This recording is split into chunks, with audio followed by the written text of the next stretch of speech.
come learn and get some new knowledge, man. That's what it's all about.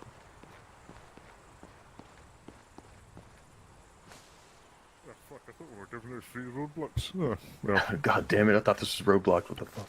I thought this was 5M, bro. What the hell? Okay. All right, we'll give everyone's peers 40 after, so we'll give them 6 minutes and then we'll start. It'll be really good if there's only like less than 10 of you, because that means we can get super intimate. I like intimacy. Yeah. It just makes it a lot better. Training 30 dudes on this is not an efficient time. Yo, what's up, Nautical? How much? Is anybody here for pilot, or is everyone FAC trying to train FAC? FAC. 1.8. Yeah. Everyone here is for 1.8. Nobody here is for pilot. A firm. I don't think so. That makes it real easy. Wait, Stewie, I thought you were a pilot. Kind of see it from the dark side. Yeah, essentially. Okay. Yeah, no worries.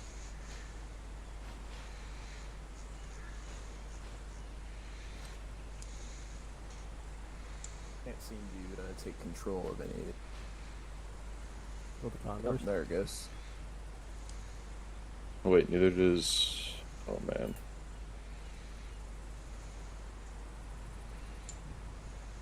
Okay. You guys got them all? It looks like they're all orbiting.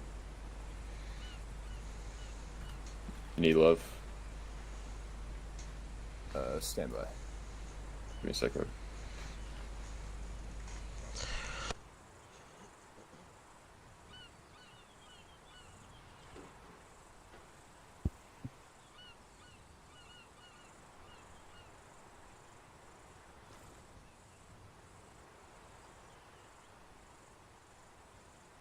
You appear to be very attached to that Moz. There are worse things to be addicted to. Every time I see him, he's got a Moz on him. Oh, we only got 3 down now? I think we might only need 3 if under 10 show up, then we honestly will only really need 1. It will help us kind of instruct a little easier. I'm set to 500. You guys just want to push 3, 3, 6, and 9. So 1, 2, and 3, or 4, 2, 4, and 8.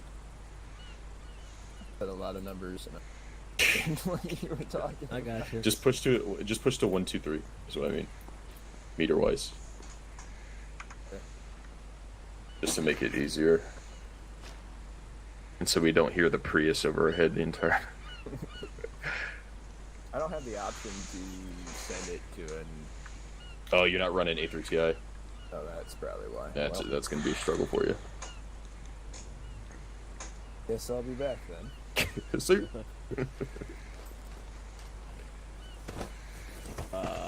Okay, here we go. Who's access to a drone? Because I only have access to 1. You don't. If you're just trying to run Ooh, FAC, Kelsey you don't need logged it. while If with you're planning access. on, if you want to get the Reaper side of things, you'll definitely need it. I'm gonna delete these drones. I have to delete one of them. Was that? Kelsey logged with it. Oh, Means no I can take control. Let me go find it. You? No, I think it's this one. Oop. yeah, that's Right about one. 3.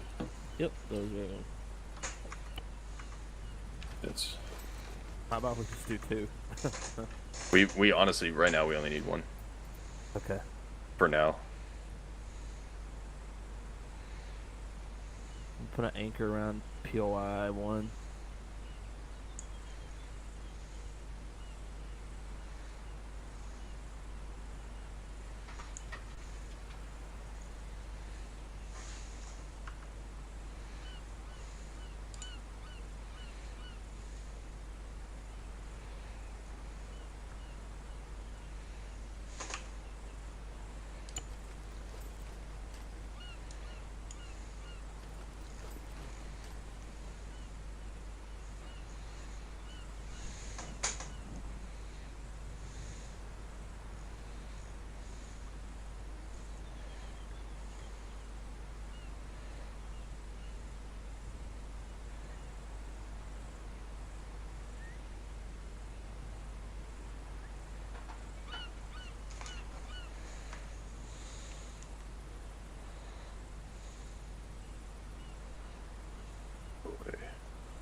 Server casting is lagging a little bit right now.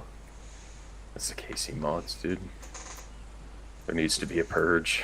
Like if you look on the map, look at the drones. They're sitting still. That's They're weird. the new hovering drones. There's a new F-35 variant. Oh, I see. Put Echo 4 All right, on. well, let's ride. All right, gents. Alright. TP over here. If you guys want to TP, find OP Miller, and that will be our first destination.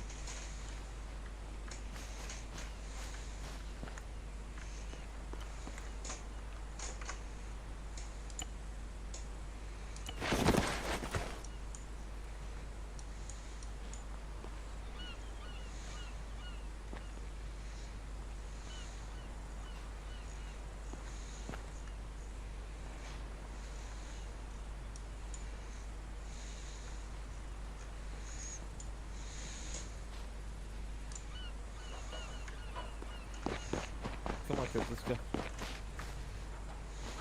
don't know what's wrong with your pants, but alright. Whoopi Miller. Right here, Puddle. There's an actual respawn, or an actual TP. Oh, okay. Okay. Yeah, no worries. You just got a TP right here. Oh, nice. I see it. OP I do Miller. have A3 Ti, but Oh, it is Miller. Okay. All right, let me.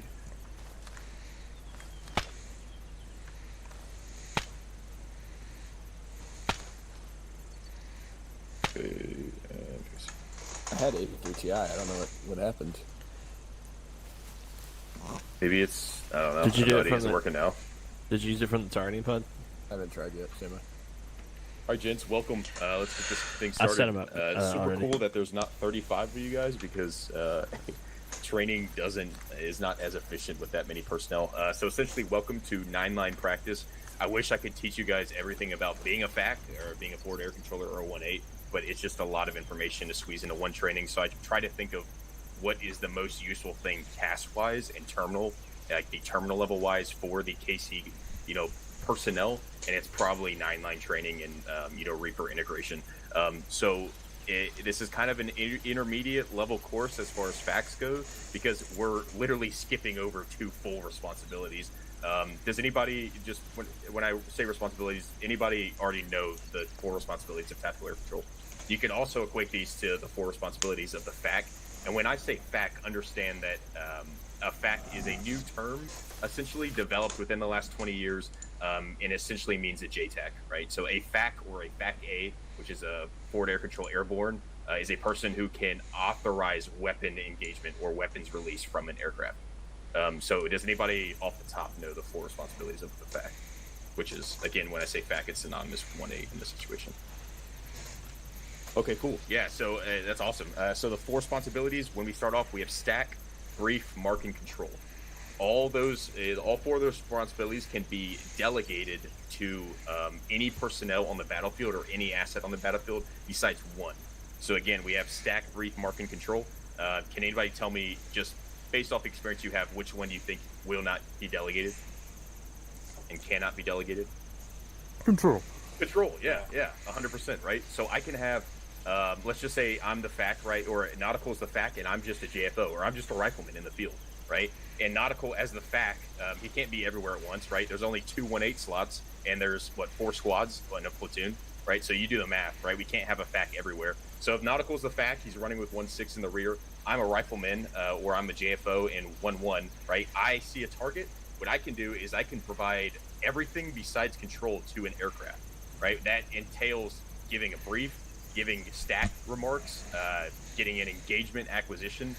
So essentially everything up to the rifleman or the JFO giving a 9-line to an asset, I can do, right? As a rifleman, anybody can do that. However, on that in call, right? Reaper 1, Hog 1, Blade 1, whatever your call signs are in from the east, Nautical would come over, right? Reaper 1, Hog 1, Blade 1, and clear hot, right? Does that, or if I give type 3 based on the situation, clear to engage. Does that kind of make sense as far as why everything can be delegated besides control? The FAC always remains control of that asset. Does that make sense? Yep. Cool, yeah. And then I just kind of realized I skipped over myself. And also these guys right here. What's up? I'm Marty. IRL. I am a CH-47 Fox pilot for the U.S. military. I've been flying for about 6 years, flown in combat in both Iraq and Syria. in addition to flying, I guess you can call it an additional duty, is I work in the ADAM BAE, which is the airspace element, as the CAS coordinator for air assaults. So I've trained with the Air Force in order to get qualified to conduct that. So any CAS that is in tandem with an air assault that we're providing, so pre-engagements, any type of air interdiction CAS that we're conducting, I assist coordinating, and I was the main proponent for that for my Iraq deployment.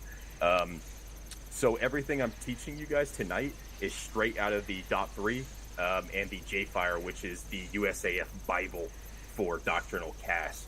Understand that not other branches, because other branches are required to follow the JPubs, but other countries, right, in NATO may have different terminology here and there. But at the end of the day, unfortunately or fortunately, understand that the U.S. runs doctrinal things in combat currently, just because we've been the main proponent in warfare for the last 70 years. And that's nothing against our NATO partners. It's just how it is. When I was overseas and when we were flying with the Danish, Spanish, Brits, Australians, great dudes, absolutely professional. And in fact, sometimes they knew our doctrine better than we did. And they would come in with our brief sheets and we'd be like, how the fuck do these guys know this better than us? So just kind of understand that, like, things in your own countries, just depending on where you're from, may be different. But I'm going to teach you the American doctrine. Does that kind of make sense? So don't let that mess you up. Be like, why did that aircraft say, just like, for example, in the UK, they say in hot, right? So they'll say Hog 1-3 in hot, right? It's just a small variation of, in the US, right? We either say ready to engage or in from the direction. So that's just, again, like small doctrinal things. And I just preface this by saying, if you hear something that's like, wait a minute, that's not how I know it, understand that it might just be outdated information, since I'm going to teach you guys the updated pubs, or if you're used to something in your own country's doctrine that you've learned from other Arma units, it may be that.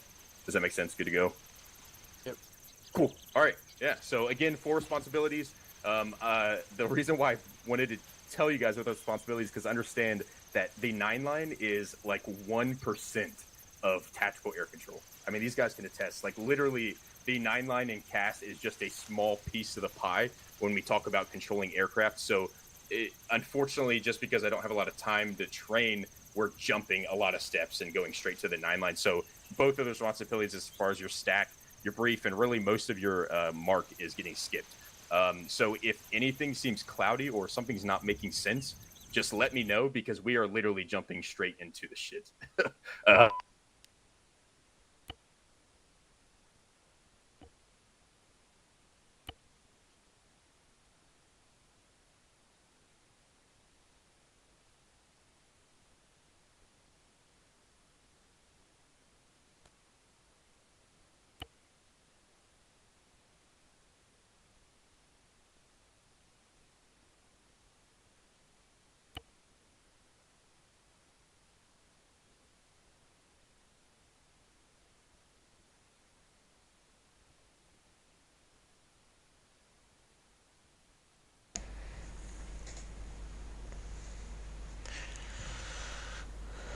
That's really terrible timing.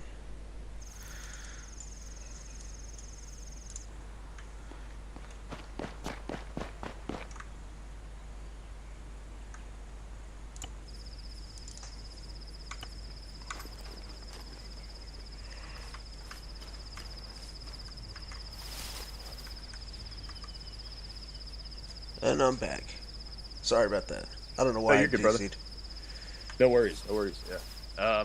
So a lot of people like to preface things by saying, if I was ready for a game plan followed by 9-line, that's fine, but understand it's just wasted time, right? And when we're talking about CAS, right, non-pre-planned CAS, which go through the JARN, which is the Joint Air Request Net, this is for immediates. And what does immediate mean? Like, what's a synonym for immediate? I wanted Now, it 5 right? seconds It's ago. not planned. It's I need it now, right? So those seconds that we can trim off turn into minutes, right? So just understand that as I go through, I'm going to tell you guys what's required and what's not required, and things that I hear in some Arma 3 units. I'm like let's clean that up a little bit, you know. Said something tech up's wrong signature when EPC. Yeah, you might have had a lapse in what's it called? A lapse in connection, and then one of your signatures popped. So no worries. You can stop that if you move every now and again. Okay, for sure. I'll keep Yeah, that in just mind. kind of move every now and again. Okay, so the game. Oh, fuck. Game plan. All right, so let's again. Doctrinal pimp is let's just say Rabbit. If you want to step up over here, good brother. Mr. Rabbit will be assisting me. He will be playing the part of Reaper, which is a UAS asset, and we'll do a full demonstration as far as the check-in. But again, unfortunately, the stack brief and even the control isn't really the main portion of this. It's the 9-line itself. So Rabbit being the Reaper, we'll just say call sign Reaper 1. You're an armed MQ9, and then loadout is ASFrag, as we saw. So the pimp for that would be Reaper 1 Narco or Reaper 118 advise ready for game plan. That's it, right? So you don't need to add anything else for that. When you denotes game plan without the mention of a 5-line, and we'll get into 5 lines in another training, it automatically means a 9-line. So a doctrinal call for a 5-line is 5-line advise ready for game plan. So if you're sending a 9, all you need is advise ready for game plan. That automatically denotes that you're going to send a 9. All right, so he would respond with send it, and I would immediately go into the game plan. If you're running as 1-8, I highly recommend.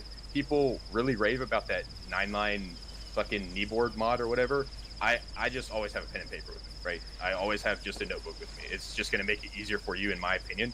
And if you want to write these things down and kind of have a template, if you ever, for some reason, look in my house, right, and look at my setup, I literally have sticky notes everywhere of 9-line briefs, 9-line medevacs, like everything all over my wall so I can quick reference. And it will help you because eventually you'll just memorize it and you'll know the layout and you won't even have to look. All right, so jumping straight to the game plan. Game plan is given into 3 separate instances. So you can kind of think of the game plan being separate from the 9-line but attached at the same time. So we have 3 pieces of information. The first one is the type of control, right? We have 3 types of control. What are they? I mean, it's pretty easy. 3. 1, 2, 3. 1, 2, 3, right? It's super easy. So if I announce type 1 control, what are my requirements as the fact? What do I have to do if I give myself the restriction of type 1? I think you have to see both the target and the aircraft. 100%. You have to see both the target and the aircraft. And the key point of that, and the reason why, is everybody's seen We Were Soldiers, right? Everybody? Anybody? Yeah. Time ago, Yeah, everybody remember Hastings, call that son of a bitch off, right? Everybody remember that? Yeah. And then fucking he dropped napalm on it. So that's what we're doing, right? The biggest thing about Type 1 is you, as the fact, you are judging the aircraft's geometry as he's in, because you want to make sure that he's not pointed at you, right? So that's when we use Type 1. And what I was briefing yesterday when I was talking about these guys, overseas in combat, we use Type 1 a lot with new ground commanders, because again, the types of controls, we as FACS IRL or the FACS IRL, they have to request that from the GFC.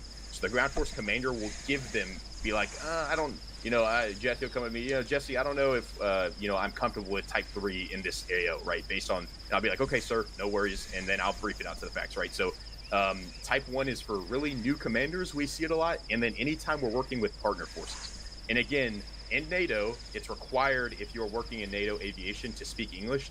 But we all know, just because you speak English, it doesn't mean I can understand, right? So a lot of times, especially working with the Iraqis, they will use Type 1, and it's nothing against them. They're great pilots. It's just there might be a language barrier, even though we're both speaking English. Does that make sense? So you just want that extra security where I'm required as the FAC or JFO to see the geometry of the aircraft.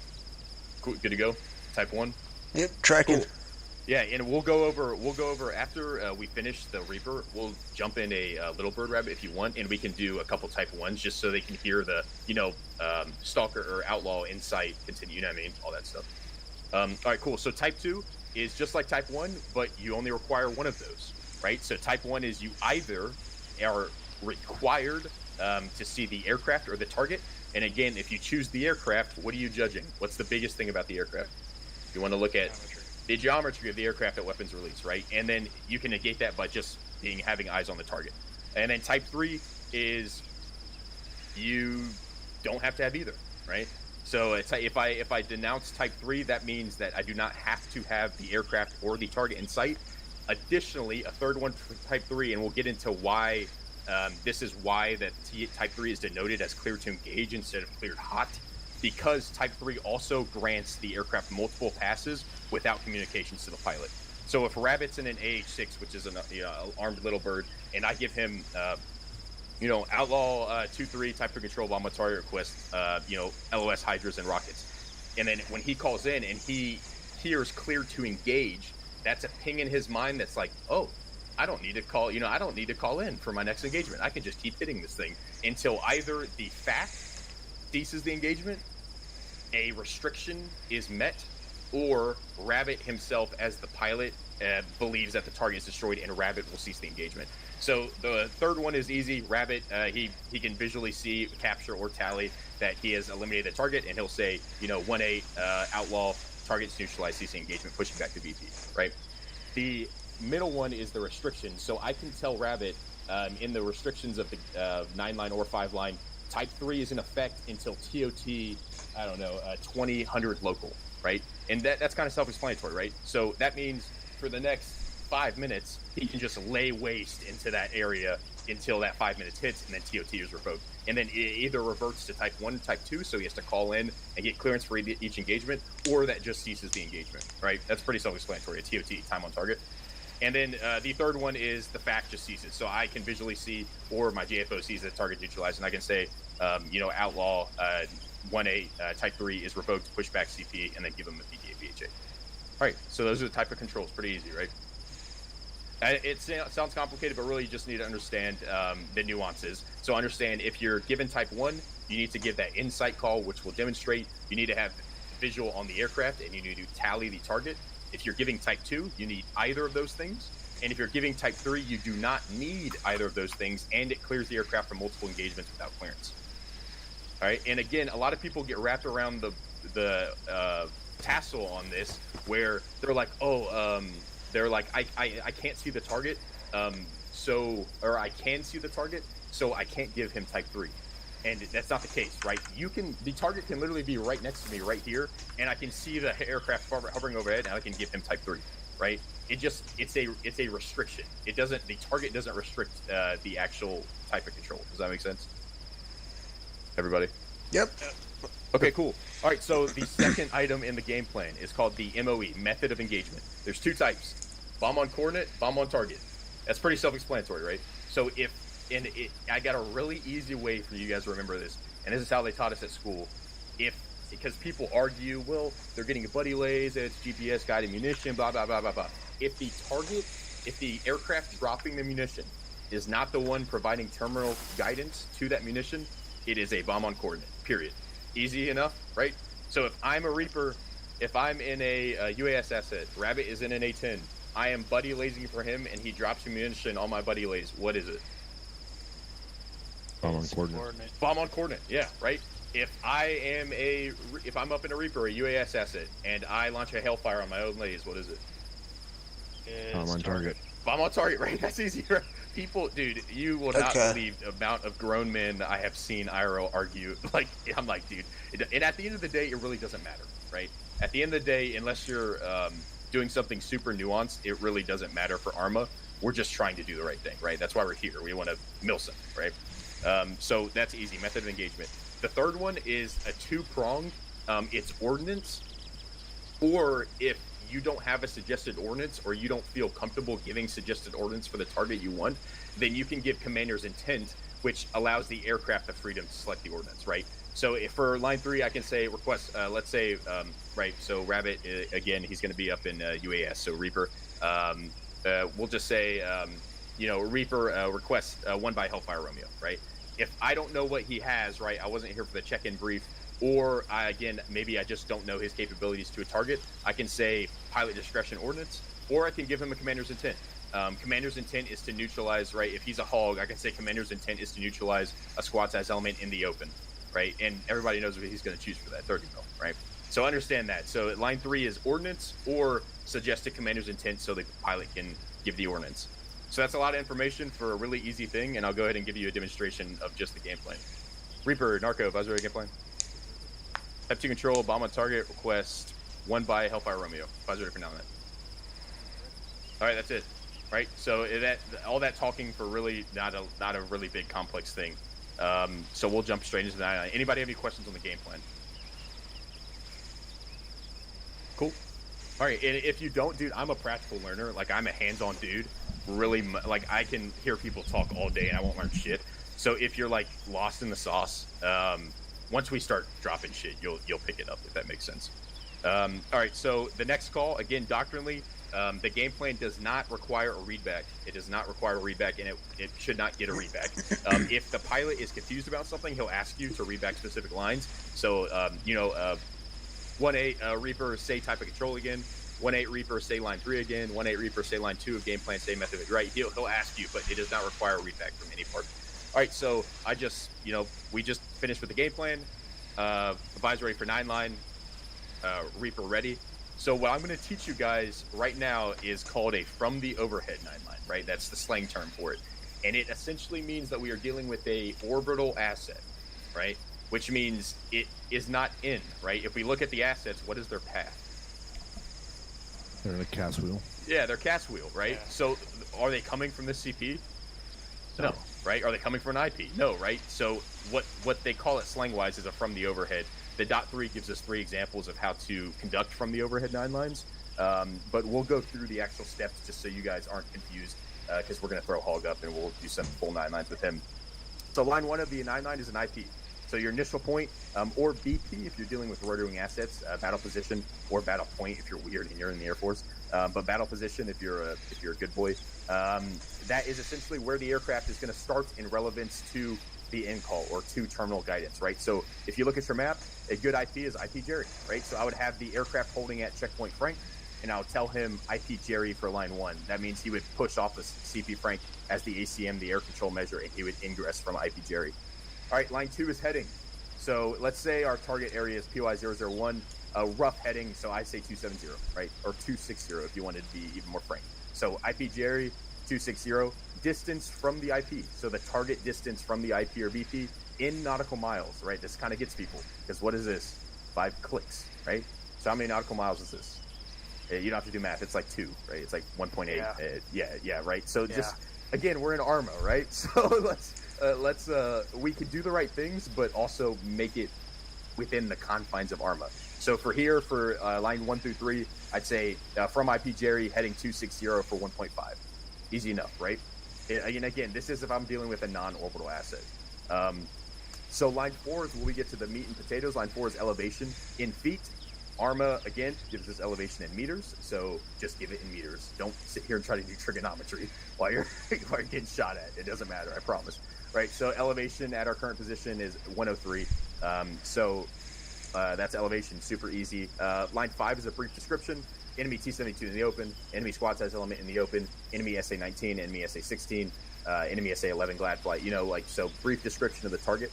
Line 6 is location from reference to what we're about to give in line 8, so nearest friendlies, from reference of the FAC or MGRS or reference of a known point, right? So enemy T-72 north of POI-001, enemy T-72 north side of ASR Lima, enemy T-72 grid blah, blah, blah, blah, blah, blah. Oh, fuck. Rip. God damn it. Enemy T-72, we'll rush through the training portion, and then hopefully when we come back, we can just knock out the crack at. Enemy T-72 south of OP Miller, 100 meters, right? So location. Line 7 is mark, which can be omitted. So no mark is perfectly fine for line 7. But yeah, IR sparkle, red smoke, colored smoke, fucking Christmas tree of IR Kim lights, PRF. So if you're going to use a PRF, just understand you have to include a code with it. A PRF, pulse repetition frequency, is your laser designator, and that's the frequency that guides bombs at the terminal level. So if I'm going to say on lays PRF quad 1, on lays PRF triple 1, 2, I have to give that PRF code. Nearest friendlies is line 8, so in reference to a position or distance. So I could say OP Miller, or I could say 500 meters north, 500 meters east, and that's the nearest friendlies call. And then 9 is any egress instructions if there are. So for an aircraft that has to provide terminal, like a terminal flight to the AO, normally you'll just push him back to the CP. So push back CP Frank following engagement. If it's an orbital asset, he's not egressing, right? They're remaining in the AO, so you can just remain in the overhead following engagement. Simple enough. All right, so that is the 9 line. And again, if this all seems confusing, when we start doing them, you're going to pick it up super fast. So any questions foundationally about any of the 9 line lines? What did you call line 7? Yep, line 7 is mark. Okay. Yep, so whether it's marked with IR sparkle at night, smoke, If you're using a laser designator, right? So if you're using something that has LTD or LST even capability, you have to include the PRF code. Base PRF code, I'm sure we all know, is quad 4, right? So on lays PRF quad 4, on lays PRF 1112, right? Okay.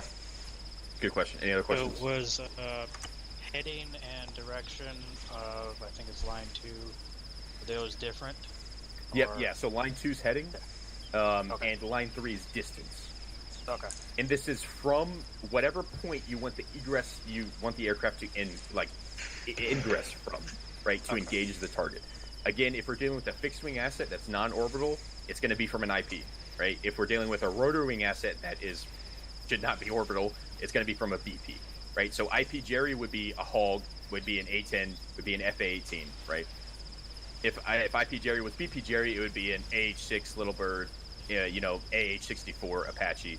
Does that make sense? Yeah. Okay, cool. And then again, all that can be negated. So before we move on to the restrictions, you don't have to worry about the ingress instructions at all if you give what we call and what they call in the .3 a from the overhead 9 line, right? That just means that 1 through 3 is NA, right? That means I'm giving the aircraft the complete control of his maneuver in the stack in order to engage a target. Does that make sense? So I would start it. There are 3 ways to start it from the overhead 9 line. The first one, doctrinally in the .3, is you just say from the overhead, right? So from the overhead, elevation, blah, blah, blah, right? And I just skip those 3 steps, right? The second one is you literally just start with elevation. The .3 gives us examples of just starting straight with elevation. And the third one is the one I prefer, and I say 1 through 3 NA. And this is so that if I'm working with somebody new or somebody that's not too familiar with the actual doctrinal 9 line, if I just if Nautical, if you know the 9 line fairly decently, right, but you've never worked with me before, you never worked with the doctrinal 9 line or the .3, and you're expecting IP for line 1, right, because you know the 9 line, or you've seen it before, or you have it in front of you, and I'm just like, advisory for 9 line, you're like, send it, and I'm like, elevation 5, enemy T-72 in the open grid 157, you're gonna be like, what the fuck, like, what is this, elevation, where the fuck was it, right?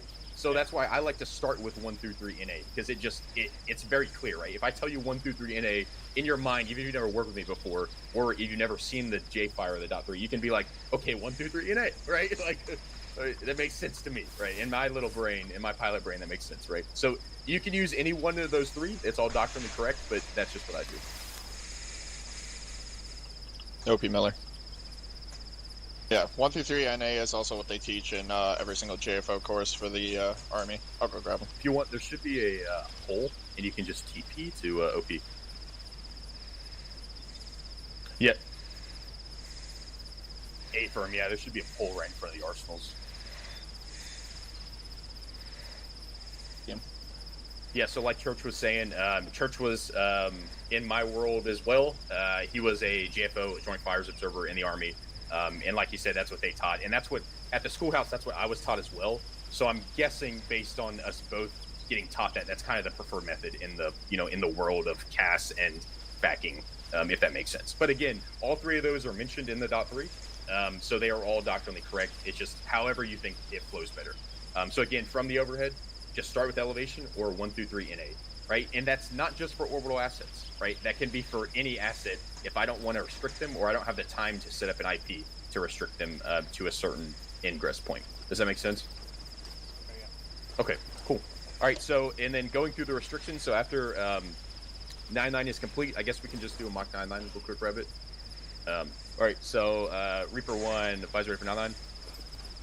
1 through 3 NA, elevation 5, enemy T-72 in the open grid 101, break 155, on lays PRF 1111, OP Miller, remain overhead fall engagement, advisory for march restrictions. Okay, so that's it. So that's the 9.9 portion, right? Does that kind of flow and make sense? Yeah. Cool. Yeah. So again, 3 separate transmissions. Game plan. Advise ready for game plan. Advise ready for 9.9. Advise ready for remarks and restrictions, if there are some remarks and restrictions. If you have no remarks and restrictions, then you can just say negative remarks and restrictions after you finish the egress instructions, right? Some, if you just want to write these down, some restrictions. IRL, these get crazy, right? There are literally I've seen like pages, like 3 pages of restrictions for certain targets because they're so complex. For Arma, we don't have to get that crazy. Just understand, some to know is TOTs, so time on targets. So if my restriction to Rabbit for that engagement was TOT 2015 Eastern time, right? 2015 Eastern time. And let's just actually do it. Let me look at what it is right now. So right now, in game, it's 8:30 local. So if I say in restrictions advisory for March restrictions, 1-8 Reaper send it.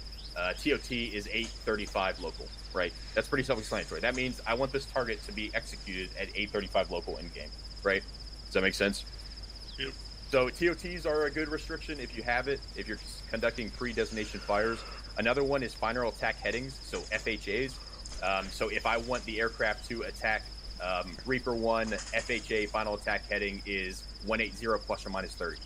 Everybody can kind of, without me explaining, you know what that means, right? I want the target, I want the aircraft as he's in to have a heading of 180 plus or minus 30 each side. Yeah. And that's just, maybe I have friendlies and I don't want him to overshoot if he's conducting a high angle gun strafe.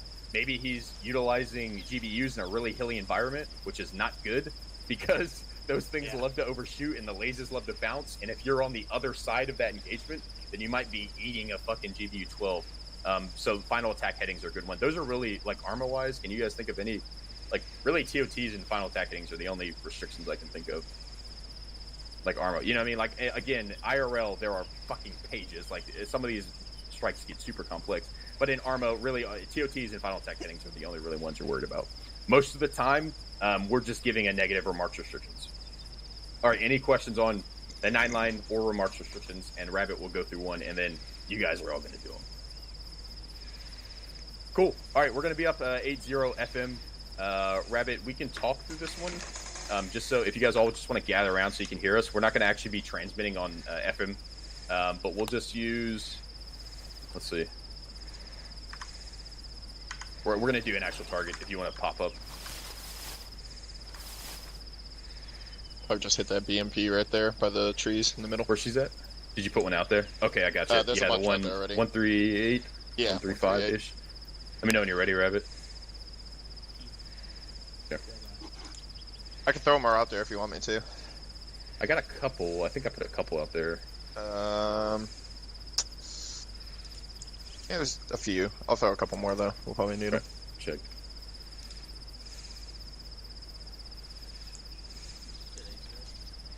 Yeah, 8-0. We're just going to be talking, though.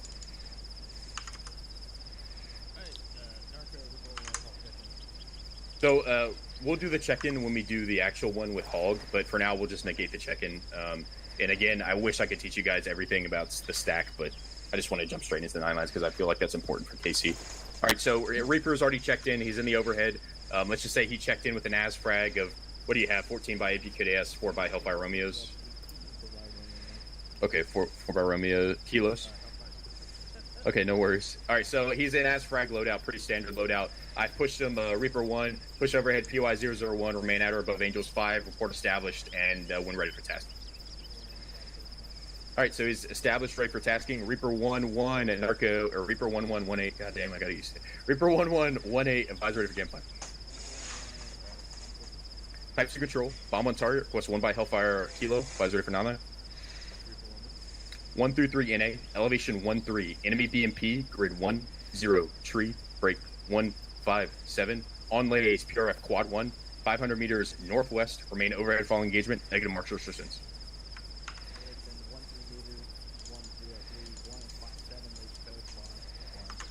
Reaper 1-1-8, Panther back correct?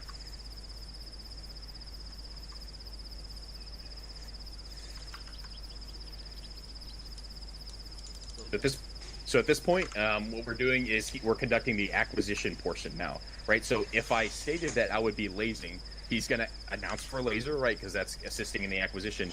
The doctrinal call for me is lasing, right? So he just said, 1-8 laser on. I respond, 1-8 lasing.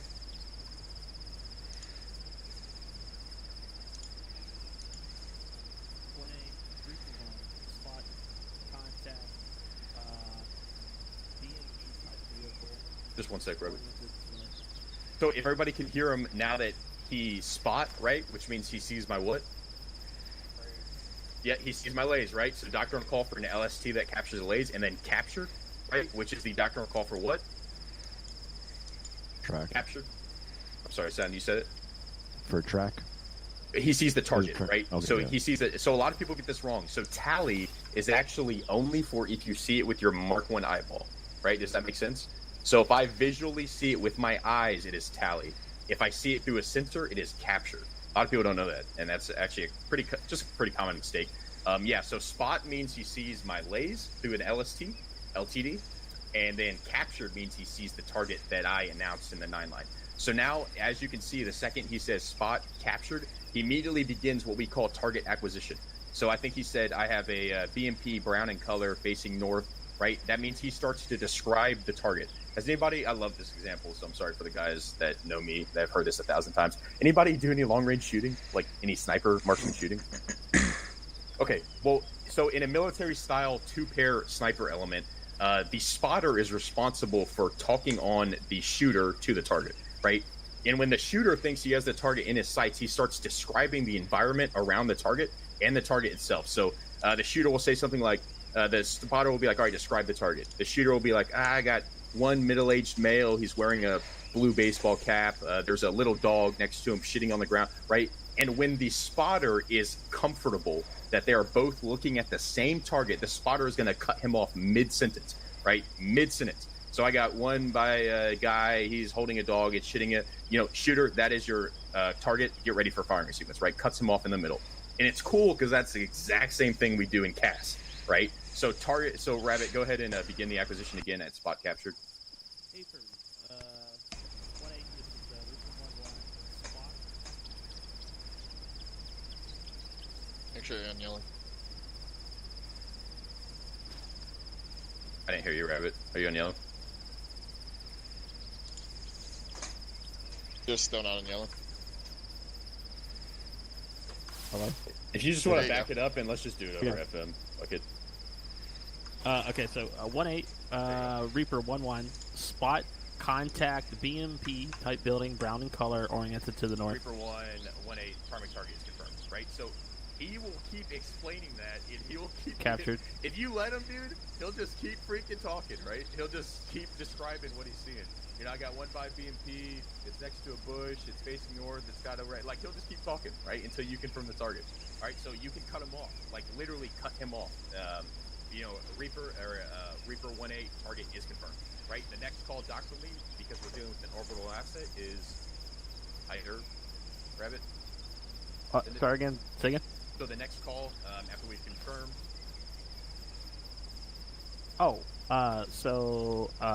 Usually captured and then ready to fire. Yep, boom, there it is. So from an orbital asset, he's going to say ready to fire, right? Because again, he's not doing what from an orbital asset? He's not coming in. He's not ingressing from anywhere, right? He's in the overhead, right? So Reaper 1-8 ready to fire, and at that point, I gave him type 2, so it would be boom, cleared hot. All right. Rifle. And then we would engage, and then we would give our BHA, BHA good effect, BDA 1 by BMP, neutralize and submit 4 EK, remain overhead, push sensors offensive, blah, blah, blah, blah, blah, right? All right, does that kind of make sense for the acquisition? And again, I'm going to do 3 in different stages, so some of them will require sensor talk on, some of them won't, and then if you guys are comfortable and you don't have any questions, we'll just give you guys a pilot and we'll blow shit up, right? Everybody cool? Yeah. All right, dope. All right, Rabbit, let's get up on comms. All right, let's do it. All right, we're just gonna, if you want to go in whispering, we'll just kind of mosey, like slowly. Let's kind of mosey slowly this way. Well, I guess you could mosey away from us since you're the one. I guess. I got you, bro. All right, we're gonna, if you, Church, if you want to delete that target, did you put down another one for me? There's a bunch out there now. Okay, check. Okay, I see a little BTR 80. Yeah. Target's gonna be the BTR 80 next to the, that little church right there.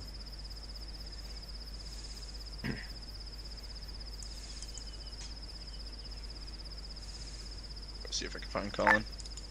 Reaper 1-8, visor get plan. Zipper Reaper. Tap 2 control, bomb on target, quest 1 by Hellfire Kilo, visor for now, man. Go for Reaper. 1 through 3 NA, elevation 1-2, NV BTR 80, grid 1-0-1-1-5-7, no mark, 500 meters north, remain overhead upon engagement, negative march restrictions. Elevation 1-2-1-0-1-1-5-4, saluting. 1-0-2-1-5-7. 1-0-1-1-5-7.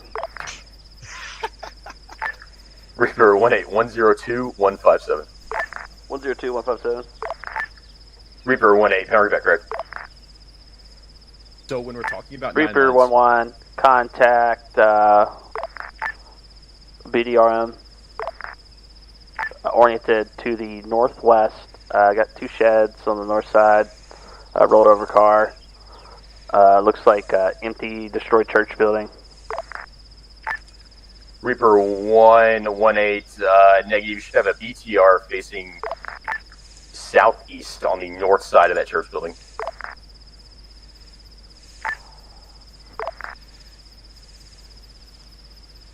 Say bye. I don't think there is a BRDM out there. Yeah. 1-8 Reaper. We have mechanical failure of grid readback requesting sensor talk on. Oh no, his convoy is fucked. And Reaper 18, describe what you see in your pod. For contact green smoke. 2 of them. Reaper, just confirm you have no grid readout. Negative grid readout. Reaper 1, do you have the map sleuth function available? Let me check.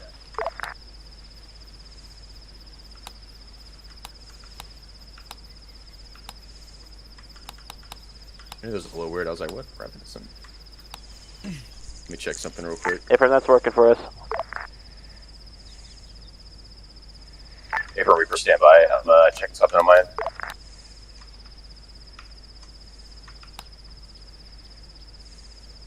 What's that grid? And Reaper 11, contact a BTR 70 that's oriented to the Get somebody give me that southeast. 101157. I'm just checking this other Reaper real quick. Okay, that one works. And Reaper 18, to be advised, the Echo 41, I am able to get grid sleuth. Affirm. If you release controls, I'll switch to that. And you officials? App controls. I knew something was going to be fucked up with these Reapers, dude. Yeah, the fact they weren't listening to commands in the beginning. Yeah, they're just doing whatever they want, dude. Yep. This is good, though, because now I can describe. So the mandatory readbacks from the Reapers, I know we don't have any Reapers here. You guys are all 1-8s or facts. Are lines 4, 6, and any restrictions you put on them. 1-8 Reaper 11, grid routed out is good to go. Slewing to grid 102-157. And Reaper 18, slew to line 6 and describe what you see in your pod.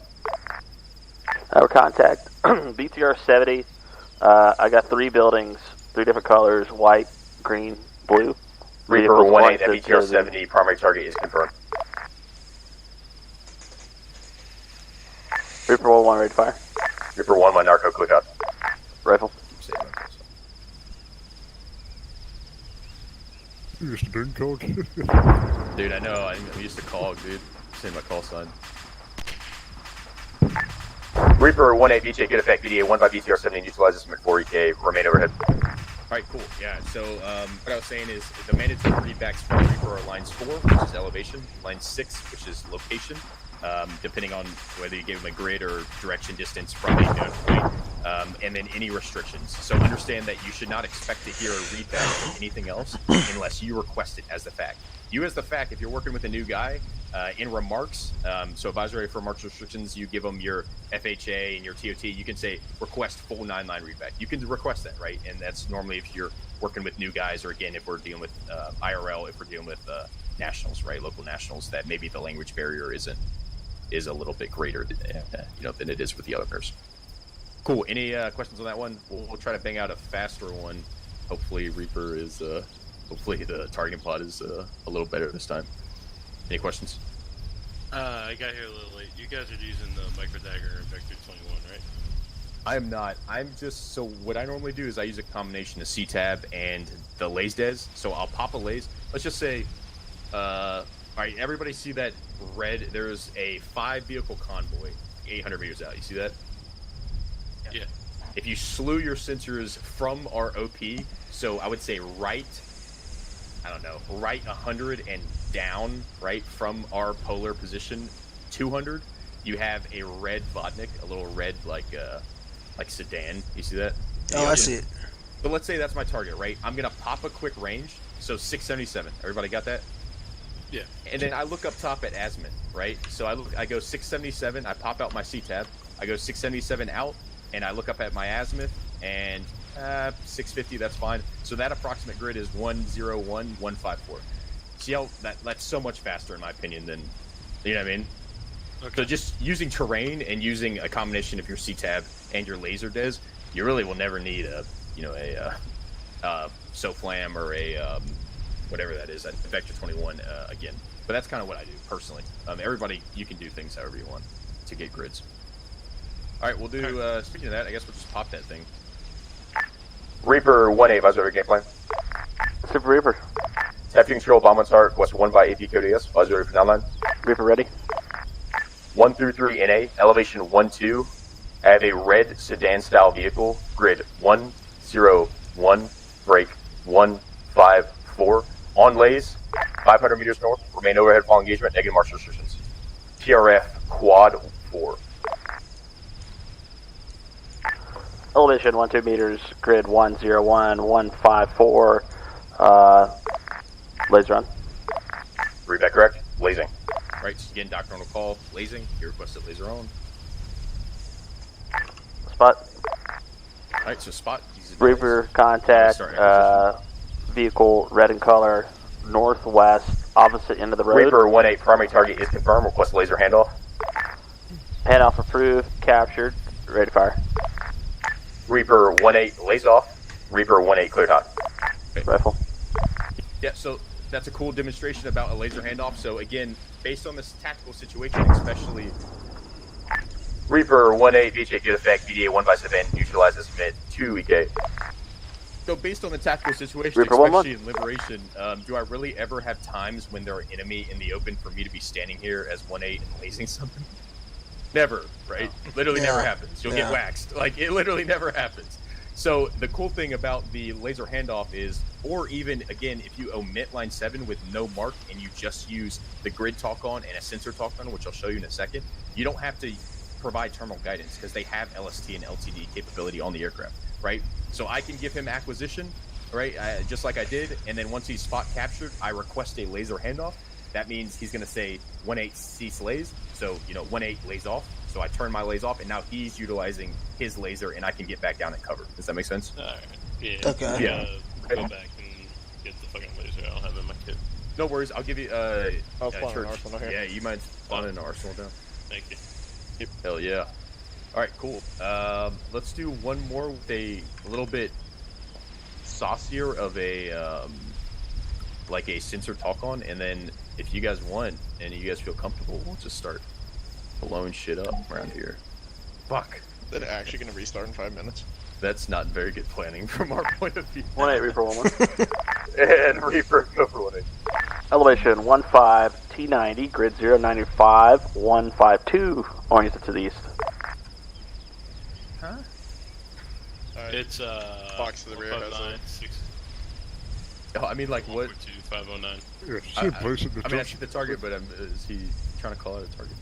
I have no idea. Alright, box I think they behind must have us pulled has something up before arsenal. Yeah, he's getting antsy, dude. He wants to kill stuff before. All right, we'll do. It's gonna restart anyway, so we'll do one more with the sensor talk on example, and then we'll let it restart. And then once we come right back, if you guys are comfortable, we'll just have each of you drop 9 lines, and then if you have any questions or you know something needs to be corrected, we'll correct it. Cool. Reaper, Narco, Visor to get plan. Go for Reaper. Tap to control, bomb on target, request 1 by AP Goodis, Visor for downline. Go for Reaper. Just grubbing. 1 through 3 NA, elevation 1-2, enemy pickup truck, grid 102, break 156, no mark, 500 meters northwest, remain overhead fall engagement, negative march restrictions. 1-2 elevation, 102, 156, look.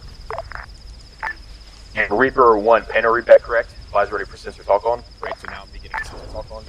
Reaper's ready for talk on. Push sensors to line 6 and describe what you see. Sensors to Contact location, 1 describe NBT. what you see. I got 3 pickup trucks, 2 tan color, 1 in red. 1 on the red is on the northwest side. The 2 white pickup trucks, one's on the north southwest, and one's on the northeast of a blue building. And Reaper 1-8, call contact at that blue building. Contact.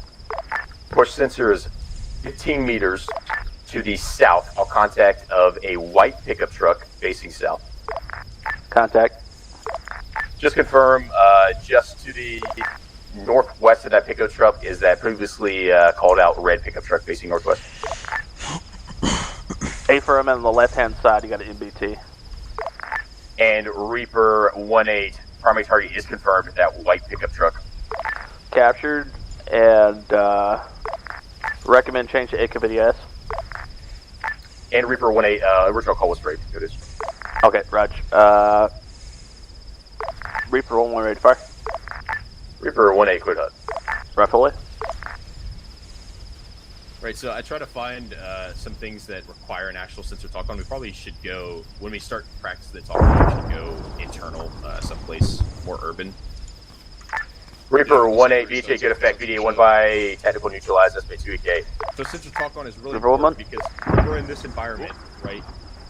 When we're in this environment, I call out an SA-19 to a Reaper and give him a 6-digit grid, he's going to be able to find that SA-19 and that 6-digit grid, right? There's not going to be 3 SA-19s within a 6-digit grid. However, if you send me to Fallujah, right, and the GFC is like, hey, I want that building, that 3-story destroyed, and I tell you as a Reaper, I give you a 6-digit, say I have enemies in a 3-story building, that's going to be a lot harder to find, right?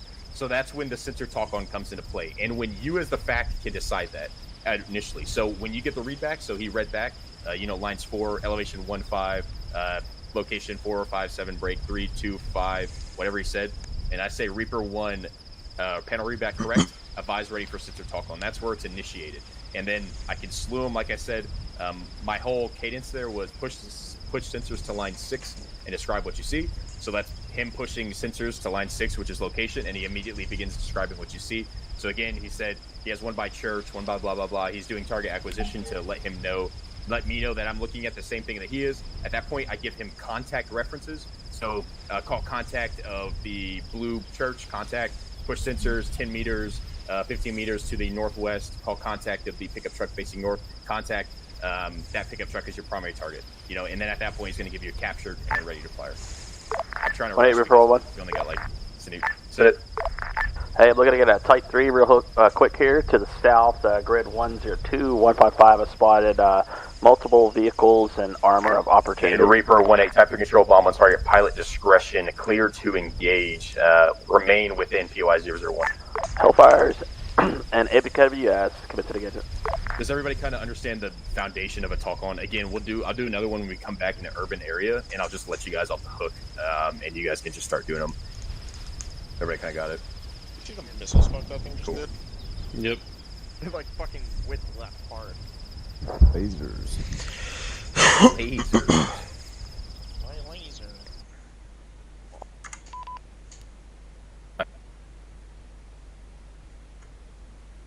Laser beams.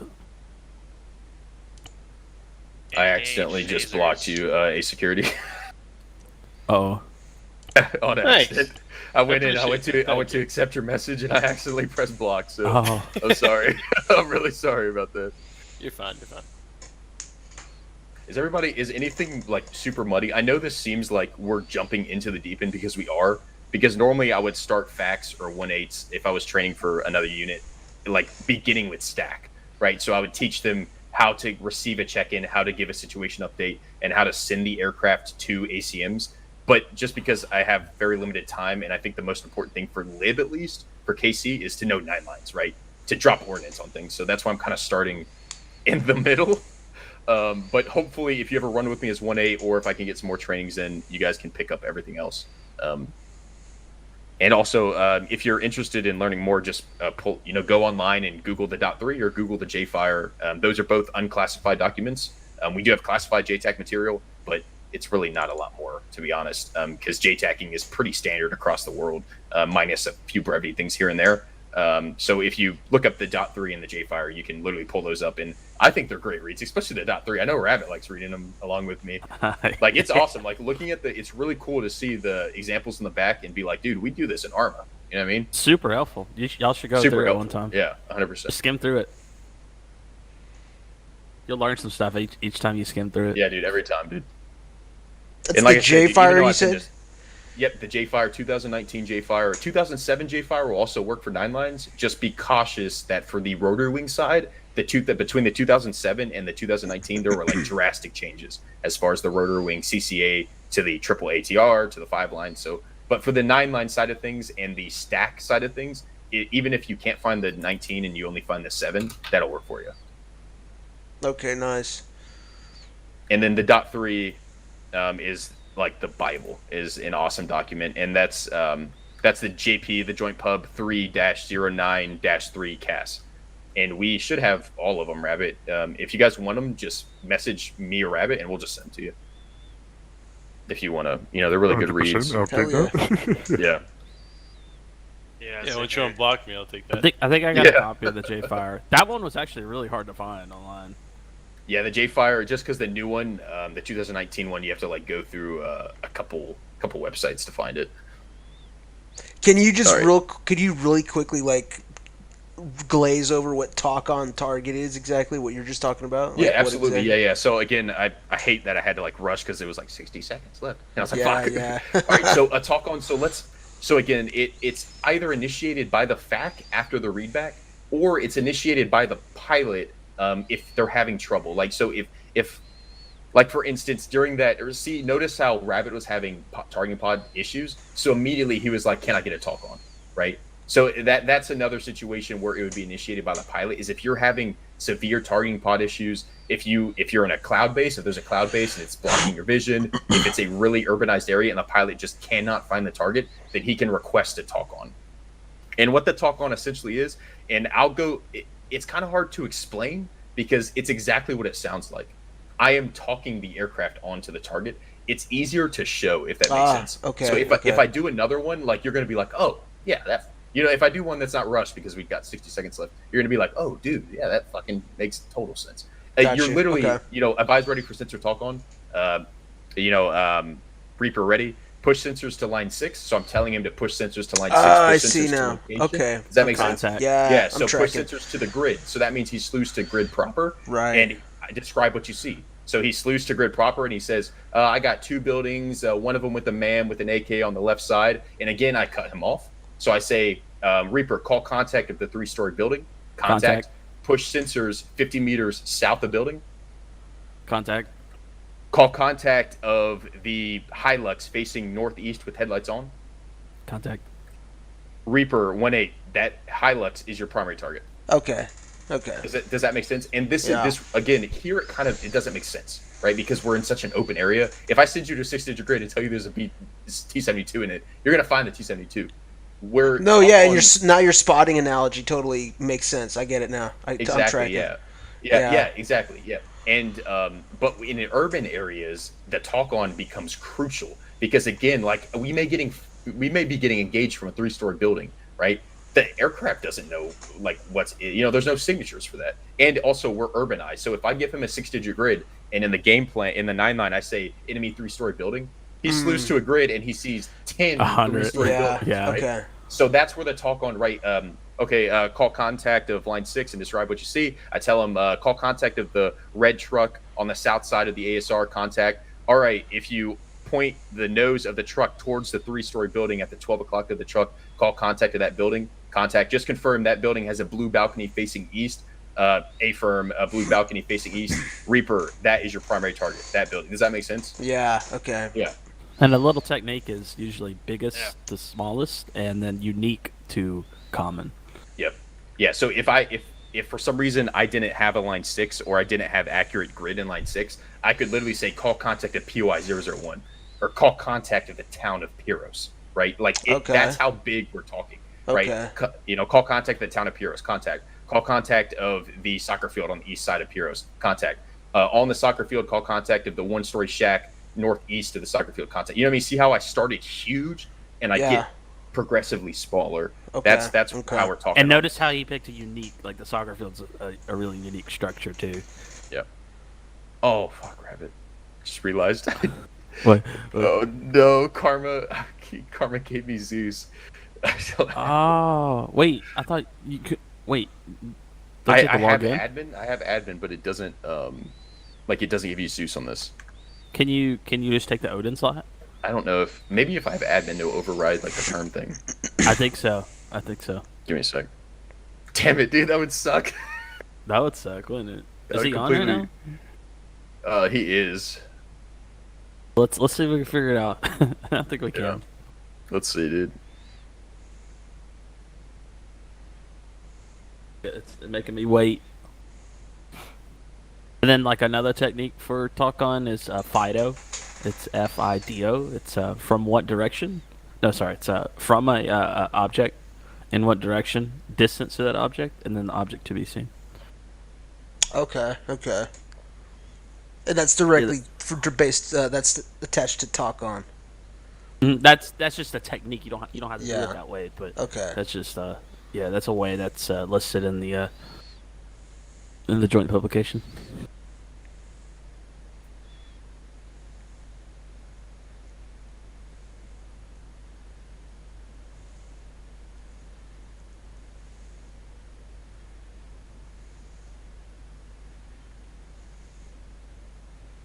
All right, let's see.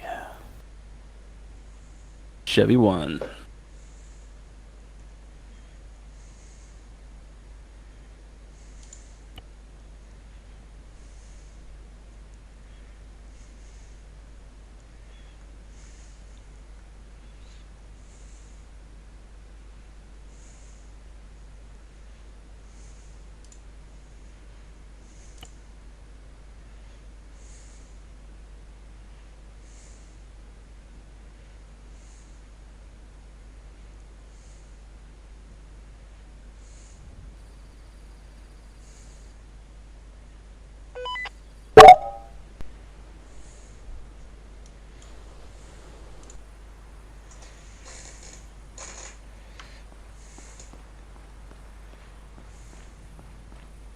Let's see. I'm gonna get the. I like this vest. I think this is cool. Damn rabbit.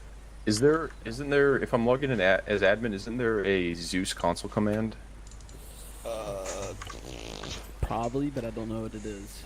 I don't want to bother Karma. He's playing EFT. Take the fucking Odin slot. I am. I'm in the Odin slot. It doesn't have Zeus. You respawned? Yeah. Does it let you take it without admin? Let me do this. Oh yeah, you're right. Maybe admin is fucking it up. Yeah, I'm gonna go try to take it real quick and see. Yeah, no, you didn't have me to do it. For some reason. Yeah. We all have perms. We have the power. I got the power. And down. No. Touching hands. Reaching out. Candyman can. Touching me. Touching you. Sweet Caroline. Ba, ba, ba. Good times never seem so good. So good, so good, so good. Sweet Caroline. Ba, ba, ba. I can't remember the words past that part. You know, I'll take that though. That was good enough. Y'all understanding all the sensor. Are you good, Rabbit? Stuff? Yeah. You got it? No, I don't. Do you have it? Freaking fast. Oh, I'm able to actually Zeus ping somebody now. I wonder if I can assuming guess the somebody's got it. password. Oh wait, no, that doesn't give you it. No, I have the password. I thought that gives you it, bro. Dude, that's what I said. So if they don't have the module, or like Yeah, if they SSD don't have slot the- down So what's for weird is admin it's- login, So I picked the Odin slot, but when I try to do this, it doesn't even ping. It doesn't even ping. This is scuffed, bro. This is scuffed. Let me respawn again. I don't even think we have any Reapers up. I wonder if it's still think it booting. Oh, yep, there it is.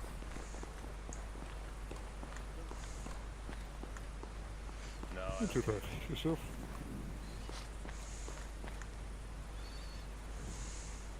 I guess we could do fixed wing. Yeah, possibly. But let's be honest, no.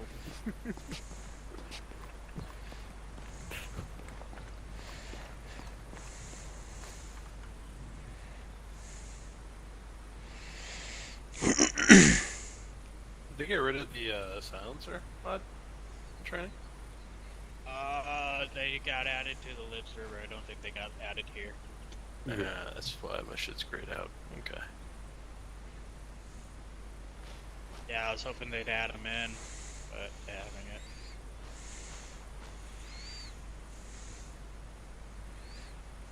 Does that suppressor do anything to your range and, you know, velocities and shit? I doubt it. Okay. I mean, when I was using suppressor and lib, I was trying to hit targets at range with the M4, like, I know, like, they were hard to, like, fucking kill anyway, but, like, it definitely seemed like you needed more bullets to take it out than if it was, like, with a compensator. Yeah.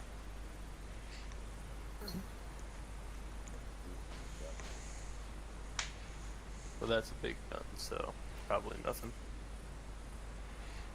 Oh, there we go. We'll go beard.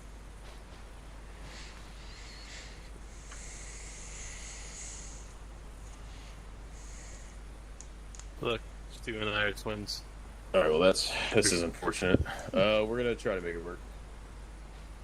If you're trying to do the Reaper drone thing, what you can do is you can fly the drones over to one of these boxes, and I believe you can use the service menu. We could. We were just gonna get up and all. I can do that as well. Let me see, but I know Rabbit. Rabbit, you have 80. I can see him. If you want, you could maybe taxi the Reaper near these boxes. I don't know if it's the like single. I mean, where you have to load every single round. Like,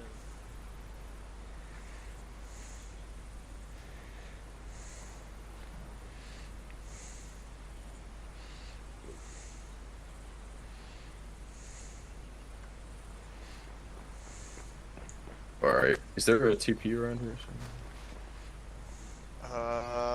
Yeah.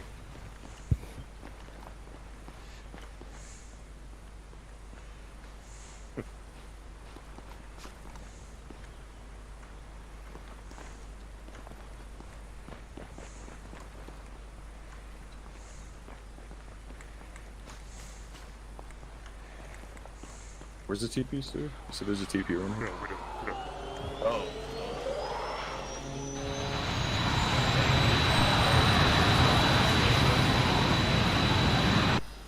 What the fuck?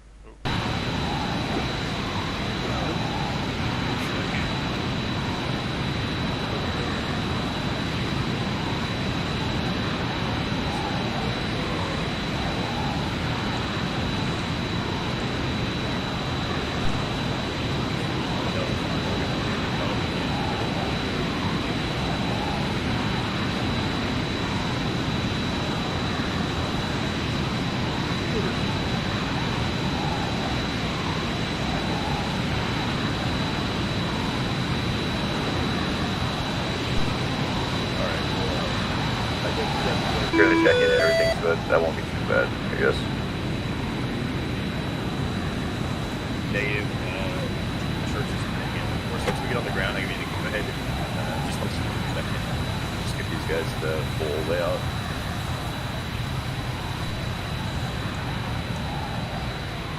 You don't have any buildings with any targets, but oh dude, that sucks.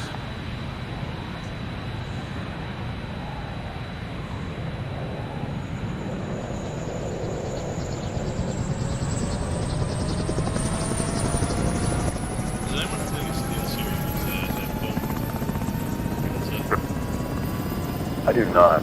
Alright, let me know when we're all in. Should be all in. Okay. Alright, are we going to the same spot?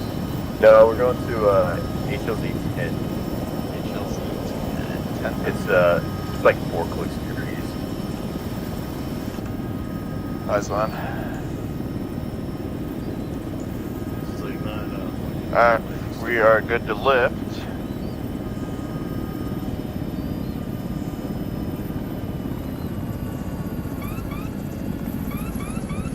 Why are we losing torque already? Well done, you're overtorqued.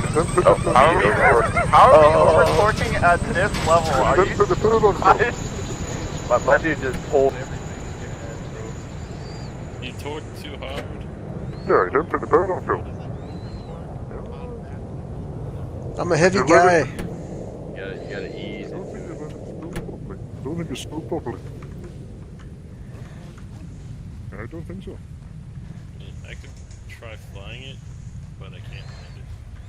Yeah. Land it. Here. Oh, well, anybody injured? No.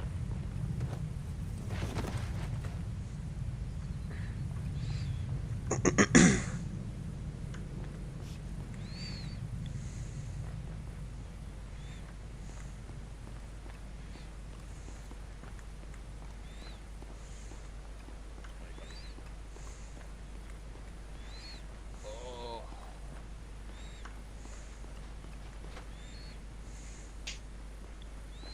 All right. Take two. Start doing that. Take two. Yeah, we haven't spilled yet, so we'll just wipe them back to begin with. Everything's on. There we go.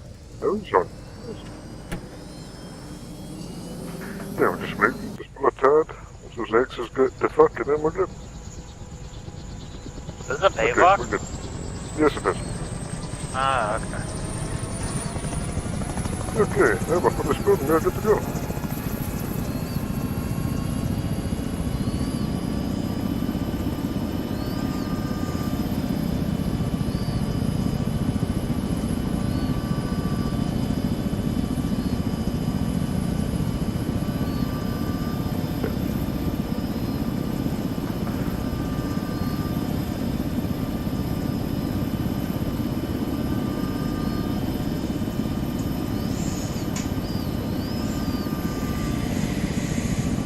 Oh man.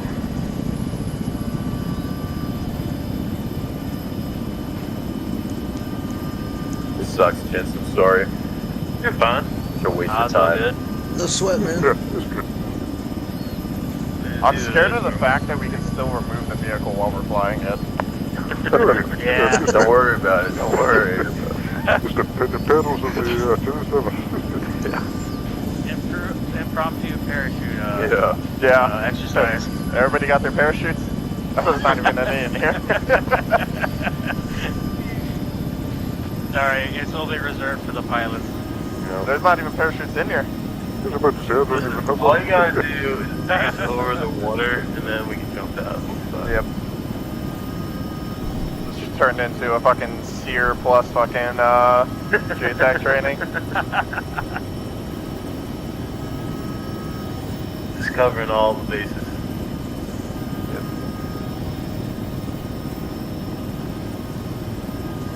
Clear on the left. Look at Clear on the left. Clear on right.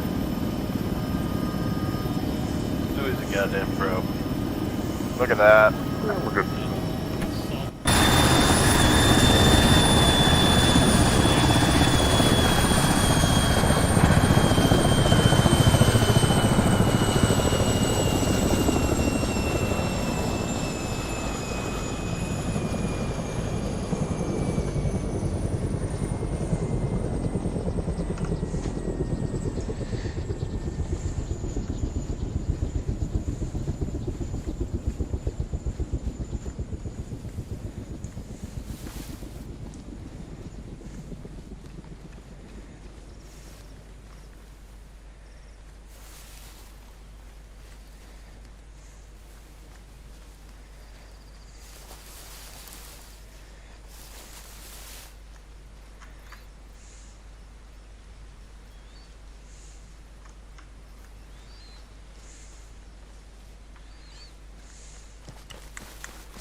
Nautical. You can keep going this way. Oh, nice. Parkour.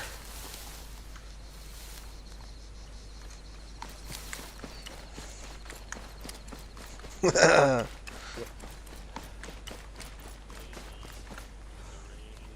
elevation, the AZT. I look at my C-tap for the grid. Right? That, or the cool thing about that is pull up your C-tab and literally just look at it. The grid of the harbor is 049015. Terrain analysis, you know what I mean? Yeah, so like, let's say, because again, especially if we're dealing with non-urbanized areas, if we're dealing with very rural areas like this, I don't even really have to look at anything. Like, let's say there's a target. Let's say do you see that to the west, there's like a large green tower on the south side of that big range, and then there's like a one-story little factory building over there, like to the straight west. Yeah. It's like chucked in on those rocks over there. So I can literally just pick up my map and look at it without even doing anything. I know the grid of that is 045016, just based on terrain analysis. You know what I mean? Just based off terrain analysis. But yeah, so if there's something a little harder, you don't have any, any features around it. Go ahead and look straight west and give me a 370 and give me the grid of that flag right there.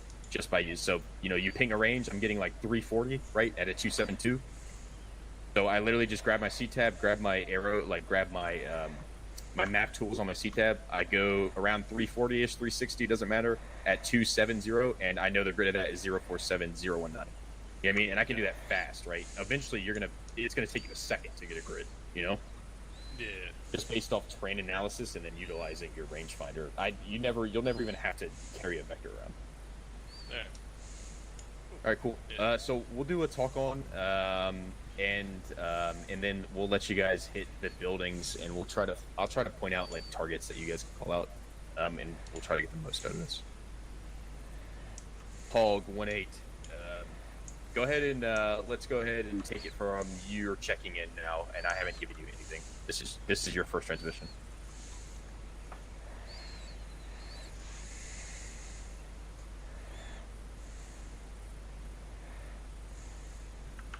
Hog 1118, ready to copy.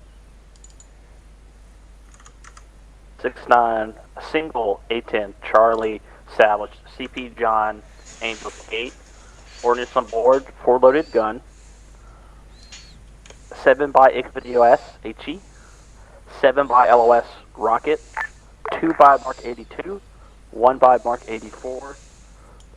Playtime 1/25 capes. LST, LTD, flare, and FAC A capable. Abort is in the clear. Hog 1118, mission number 69er, single A10 Charlie, full loaded gun, 7 by APKS, 7 by LOS Hydras, 2 by Mark 82s, 1 by Mark 84, LST, LTD, and FAC A capable. Hog 1 runner remain CP John, remain at or above Angels 8. Report established, push sensors offensive PY 001. Hog 1-1, CP John, above Angels 8, saluting.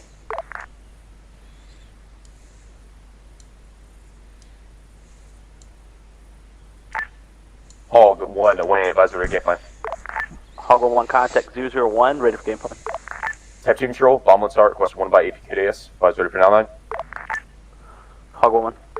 133 NA, elevation 2, enemy controlled, 2-story building, grid 049er, break 016. No mark, 300 meters northeast, remain overhead following engagement, negative march restrictions. Elevation 2 meters, grid 049er, 016.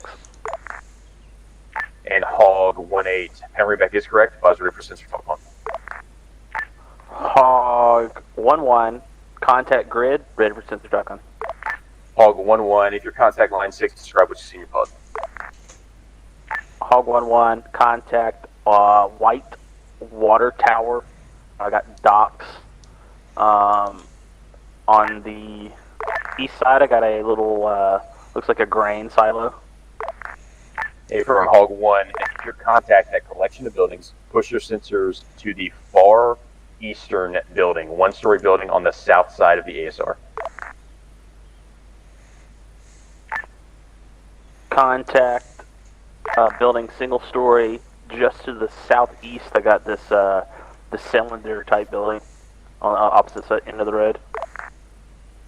Hey, Furman, just confirm you are on the furthest eastern building within that entire compound. Ifram. From that building, push sensors across that east-west ASR, call contact of another single-story building about 25 meters to the northwest.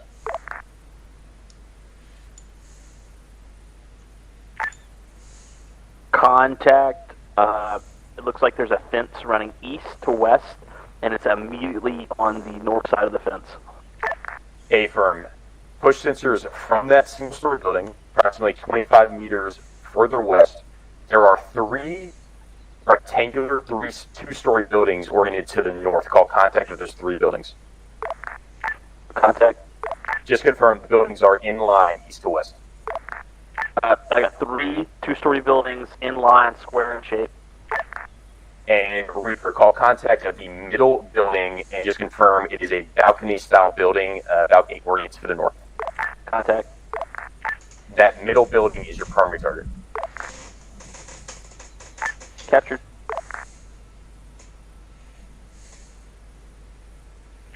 Hog 1-1 in heading 1-9er. Hog 1-1, Narco 1-9er, clear hot. Alright, let's see if we were talking about the same one.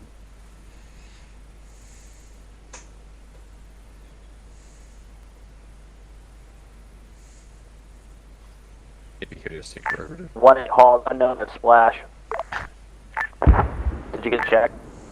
And Hog 1-8, BJ, good effect. BJ, building is neutralized at 4 day. 1 off, returning to John, Anderson. Alright, can everybody kind of see, like, this is, again, kind of a novelty example, but imagine if we had this little piece, but this was a huge building, like we were in Fallujah. You see how the talk-on is super important in urban areas? Because if I just gave him that grid and was like, hey, we're getting engaged for a single-story building, you know, I'm screaming at him, like, okay, well, there's 7, you know, double-story buildings. So does everybody kind of understand the talk-on? Does that make sense now? Yeah. Cool. Alright, who wants to do it? You don't have to do a talk on that first. Who just wants to do a 9-line? Just from the overhead 9-line. I'll give you a target in the open. Oh, y'all gonna make me fit. Alright, flavor puddle. You're up. Alright, so your target, if you look to your west, you should see a green tower. See that green large tower on the west side of that warehouse? Copy, yeah. There's a little target. small green generator to the right. Yep, it's like I would say it's probably 4 or 5 stories, and it has like the A and what's that, like the AFF pattern, ANF or whatever the fuck. Yeah, yeah. Yeah, that's gonna be your target. Paul, does that call for 1-8? Affirm, just information call. I'm established. 1-8. Alright, that's gonna be your target. And Hog 1-8, the next calls will be from defects. Roger, Hog 1. And like, were you giving him full 9 lines, or is it going 5 lines here? So from the overhead 9 lines, so the ones that we've been practicing with Right. assets. Okay. But like when you're giving him the first line, that IP, like.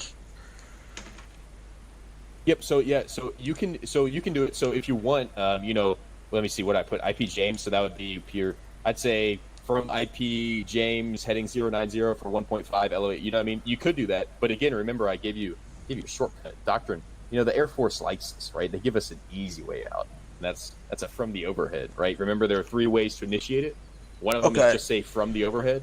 The other one is what I do. I like to say 1 through 3 NA, or just start with elevation, and that negates your responsibility to give them ingress instructions. That makes sense, right? Yeah. So then you just start with elevation, and that's the first 3. That's right. I remember that. Okay. Yep. Cool.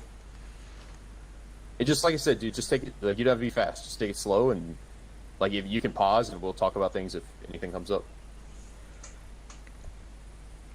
All right, for sure.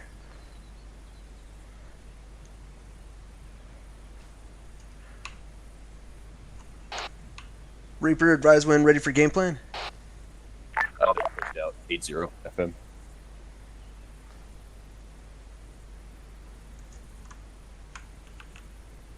You heard me, but I don't think you pushed out FM 80. Am I? I think I am. Oh, wait, let me try it again. I didn't hear you. Reaper, advise when ready for game plan. It's control caps lock. Long range. Oh, what? There again. Hold on. For SATCOM. Yep. Reaper, advise when ready for game plan.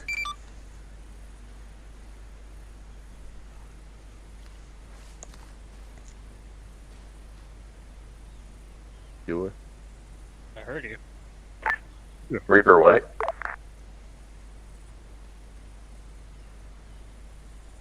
So let's call him for Hog. A firm, sorry, they're used to Reaper because that's the Oh, we're going Hog? Okay, I got you. That was my bad. Yeah, you can just respond to whatever call sign they say. Okay, Yeah, sorry about that. All right, That was my bag, Hog. no, you're good, dude. Just use what's familiar. I got it from overhead. So remember, just start with game plan. So remember those three things. It was game plan, the 9-line, and then the R&R. Yep. Hold on, I need to actually get the fucking elevation. Hold on, pull up the C tab.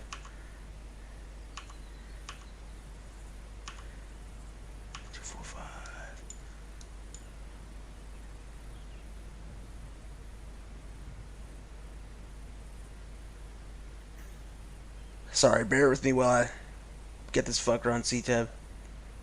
You're good. Let's see. All right, I got Security. 694. Your target is going to be that water. You're going to deny water to the local village, which is not a war crime. Totally or wait, not no, a that's war a crime. wheat silo. You're denied bread to the local children, I mean, which is so we also kinda not. gonna give our own. Yeah, This again. yeah. We're going to look like the heroes. Just say the Russians did it. Then Yeah, it's all exactly. good. False flag operations. False flag bread salad. And you're, like I said, Favor, just keep working, brother. If you need help, let us know. Security, if you're ready, send your All right, I got it. So, real quick, it would be Hog 1118. Is that for game plan? Yep. And then Ready? I would read the fucking elevation of. Remember game From plan overhead. first. That's a type. Yep. So remember game plan first. So you even said it. If I was ready for game plan. So always initiate with the game plan. Remember, the game plan is three things: your type of control, your MOE, and your ordnance. I think I missed that part when I came here early. Okay, yeah, no worries. And if you guys, like I said, I would highly encourage you guys to have hit like a notepad and I can just go through it and you guys can just write it down real quick again. Yeah, give me 2 seconds to get something right with. Okay. Thanks. Dewey, I know you're ready. Yeah. I'm And sorry, then, I was taking a break there. Yep, your target is going to be, so there's let's see. The target, I will say that I would recommend giving it to one of these guys. I've done a good amount of practice on this, to be fair, with Stephen Nelson, thankfully. Oh, dude, he wants to drop. We're all going to drop bombs, don't worry. Yeah, Feel that's free the to way give it to it these boys. confused I me was was, make it the more type painful. control is in the 9-line, or the 9-line that I've been using with the notepad and 9-liner. Yep, and that's why I always preface it like, be careful what information you get from the Arma community. Yes, be very careful. Like I said, and we'll send you the documents because I'm a big proponent of, if somebody tells me something, I'm like, where's the reference? Tell me where. Yeah, so we'll send you guys everything and you can look at it. But yeah, this is the way I'm teaching you, or the way we're at it. This is straight out of the Bible, straight out of the .3 and JFire. So yeah, a lot of things in Arma. It's not people being malicious. A lot of people try to simplify things to Arma, right? To make things easier, because a lot of things don't apply. But the way that I like to do it is I like to do it as realistic as possible with it still making sense, right? Yeah. Stewie, go ahead and drop a Mark 82 on that. There's a single-story building on the west side of town.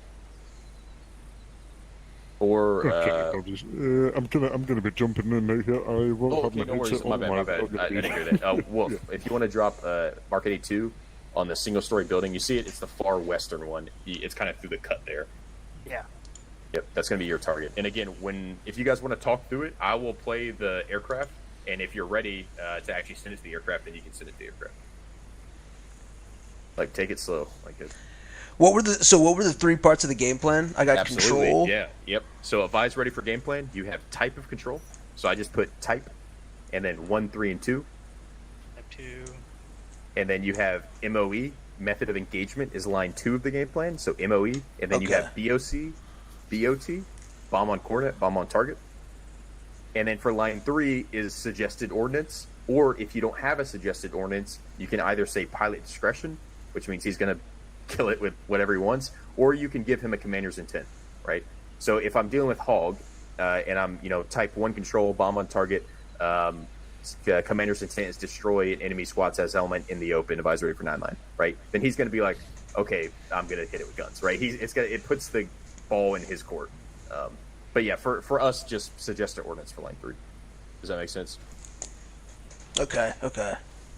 Yep. So again, line 1 is type, line 2 is MOE, line 3 is ordnance. Yep. And it flows just like, type 2 control, bomb on target, request 1 by Hellfire Kilo, advisory for 9 line. Super easy, like very concise. Type 3 control, bomb on target, request a loingo gun strafe from some neutralized advisory for 9 line.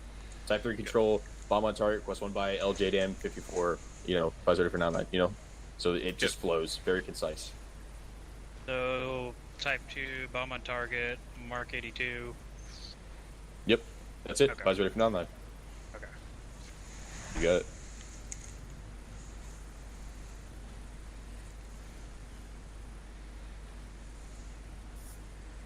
And heading.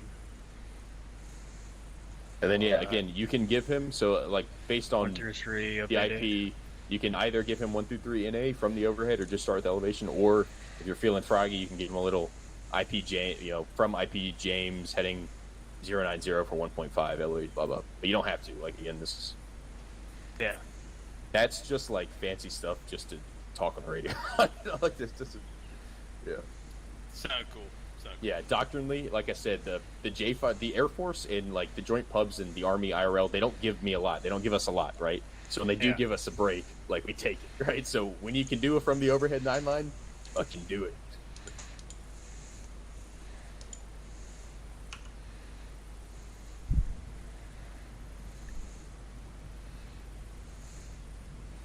God, this was agonizingly slow compared to what you were doing. Dude, I'm telling you, and if you guys do this, in 1 week, you're gonna sound like Eminem, bro. I'm telling you. It's gonna, it just, because it's a dance, right? It's literally a tango. Rabbit knows exactly what I'm about to say, and I know exactly what he's about to say. We just fill in target information, right? You guys want, while you're working, I can do another one, just so you can kind of hear it. I'll just do a simple one, we won't do a talk on or anything. Real quick though, where does the talk on come in? What's up? Where do you put the talk on in? On what line? Hog standby. So the talk on would come after the repack. So you just finished, remain overhead following engagement. You just finished line 9, and he reads back 1-8 Hog elevation 5, and then you remember mandatory readbacks are 4 and 6, and restrictions. So 1-8 Hog elevation 5-6, grid 725 322 TOT. 5-7 or 0612 local, whatever. And I say Hog 1-1 or Hog 1-8 readback correct, and I'll readback correct. Vi's ready for talk on. That's where you would say it. Okay. So after readbacks, and again, I can do it here. I can do it kind of slower. Hog 1-8, Vi's ready for game plan. Sit Hog. Type 2 control, bomb on target. Request 1 by Mark 82. Vi's ready for 9 line. Go for Hog. From IP James, heading 090 for 1.5. Elevation 2, I have an enemy-controlled port, grid 049er, break 015. No mark, 500 meters north. Right pole back to CP following engagement, negative marks restrictions. Elevation 2 meters, 049er, 015, right pole. Looking. Hog 1-1-8 panel readback is correct. Advise ready for sensor talk on. Hog 1 ready. Hog 1-1 push sensors to line 6. Describe what you see.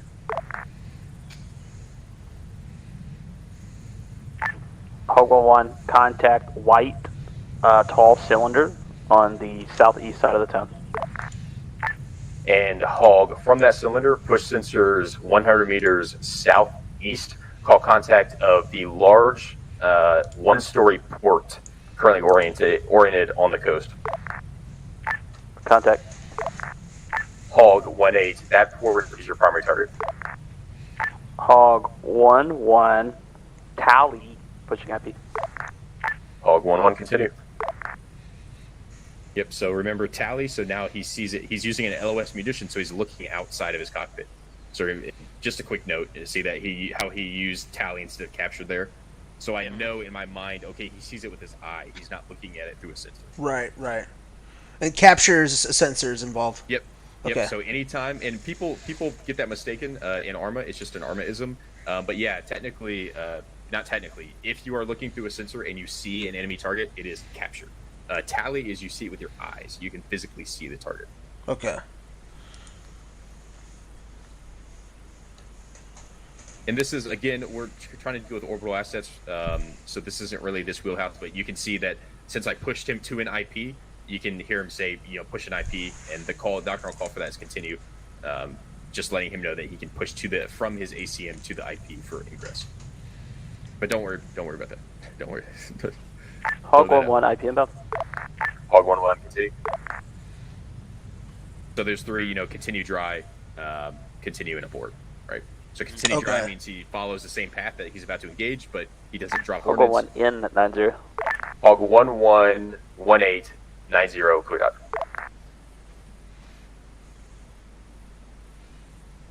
One away. Let's see if he hits it. Oh, looks good. Hog is pulling right hand full back to down. Nice. Gorgeous, man. That was impressive. Hog 1A, VJ, good effect. BDA enemy port is neutralized. It's meant for a K. If that was a destructible building, wax, but that one in particular is not destructible. Cool. Everybody kind of. Again, like. We're getting there, man. Yeah, dude, just send it, and then like if you need to stop in the middle and you need to ask a question, do it. Like this is. Hog 1 establish, John.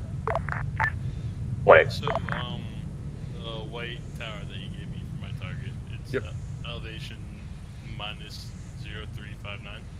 So keep in mind that is that is your elevation to whatever you're seeing. All right. Does that make sense? Yeah. So like your angle looking down, you're at a -4. You're looking down at a -4 degree. To get the actual elevation, if you look at your C tab and you kind of hover over it, you can see 2 meters. You see that? Oh, okay. That's Yeah, right. yeah. Yeah, I'm good. There you go. And again, some things don't require sensor talk on, right? Yours is not going to require sensor talk on 100%. Because the second you say good readback, he's going to say looking, and he's going to immediately slew that grid and see it, right? Yeah. So you don't have to give a sensor talk on if it's a T-72 in the open and there's nothing around him for miles. He doesn't need a sensor talk on. So it just you as the fact you have to assess the target and understand what's going to require a talk on and not. Does that make sense? Right. Yeah. Basically, if it looks all the same, you gotta talk it on. Exactly. Yeah. Or if we have an HPT, like does everybody know the difference between an HVT versus HPT? I won't waste time. So an HVT is something that the enemy that we assess that the enemy needs to complete their course of action. An HPT, a high payoff target, is something that our command assesses that we need to destroy in order to complete our course of action. Sometimes those overlap, sometimes they don't, right? So if we have if we have targets out in the battlefield and we have multiple T-72s all in the battlefield, or let's say we have like a collection of Eastern Bloc, like 4 or 5 BMP-1s, right? And right in the middle of the BMP-1s, we have a BMP-3, right? That BMP-3 is our HPT, right? That's our high payoff target. We don't want to just start engaging the BMP-1s because then that thing's going to squirt. So we would do a sensor talk on in order to get him onto the BMP-3. Does that make sense? Yeah. So it's used in heavily urbanized areas and really heavily used when we have a lot of targets in the same location and we want to minimize strikes to only engage our HPTs because they're time sensitive, right? Good. Okay. Who's ever ready, dude? Like if you're ready, freaking send it. Yeah, I just copied it onto the notepad here. I realized I can't do control caps lock and tab. Yeah, like I said, dude, people like that mod is fine, is grand dandy, but I just have notebooks, bro, and my notebooks are filled from Arma. Like I literally just have it right in front of me, and it's just easier that way for me. Yeah. And then I was looking at getting a wide erase board, putting permanent marker on it, and then having the rest wipe off. Yeah, that works too. And then what I do is I literally, no joke, if you look at my wall, it's nothing but briefs. So 5 lines, 5-line brief, which is different than 9 lines, 9-line medevac, like all over my wall. And now you'll get to the point where you don't even need to look at them. You just memorize everything, just how it is. But I would suggest that if you want to, continue this. Yeah.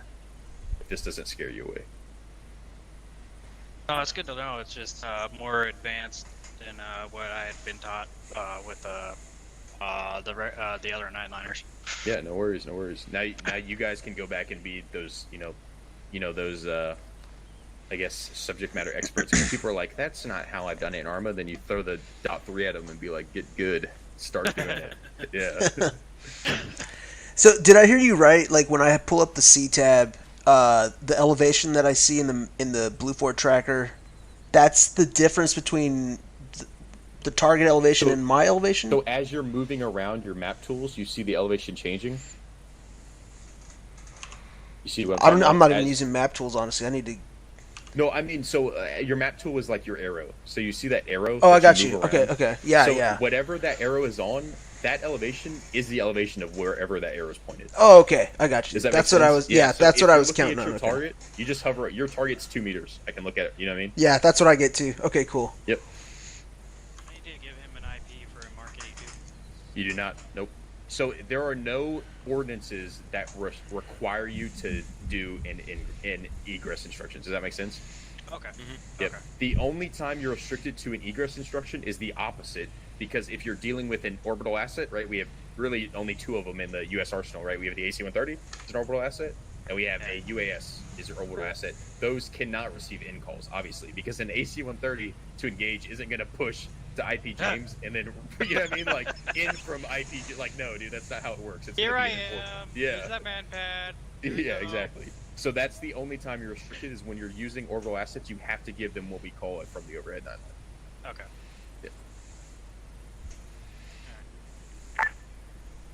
Reaper 1-1, this is 1-8. Advise for game plan, over. 1-8, send for Hog 1-1. Type 2, bomb on target, Mark 2, advise ready for 9 line. Hog 1-1, ready for 9 line. 1-3 NA, elevation 2-9, single story house on the westernmost side of the town, grid 048, break 016, no mark, friendlies 400 meters northeast, negative remarks and restrictions. Hog 1-1, elevation 2-9er, grid readback 048, 016, western building. Readback is correct. Hog 1-1, I'm contact a square yellow building on the western end of the town. Just to the south, there's a white silo. Red roof on that building, confirming. Every building in the town has a red roof. Yeah, that's fair. There's a fence just to the northwest of the building that ends to the west. I'd say that's pretty. A firm, good on target, good on target. That is your target. Primary target is Hog 1-1. Visual tally in from the southeast. Fuck! Damn it! I didn't move again. What'd you do? Oh, I didn't move. I was standing still.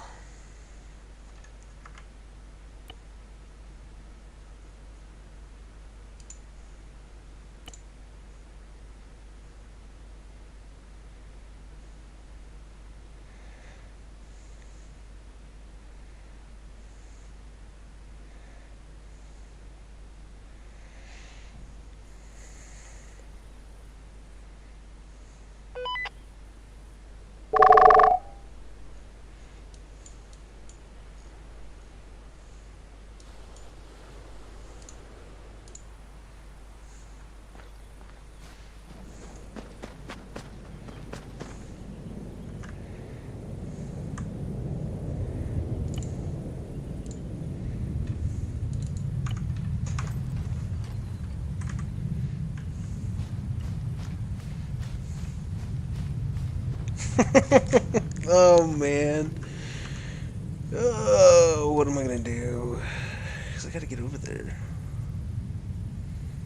2 L's of 10.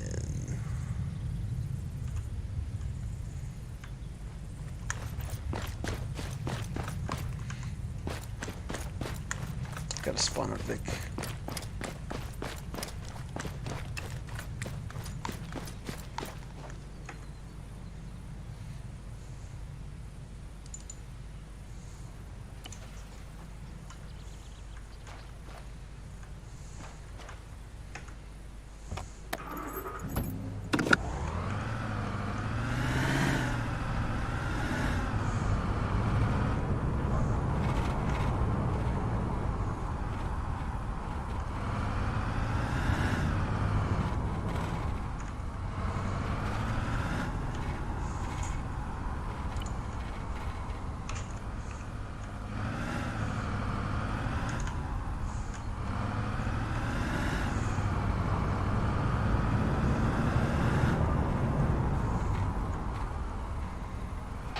Hey, I DC'd again. I'm on the way back to you guys.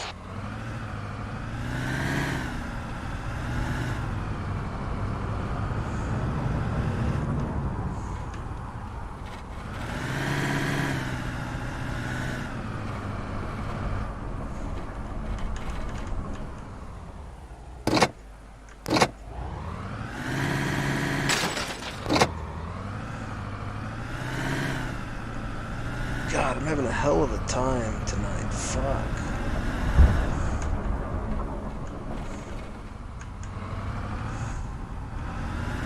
I don't even know if I can get there.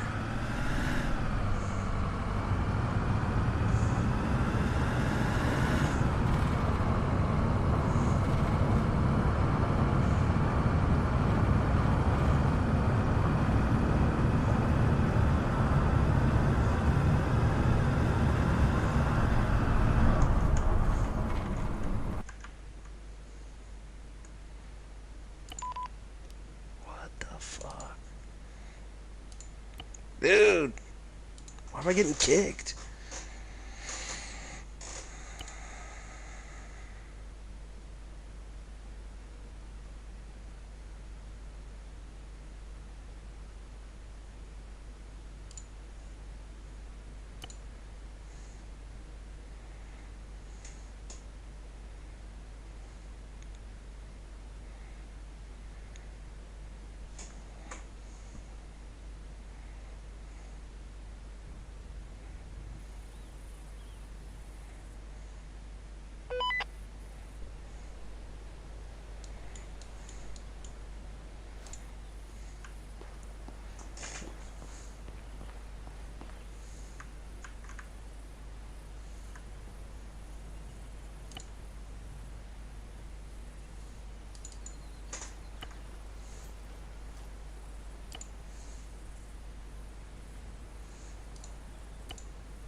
Do you imagine I fly something over there?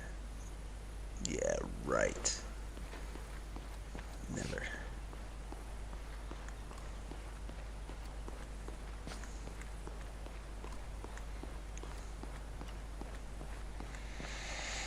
Well, let's see.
And Rabbit, we're going to do 2 more and then we'll bounce.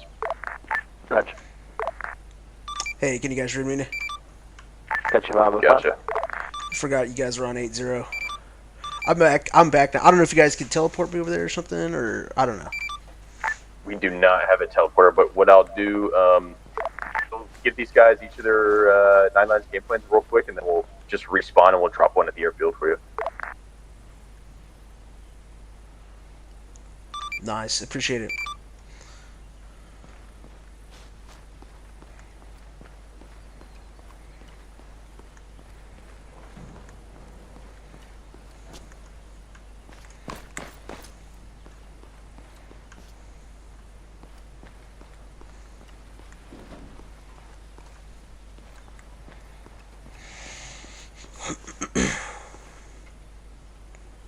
Gosh.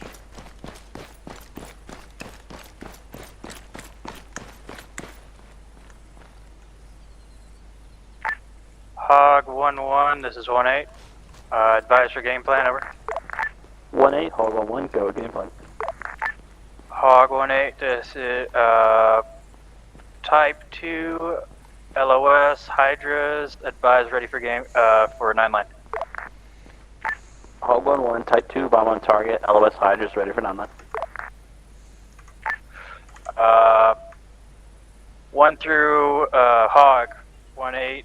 1 through 3 NA, elevation 2 9er, tower with flag in the open, grid 044, break 018, no mark, friendlies 400 meters east, negative remarks and restrictions.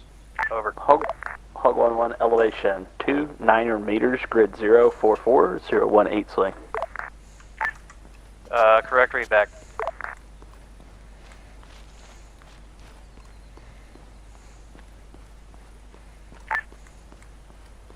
Hog, this is 1-8, correct, read back, over. Hog 1-1, go with read back. Okay.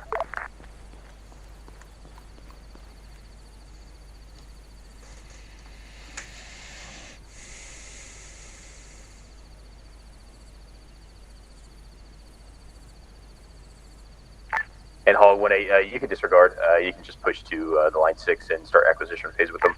Okay, Roger, I thought he had a correction. Okay, Hog 1-1, I'm contact tower. It's got a red triangle with the letter A on the south side of the tower. Primary target is confirmed, you're cleared hot.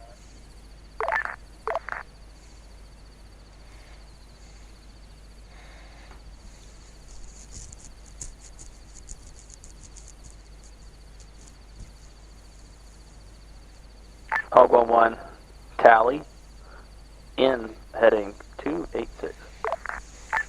Hog 1-1, this is 1-8, you're cleared hot, over.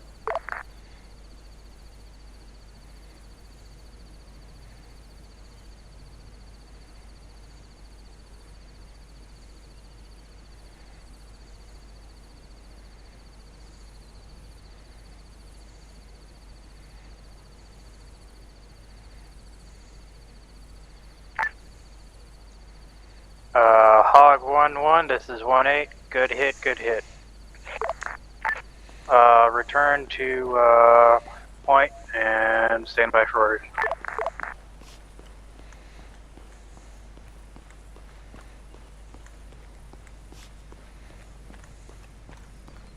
Hog 1, return overhead.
where you at? Hey, I'm up here in the tower. Puddle, I'm you up here in still this up tower. 8-0? Yeah, I'm up here in this tower. I'm coming down.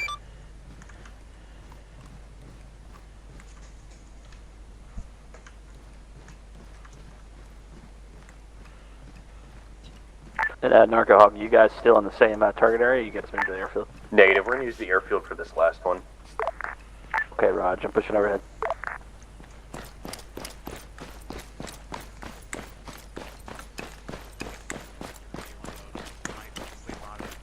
Grab a Reaper and then start working on it. Yep, and I would, again, just be careful who you grab. Yeah. Because I was kind of hoping that more people would show up. But again, like the cool thing is, I just sent you all, actually, Yeah, it's the same name and server. okay. Here's all the documents. So if anybody gives you a hard time, I just like to have the documents handy. You can tell them, shut the hell up. Yeah. There you go. Yeah, thank you. Yeah, dude. But yeah, again, like you can see, a lot of what it's taught in other units isn't necessarily completely wrong. It's just brevity's a little off. And the reason why that's the case is because unless you have access to these documents, the information on 9-lines is very broad, right? So it gives you like the 9-line format, but it doesn't tell you how to close in the gaps, right? Yeah. So that's where like the real life experience, and that's where these publications come into play. Just work on it. Yeah, just have fun with it, and eventually you're going to be literally spitting them out like it's your freaking Eminem rapping. Yeah, that was like, you could doing them so fast, I'm like, holy cow. You're going to be like that. Yeah. I promise. Yeah. I've been doing this a long time. What is a good spot to like slot into, like, so you can like get on the right comm channel to maybe hear people doing JTAC? 1.6 SLs, probably. Okay. I'll be honest, I don't really play on the KC server that much. I'm just a COG guy. But 1.8, obviously, if you just want to get your 1.8 perms and put in for there. And then if you guys, I will send you this as well. Oh wait, that's the wrong guy. I'll send you this as well. This is kind of, it seems like a shameless plug, but if you're really interested in hearing more, you can go hit up my YouTube, and then I have a shit ton of videos, like my recent videos on 9-lines, Jats, and Arma. Oh, fuck yeah, dude. If you just want examples. Yeah. I will check that out for sure, dude. Yeah, I just sent that to you. Let me see, Puddle. Puddle, what's your name and... It should be the same. Oh, I'm not looking in the right. I need to go to AC.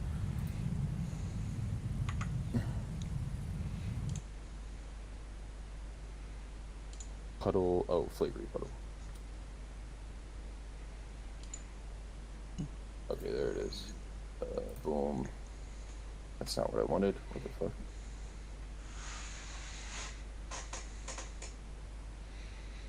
Okay, I'll send you this if you want to check that out. A ton of 9-line, especially like the recent stuff is all 9-lines, and then I'll send you the .3 and the J-Fire. The J-Fire nice, hell yeah. The J-Fire is going to be more for your actual doctrinal cast doctrine, and then if you want examples, like written examples, in the back of the .3, the cast, there are literal examples. Like it gives you like a full 9-line, by a JTAC and a aircraft, and it just goes through the brevity. Okay, Okay, cool. Yeah. All right, gents. Well, thanks for coming. Hope to see you guys on the server sometime, and yeah. Dude, hell yeah! Thanks for hosting this, man. Yeah, bro, no worries. Hey, Rabbit, we're gonna call it there, Brother Bear. Roger. I'll see you in Discord. I'll see you there. I'll catch you guys on the next one. See you. Later. See you.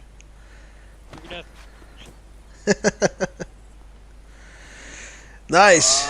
It's a lot of. It's a lot, but it's. I mean, not a lot, but it's interesting, man. It's good to know, man. Yeah. Hey, we're new here. Do you mind helping us out? Oh, what you gonna learn? We the two of us are gonna do medical training, so. Oh yeah, that's right. Yep. That's always a good thing to learn. That's a good place to start. Yep. Well, we're just trying to get it like set up with the basics of the server. Stand by. No problem.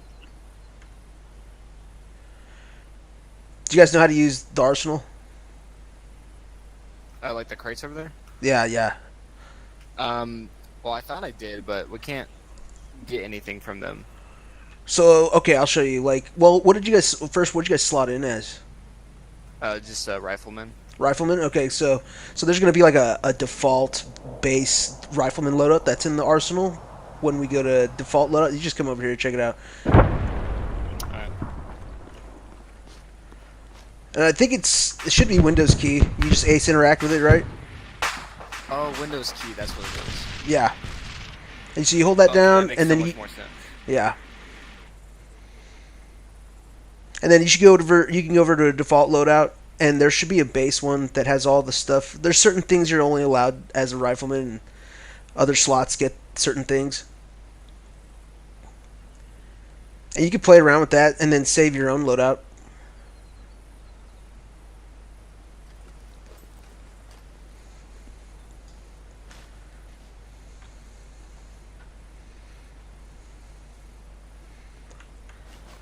Sorry about that. Dinner came. Nice. What'd you get? Pizza. Very nice. Yeah, man. I feel like I'm gonna I'm glad he has. It's really cool he has those YouTube videos up because I'm just gonna go watch people saying 9 lines. You know what I mean? Yep. And just try to work through it. Probably be getting on with the Reaper and doing them that way too. Do you already have your 1.8? No, I'm still waiting. Okay. That's the It's one in you're waiting on, you said? Okay. Yeah, I'm waiting for the 1.6, the 1.8, and then 6 actual. What all are we doing here? I was just showing him how to get the arsenal going. Copy. Okay, I didn't realize you had to use the interact menu to get through that. Yeah, a lot of stuff. You're going to be using that button quite a bit. Yeah, the majority of stuff you're gonna do is gonna be that. Gotcha. Fixing stuff, like into them and out of them. Probably gonna use your scroll wheel.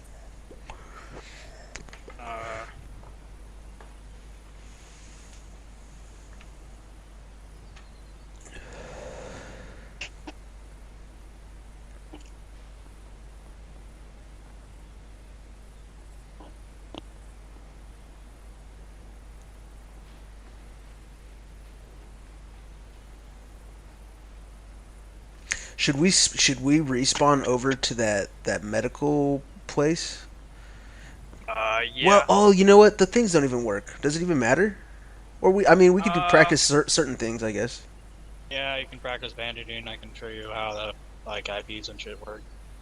Hop over there. I'm gonna hop out and get on platoon medic. Okay. Thanks for real. Yeah, no worries. Me and him are gonna jump over to the, there's a medic, like a medic training area. It's on the totally north side of the island. We'll be over there. If you guys want to tag along, it's cool, you can. If you want to join us, though, you'll have to re-slot in, though, as a medic, so you have the, so you can do all the things that the medics can do, that we're gonna be going over. Okay, It's up to y'all. It's up to y'all, though, whatever y'all want to do. If you gotta, you gotta go escape and then respawn, and then you'll go select the spawn location up at the north. Okay, gotcha. Yeah. Well, thank you for your help. Also, quick question: is the main server like down right now? Yes. Yeah. So we're between maps right now. We just finished liberating a couple of islands, or the entire map actually. So while they make another map, we're just down training and shit and just fucking around. Okay, gotcha. That makes sense. Should be up by the end of January, I think, is the timeline. Okay, awesome.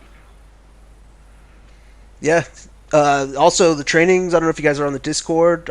You can check out some of those trainings that are coming up, too. There's a few more of them. They'd be worth checking out so you can learn some of the technical things that go on in the server.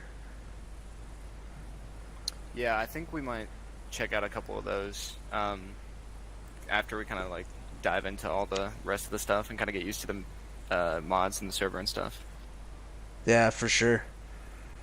Well, I'm gonna jump over there. Hopefully, I see you guys around once the server jumps back up. Yeah, later. Thanks for your help. Yeah, no worries. Later. See ya.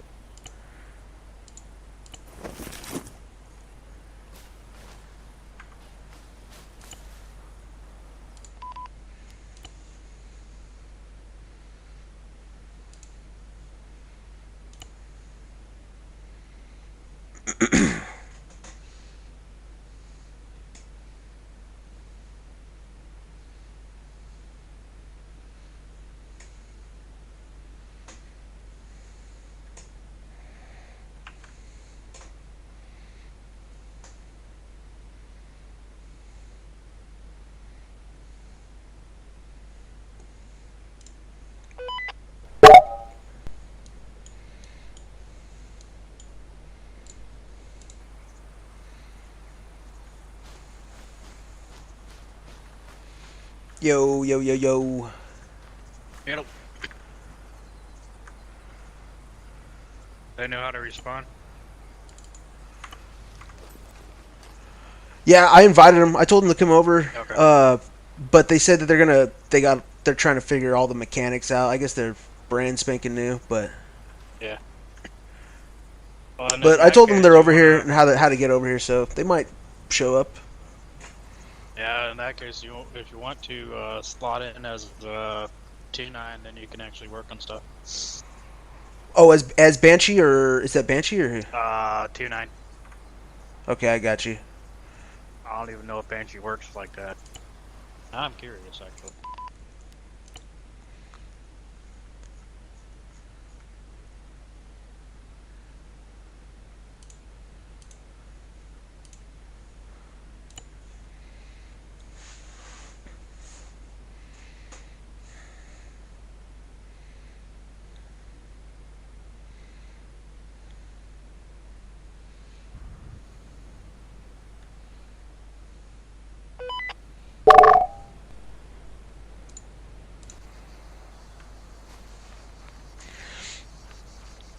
Are the Banshee guys doctors?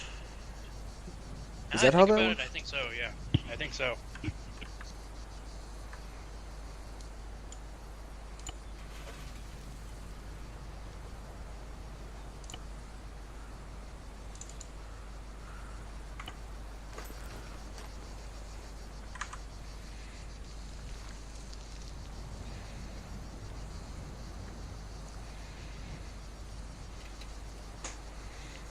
Yeah, man, he can read those fucking dude. He can get a 9-line out so fucking fast, bro. It's sick. I know, I'm like, That's the level you gotta aspire. It's a cool ceiling to try to aim for. yeah. I know, it's gonna be a while for me to get there. Yeah. He had a bunch of new information I liked too, like the whole overhead thing. I'd never heard of that, and I've watched a few other Karma like FTAC videos. Yeah. Now I'm like having to I'm gonna have to retrain myself because the type and the ordnance was in the 9-line. Was in a.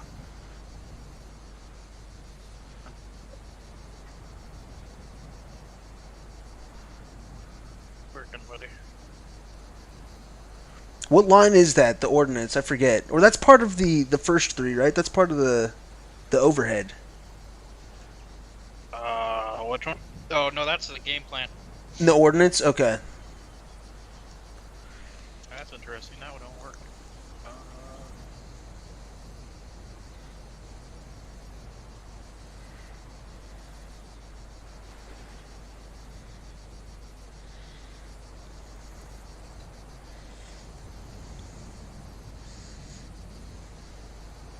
Yeah, that is weird.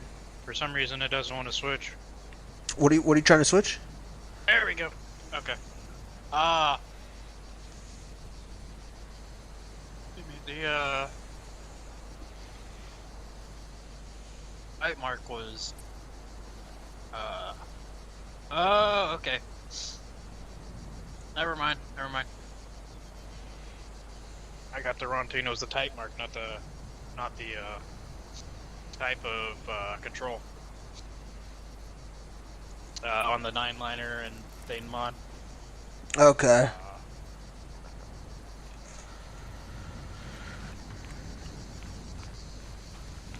Honestly, and then the other thing I need to work on is like the different kinds of ordnance that's on all these different airframes. Honestly, I need to work on that. Yeah. It was funny. It was like the other day. One had a Apache out, so we were going through what ordinances actually had. Because I'm like, oh, I haven't heard of that before. Okay, let's try that. Oh, I haven't tried that. Okay. And he was all happy to just. You know, Oh, that's fucking cool. Yeah. Okay, so medical training.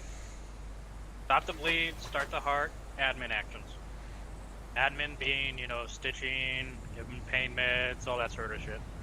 Stop the bleed, tourniquet. Tourniquets are your friend. Bandage the head, bandage the chest. Then when you're able, bandage other stuff. Okay? Okay. See what else? I've run into that quite a bit. Like, you run into a guy who's got like all of his limbs are fucked, and then he's got a red chest or a red head. So you just throw tourniquets on all the limbs, and then start the shit that you can't tourniquet. Yep. I learned that the hard way. So yeah. Yeah. If you're going as a medic, you need to be on 3.9 as your secondary. So you have your regular squad radio. Then you set an additional to 3.9. Okay. You know how to do that? Yes. You do, right? Yes. Yeah. That's your well, as a 1.9, you get a long range. Let me see, right? Yeah. Yeah, with we the do. 1.9 Okay. You get a long range. With a medic, you have to, or with like a regular squad medic, you have to use your short range. So the 3.9 you're monitoring, but that's a long range channel, right? 3.9. Yeah. Okay. But it's just it works. Generally, somebody will pick it up if you're talking on it, and if need be, it can be relayed. Okay. I'm gonna write some of this down. Yeah. Okay, cool.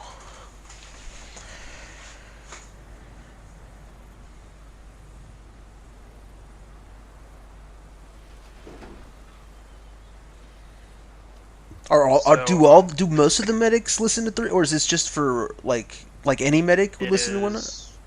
Yeah, it is mandatory. Okay, good to know. Okay. Because that's where you're gonna be responding to mass cas. Let's say 1.9 needs help somewhere, and he needs to he pulls 1.1's medic or something. Yeah. I got you. Okay.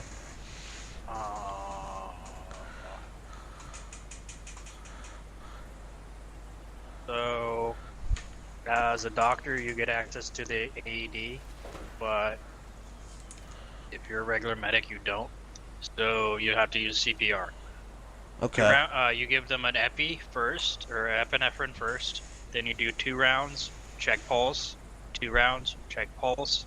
2 rounds, check pulse. Okay. And then by that time, you can probably give them another epi, and then do it again. And you said epi first, and then administer CPR. Yes. Okay. That epinephrine will give you an extra 5 or so %,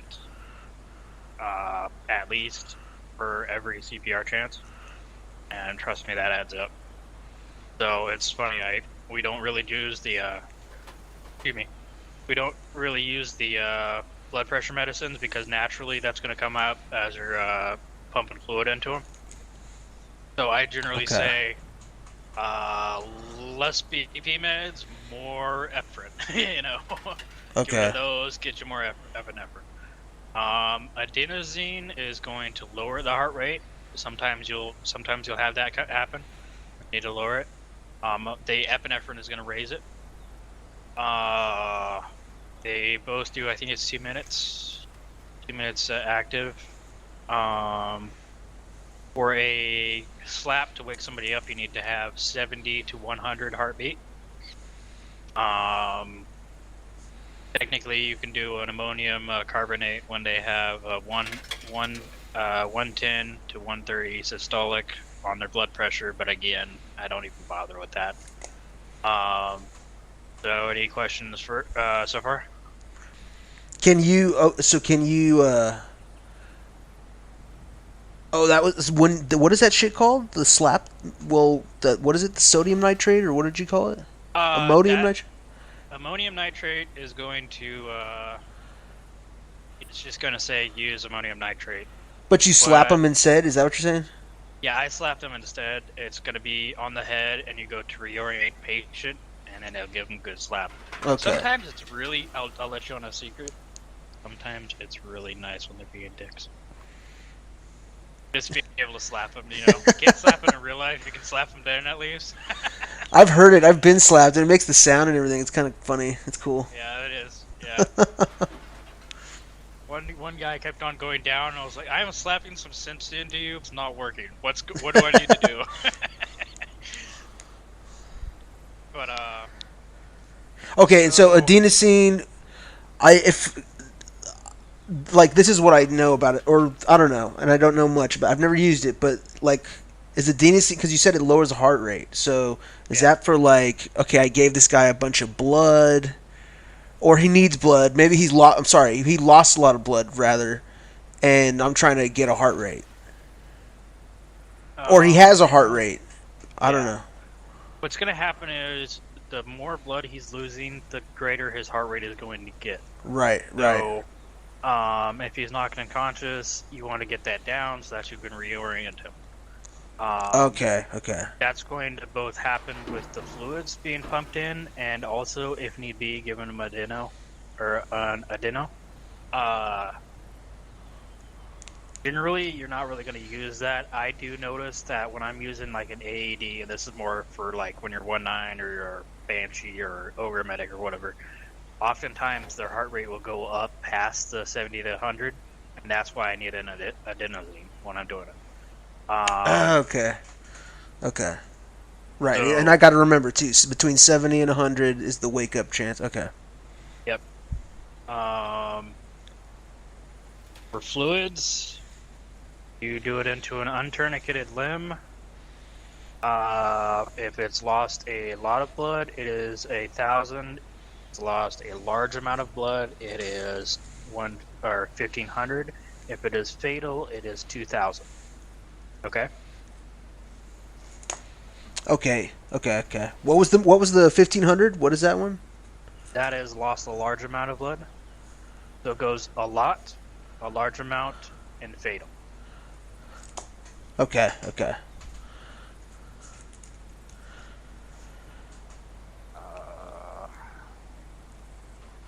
How much blood do you carry then? That begs the question, I guess. Because I'll be honest too, man. Like, I used to, as a rifle, I mean, whatever I slotted in, I used to fucking carry my own blood for myself. But now the room is too important. You know, I don't carry it. Yeah. Generally, if you can do like a couple of 500s of plasma and a couple of 500s of saline, you're golden. As a medic, you're gonna carry more. Okay, right. So that's like as a like a rifleman or whatever. Okay. Yeah. If you want to later on, you can swap into a medic slot. I'll slot into one. Slot into one. Okay. And then I can share my kit with you. That'll have everything you need. Did you get the platoon medic kit that I made? No, this is the default one that I have on right now. Okay. Should I grab yours? I could grab it right now. Probably, because I know what's in it. Okay. I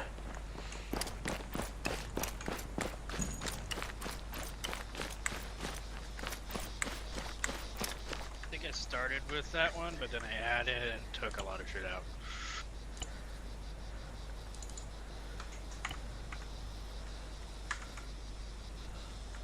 Okay, cool.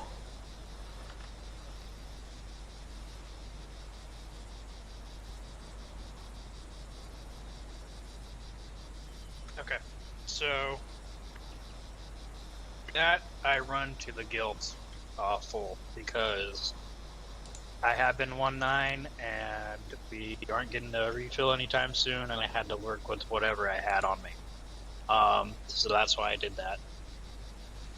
Generally, you can go a little bit lower with stuff, but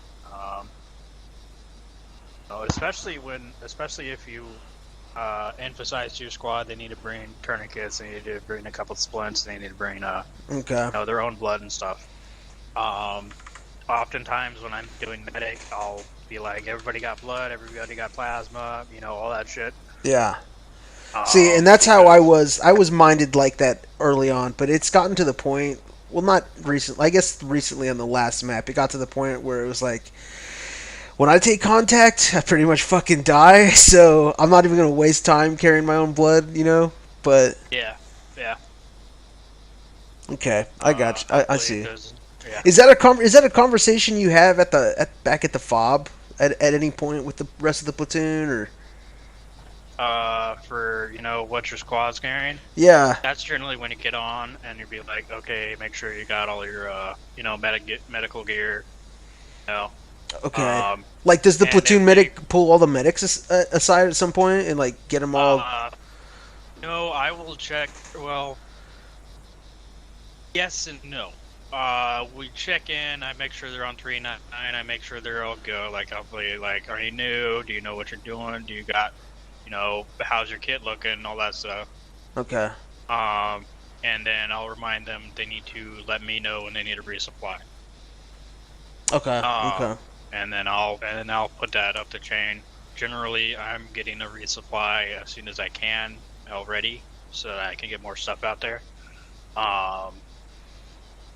Because I carry one box with me, and then I request another box when available. Just so that there's more stuff in case. Like, for instance, we had one where it was just sustained combat for a couple hours at least, and people were falling left, right, and center, and we were running through all of our stuff really quick. So I was like, thank God I had the second box, Oh, you already had it. You already had the second crate. Yeah, because I had them start building me one on FOB, and then we had a insert, and so they brought it with it. That was a lifesaver. Okay. But yeah. But if you practice as, like a doctor on here, you still won't be able to stitch. But I will also warn you that it's never as easy as it is on here as it is in the server. These guys bounce up like crazy. Or they come to, or their heart rate's good and all that shit. Oh, okay. Easily. So... Is that because I think I've seen one of those settings actually in the Ace Medical? There's like if you're on a FOB or if you're on a base, you have a better chances of certain things, right? Yeah. Okay. Want to go practice on a couple of them? Yeah, let's do it.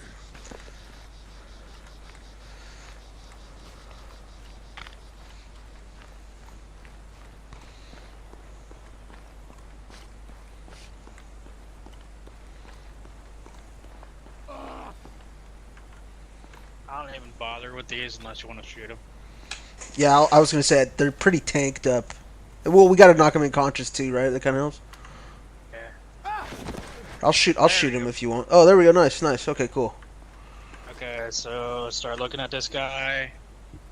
All right, you want to go with the worst wounds first. So it looks like there's scrapes aren't that bad. Crushed tissue can be. Puncture wounds and velocity wounds are gonna be hard. So this one you don't even need to really tourniquet him. You can. Oh, he's got a heart rate 98. Yeah. So this guy is gonna wake up if we slap him. Okay. Frankly, it's always better to tourniquet first and ask questions later. Sometimes, Okay.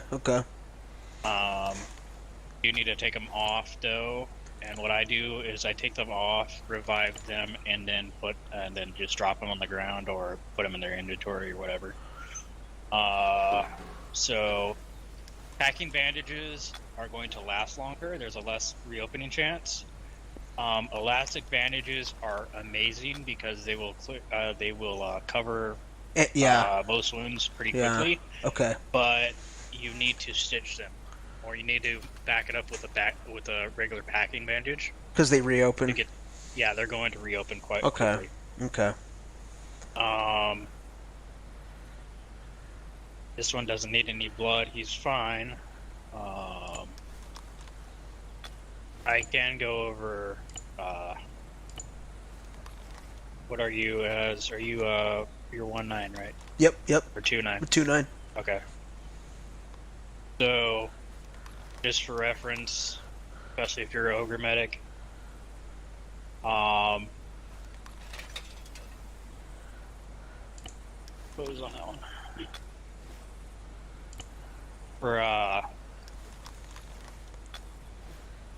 fixing broken bones, you click on the limb, check fracture, then you start an IV onto that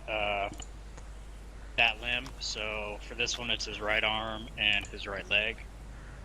So if you go in on the health menu, Okay. And you put a what on the leg? It's called a what? It's an IV. Go to your advanced treatments. The 16 gram. Okay. Yep. Okay, I'm throwing an IV on the arm. Okay. And you also want to check fracture under examine patient. Okay. Wow, there's a catheter option. I did not know that. Well, that catheter is the IV. So then you're gonna push lidocaine under the surgery tab. Push lidocaine first. Okay, wow, I've never seen this. This is interesting. Okay. Yep. And then you're gonna perform closed induction. Reduction. Gonna take 10 to 20 seconds. Is that me setting the bones? Is that what that is? Yep. Okay. There you go. Now it's gone. Okay. Yep. And then I like to take the IVs out. If you set up. Oh, okay, remove IV. Yep. Always push lidocaine unless you absolutely have to. When I remove it right now? Yeah.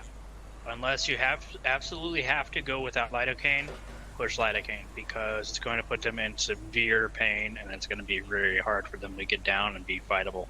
Before or after I remove the IV? No, sorry. The push lidocaine before you do the fracture. Oh, I got you. Reduction. Copy, I'm tracking. Okay. Let's see if this guy earns a slap. So, under exam patient, you look for check pulse. Totally normal, so you go to the head, go to basic treatments, and reorient patient. So if you want to do that, you can give him the resounding slap. Okay, one more time, say it again. Okay, so you go to the basic treatments, or you click on their head first, go to basic treatments. Oh, it's on the head. and- I'm an idiot. Okay, I got it. No, you're good. There we go. Yep. Nice, okay. About it. When in doubt, tourniquet. Okay. If you have an extra person with you, have them doing the bandaging the head and the chest while you do the tourniquets, or you do the opposite. If you think you're going to be able to stitch them soon, use elastic bandages. Okay. It's going to cover them quicker. It's going to stop the blood loss, and you can start pushing IV and pushing fluids into them, and then you can start doing the stitch. Okay. If they don't have a heart rate, then you're going to need to start establishing that heart rate. So you may have another guy with you doing CPR, and you're stitching or whatever. Okay. Some of the stitching will be very important because some guys will just open up like sieves. So but most of the time it'll be okay if you don't stitch them right then and there. You know, wait for the lull in the fighting, get them back up, deal with the contacts, deal with all that, then start doing stitching. That's why I call it. That's why I call that an administrative action. You know, it's something that we can do, you know, anytime. It's not, you know, super important unless it really is when you have a very fucked up patient. Okay. But 9 times out of 10, it'll be fine to just push that off a little bit. Especially if you need to work on another patient or whatever, you just be like, you need a stitch, remind me. You know, so, and they can hear you when you're talking to them. So always, you know, talk what they're doing, saying you're going to be all right, buddy, you know, all that good stuff, you know, bedside manner kind of thing. Yeah, okay. Don't just be silent, because then they're like freaking out. Is somebody helping me? Whatever, you know. Bro, one time, it's even, first couple, I don't mean to interrupt, but I got a funny story, because I'm sure you've dealt with this too, like, I went down, and I hear them finally, it was a mass cast, there's like 3 other people down, one of them is a squad lead, so I know that I'm at the end of the list, even if they do find us, and when this guy finds me, he was like, he starts working on me, and then at one point he just says, oh, fuck it, this guy's fucking dead, like, it was funny. Yeah, I mean, I'll tell them, you know. And they brought me back. They brought me back. I didn't die. Yeah. Like, I mean, there's some points where it's just like, I'm sorry, buddy. Not, I can't help you. You know. Yeah. But just letting them know that, so that they're, you know, they can expect to probably die pretty soon. You know, so they're not sitting there like. Yeah, and then they can respawn. Or whatever. Yeah, you know. And sometimes I have to make a call and be like, I'm sorry, buddy, but your medic's down, and right now we have a mass cas, so I need to get that medic back up first, you know? Yeah. Sometimes it's a hard call, and you feel bad, and you're literally, I mean, you can tell it in my voice when I'm like, I'm sorry, buddy. But it is what it is, and that's what part of being, you know, a medic, and especially being a platoon medic is about, is making those hard calls. Right. Running that triage. Yeah, and as an ogre medic, you're probably your thing is just, it's most likely to happen like with minefields or whatever, you know. And you know, if we need to pull a Vic out, you know, and basically just get the hell out of Dodge and reassess, you know, and make sure everybody's okay. I mean, you can throw them into a Vic, and or throw your patients into a Vic, and then be like, okay, we're getting the hell out of here. Hang with me, bud. You know, it's going to take a couple minutes, but I'll get to you, kind of thing. You know? Right. Because, okay, so that makes, that reminds me of a question. So, you can't move someone till you have a heart rate, right? You can move somebody who does not have a heart rate. Like, if you need to get them out of danger, but, like, I mean, like, I don't know, like, you can't, or, I mean, maybe that's just the wrong idea in general, then. If they're injured, you can move them. Okay, yeah. Yeah, like, if we go down and we're, like, in danger, like, taking fire, I'll move the guy. Yeah. But I can't, like, and, like, as a medic, if you establish a CCP, yeah. Then it's basically just you all pull security, and you're gonna have to say that. You're gonna have to say that quite a bit because everybody wants to help their buddy, you know.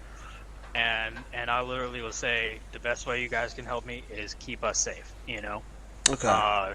Just be that positive reinforcement, like we've got this handled, we got it. Just do your job. Make sure nobody else goes down. You know, kind of thing.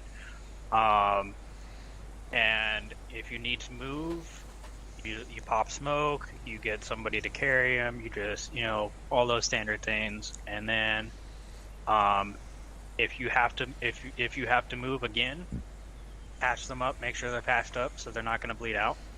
And then start moving. Okay. Okay.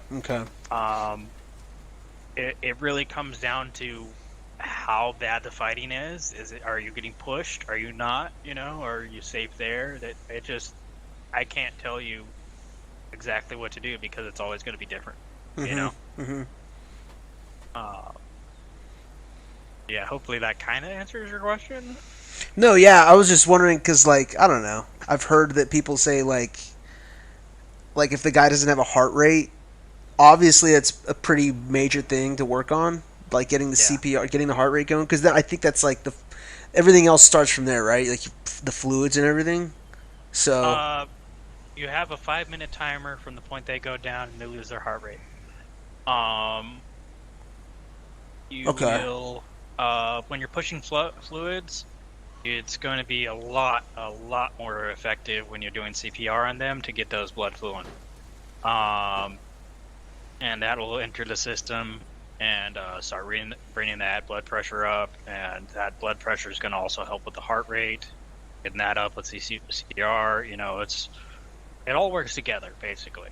Okay. So if you absolutely have to, sure, bandage them up and, you know, start pushing fluids and then get them the hell out of there and start CPR immediately when you're safe. Okay. Really, the CPR is not necessarily the last thing you'll be doing, but basically, again, it's stop the bleed, start the heart. You know, and to start the heart, you need fluid in there. You know, otherwise it's going to just race and whatever. So okay. Stop the bleed, start the heart. I'm gonna write that down. Okay. Yeah.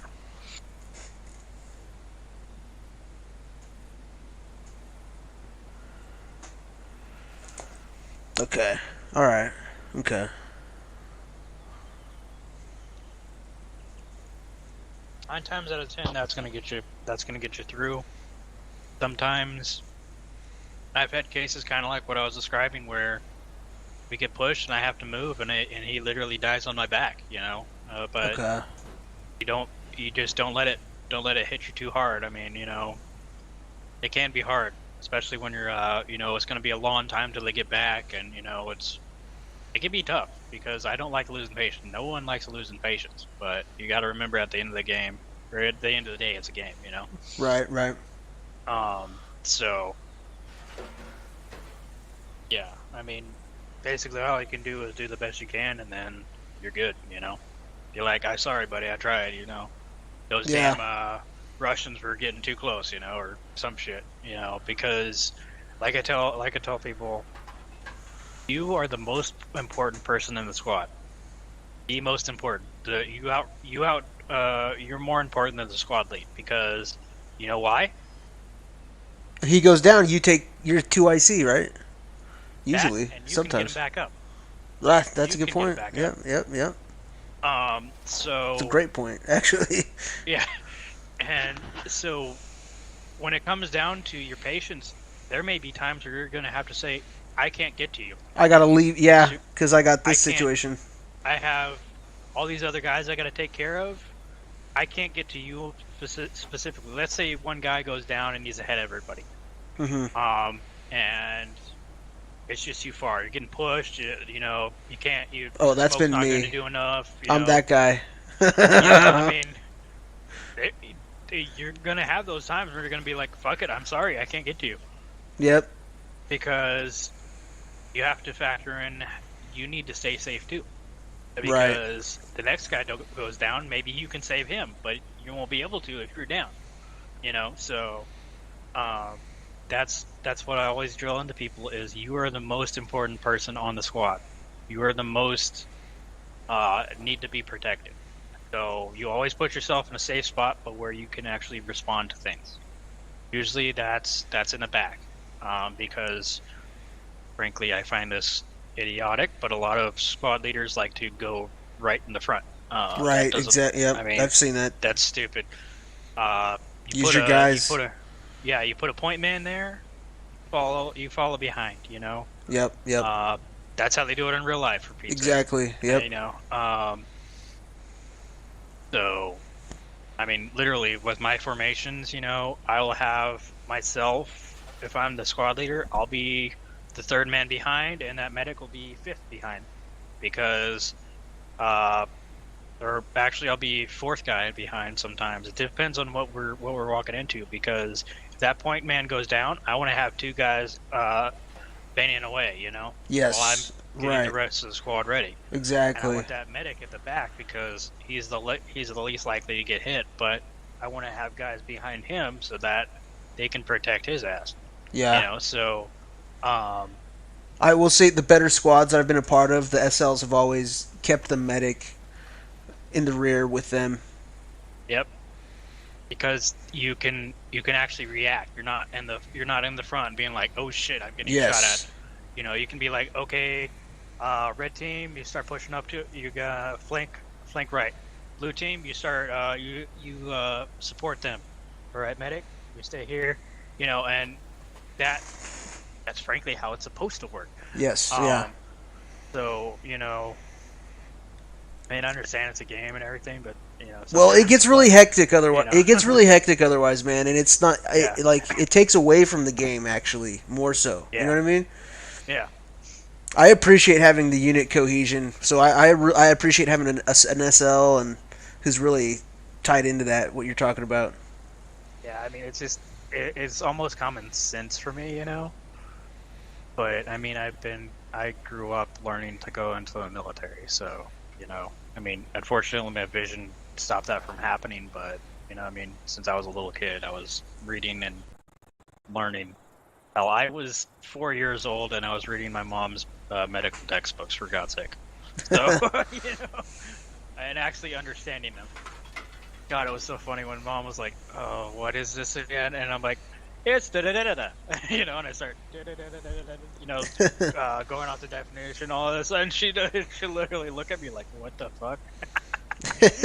I still remember that. I mean, God, but yeah. Well, I mean, it's because I've also, like I said, like I don't know, man. I've been on squads where the cohesion is so non-existent and the squad leadership is so absent.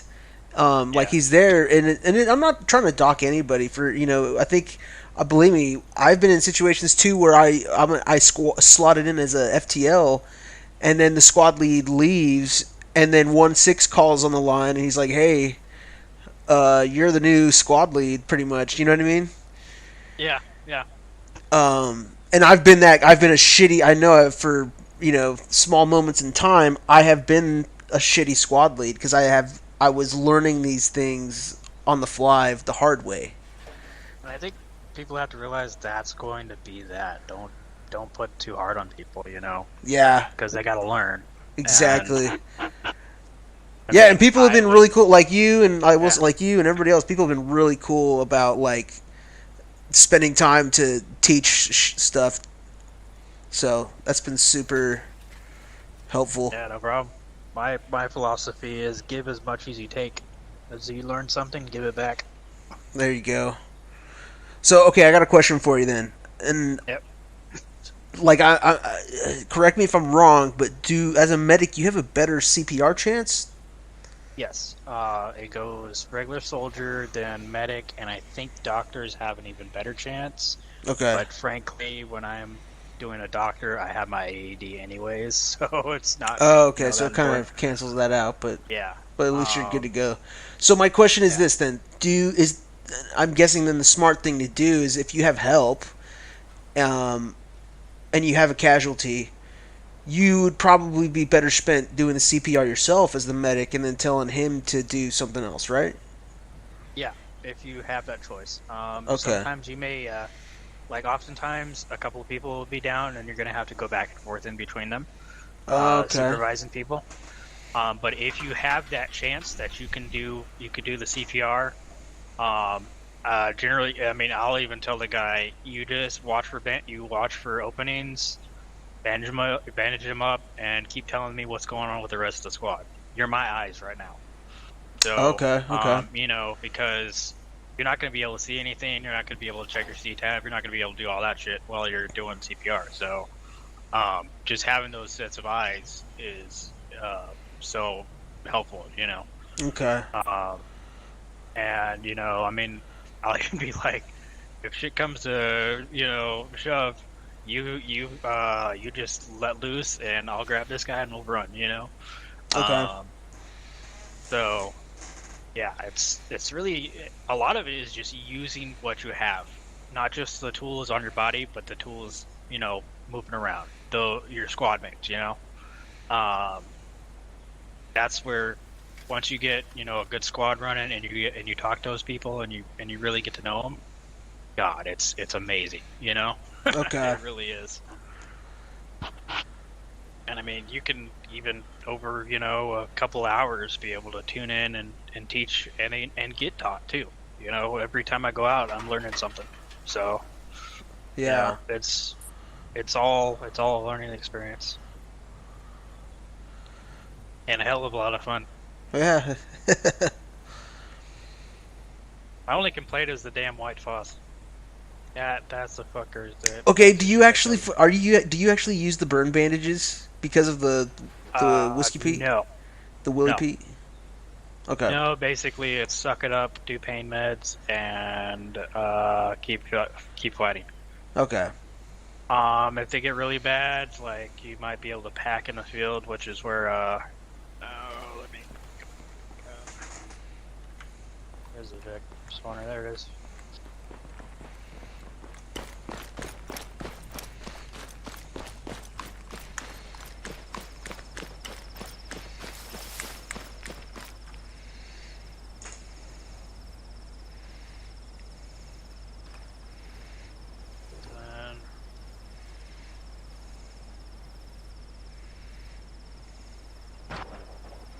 These both work the same. So if you need if you have a patient that's either really fucked up or we're in the middle of just doing like a resupply and everything, and everybody's getting squared away from the next push, what generally happen is 1-9 whoever is using this will dump a bunch of personal aid kits into this, and then you hop into it, or you grab a personal aid kit, or even tell the guy who's getting worked on, grab it, hop in here, and you can actually use you can use it to fully heal them. Like they'll be brand spanking new. Yeah. Okay. And this is frankly. Can the medic can pack you? Yes. Okay. Okay. Yes. Or at least that's what it was like when I was doing it. Okay. I know 1-9 and 2-9 can pack you. I am fairly certain the medics can as well, because I think it just works like if you're at the CCP on base.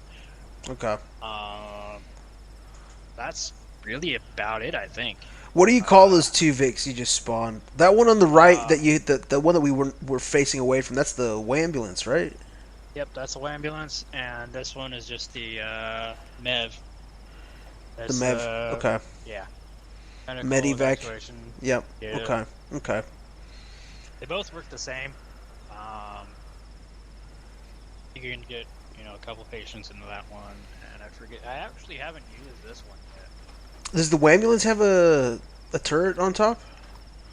I do not believe so.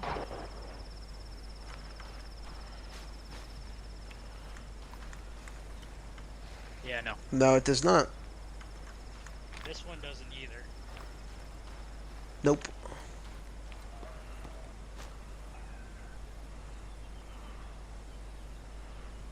Huh.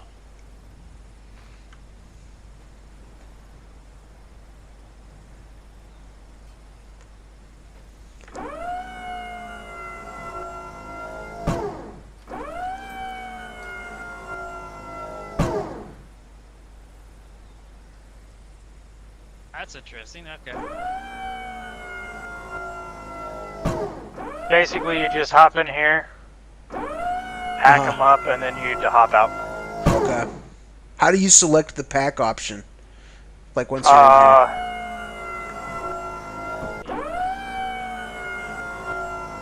here? Okay, you just interact with the guy when he's in here? Yes. Okay. Yeah, you go passengers.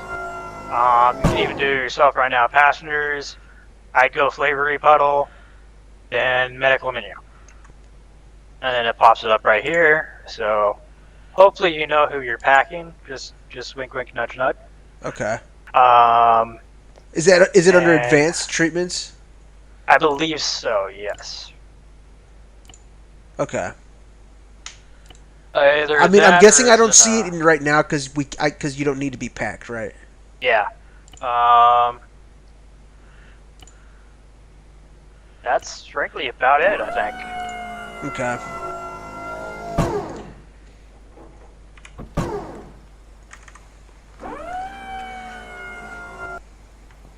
Yeah, the whole fracture system too. I'm glad you showed me that because I had never. I mean, I guess you can't really look at that. You never have a chance to look at that until you slot in as a medic. Yep. That's why people are always shouting for 1.9. I got 2 broken legs or all that stuff. That's been My me. God. I'm sure you've heard me yelling at you fucking the last couple weeks, dude. God, the Agent Knockout went through like 3 broken legs in not even 30 minutes, and I was like, dude, you're taking all the fucking lidocaine. Next time I'm not gonna even give you any lidocaine. That's you're gonna be in pain. I don't care. Maybe you learn your lesson. Damn it. Shit. Yeah, that was. It's tough. It's tough when you're the only medic, and then you're basically 1.9. Yeah. That's happened a lot of time. I was de facto 1.9 even before I got my perms. I just couldn't do the broken bones because, especially on the night shift, people, you only get maybe a squad and a half of people. Yeah, if you're lucky. And then and so you're like, well, I guess I'm it. Yeah. It's a trial by fire, man, for sure. Oh yeah. Oh yeah. Yeah, it is. But then again, it is fun.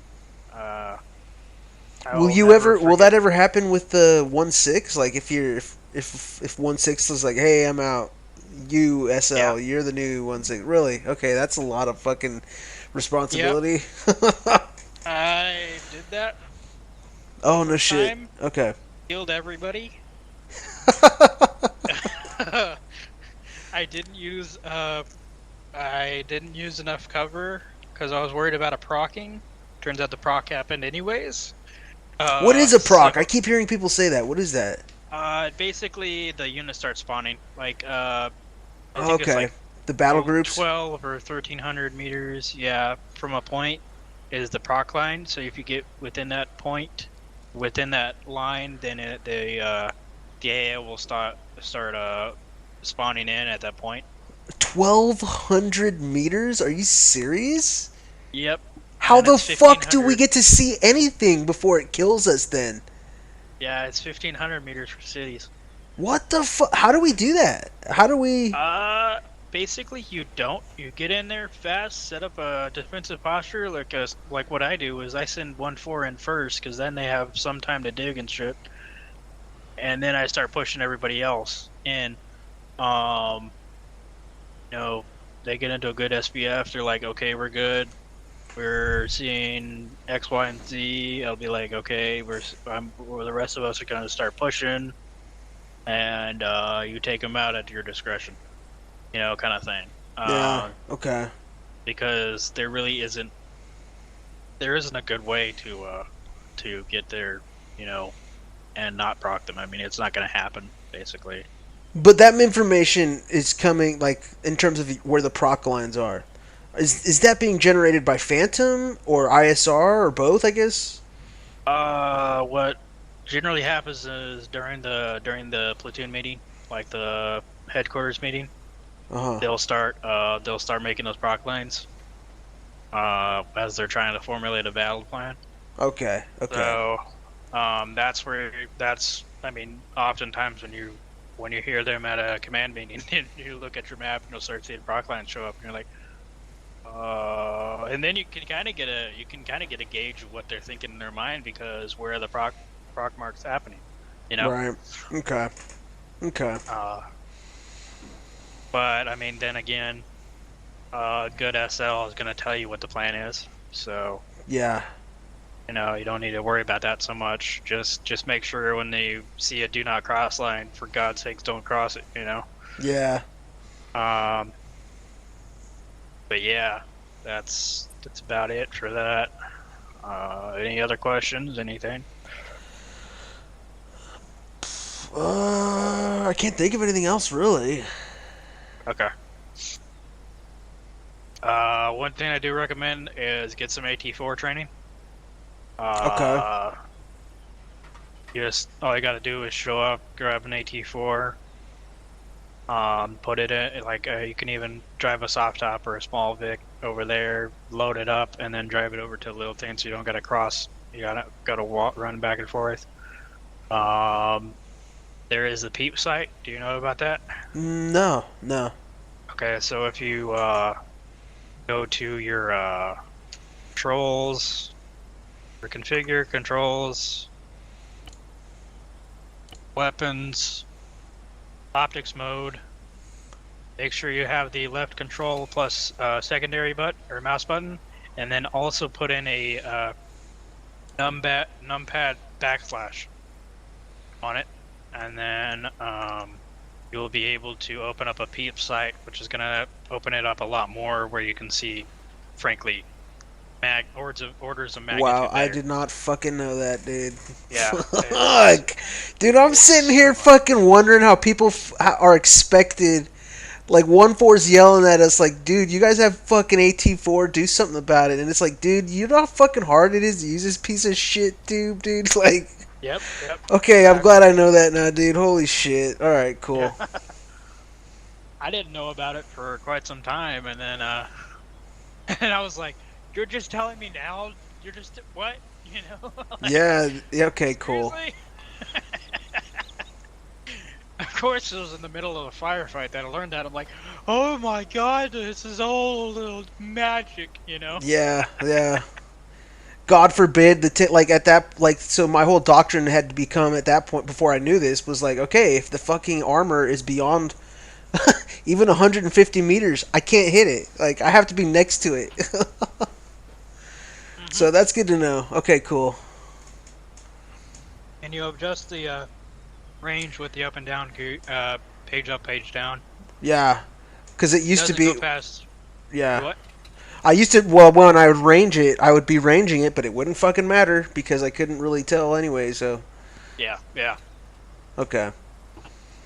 God, you should have seen like the whole pile. Like, literally could walk up onto the pile, and like go prone and be over the sandbag with how much Master Chief and I were using the AT4s earlier today.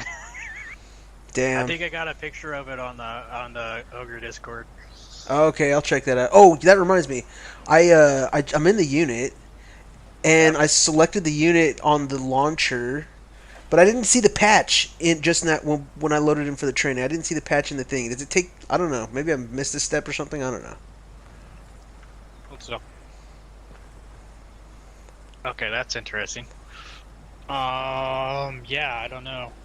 Just you click on the top right of the unit, and then hit your play button. But Maybe I didn't do that. Maybe I'll check the launcher, make sure I have it checked and everything. Yeah, I don't know. Huh? Because I was excited for my new ogre swag. Yeah. I rock it all the time. I'm like, I earned this shit. You know? Dude, hell yeah. Well, when I walk around and I see people with it, I'm like, what the fuck? How'd he get that? I'm like, I should stick with this guy. Maybe he knows what he's doing. Yeah. Alright, okay. Alrighty, Yeah, I'm gonna go over let me go over what I got and tell me if I'm like missing anything major. I just took a few brief things here, like long range channel 39 mandatory. Oh yeah, you were talking about doing your 2 rounds of CPR and then check, and then 2 rounds and then check. Adenosine lowers the heart rate. When are you gonna use that again? When do you find yourself using adenosine again? Very rarely. The only time I use it actually is when when I hit them with an AED and then their heart rate goes up, and then I bring it back down. Okay. Remember epi before first round of CPR. Oh, I have that right here. That's what that is. Okay. Okay. Okay, cool. Epi, yeah, I got epi and then start CPR. Yeah. 70 to 100, they're gonna wake up. That's the heart rate. Stop the That's blood. the reorienting slap. Yeah, Yep. yeah. Or stop the bleed and start the heart. Yep. And that's about it. And then a lot is 1,000 milliliters, large 1,500, and then fatal's 2,000. Yep, at least for those Okay. values. Sometimes Okay. it'll be different. Another trick is pump in saline. It's going to be a lot quicker on bringing that blood up. It's not going to be as effective as blood or plasma, but it is going to help bring that up. Especially when you have a fatal patient, you want to get that up as fast as you can. So you might dump in 500 milliliters of that, or even 1,000 if you have it. Shit, I totally forgot about. Okay, blood, plasma, and saline are treated as 3 different things. So when you have one IV, this is not how it works in real life, but bear with me. So when you put a IV in a person, you can then put, let's say, 500 of blood, 500 of plasma, and 500 of saline at the same time, and they will drain all together. Okay. Right. Okay. I've heard about this. I think. Yeah, it's not. But I didn't know if it'll work like that. Okay. Yeah, it's not going to be one draining and then the next one and the next one. No, they're all 3 going to be doing. Okay. Wait, and you don't have to do anything special. It just works like that by default. Yes. Okay. Yes. Okay. Plasma is really good because it gives you more clot factors. I think it's Okay. 15 for 1,000 milliliters, 10 for 500, and I think like 5 for 250. I don't generally bother with 250s on anything. I just say screw it. I can pack in another 500 because generally you're going to be using 500s to get that thing up. But your plasma, especially if you have somebody who's they're bleeding, they're opening up and everything, that plasma is going to be excellent because it's going to help reset that and help stop them from doing it. The only other thing is when you're a doctor, you have the capability of putting the fast IO in. That you can have all tourniquets, all the limbs tourniqueted, and you can still put that into the chest. It'll hurt like absolute hell if they wake up with it, but it will let you put in IVs in. I love it as a 1.9 because it's one less thing I have to worry about. Okay.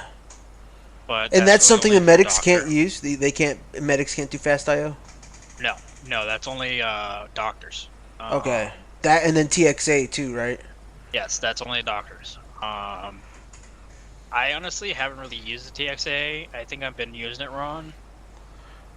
So I need to refigure that out because when I put it in, it doesn't work. I think I need to put something else in with it too, maybe saline into it. But what does it do again? It acts like Quick Lot. Okay. It's going to help seal a wound, and it's going to keep sealing it. Another thing is... Do you still have to stitch it? Yes, you will still have to stitch it, but it's going to help that wound not reopen. Okay. So it's adding to the bandages, and it's an extra layer preventing that thing from opening up again. It Okay. will open up eventually. It's just, it gives you more time. The elastics are excellent. Bandages or packing is also excellent. Quick Clot, don't run as many Quick Clots because they're not very good at covering. They will not open up as much, or out of the 3, they will open up the least. So maybe finish it off with a Quick Clot. Okay. When you're bandaging them. But other than that, your packing bandages and your elastic bandages are going to be way more effective. Okay. Especially if you can stitch them. Can't stitch them, look at using Quick Clots. You're going to Quick need Clot. more Quick Clots for that, but it's going to give you more time. So, Okay. I mean, a big thing about being a medic is time. Time till your patient dies, and time till you can get that heart rate done, and time till you can start stitching. Those are the different times you gotta keep in your mind. Okay. Okay. But I mean, even then, it's gonna almost be second nature by a few days. that you don't even have to, consciously think about it. Okay. Other than that, I think I've told you pretty much everything I can think of. All right, cool. Knowing me, there's going to be something that I'm going to forget to mention, and then they'll be like, "Hey, remember?" But yeah. All right.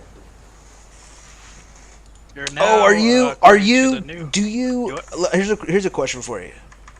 Do you set up a CCP, or is that Banshee, or the platoon? How does that work? Setting up a CCP. The platoon medic is the one who sets up a CCP for the platoon. A squad medic can set up a local CCP for their squad. They just cannot mark it or they need to mark it as, 1-1 CCP or something. Oh, okay. Okay, that makes sense. It's just so that it's not getting confused with the actual CCP. Like, let's say there's some rocks, and then there's a forest. If I know we're going to be assaulting the forest, I'm going to put my squad CCP behind those rocks, Mm-hmm. Okay. So, it may not even be a formal thing. It's just like, hey, we're going to bring these guys back to my position, Yeah. Okay. More like an RP than anything. Yeah. Okay, here's another question. If you need, because obviously if you're setting up a CCP, it sounds like you got mass CAS or something. You might need Banshee's help. Do you get on 3.9 and talk to Banshee yourself, or are you getting on to 3.9 to talk to JTAC? How does that work? You get on to 3.9 and talk to the platoon medic. The platoon medic is going to then talk with 1.6 and 1.8 about getting Banshee to you. We haven't really had many Banshees lately, so, generally your 1.9 is going to be your response force. Okay.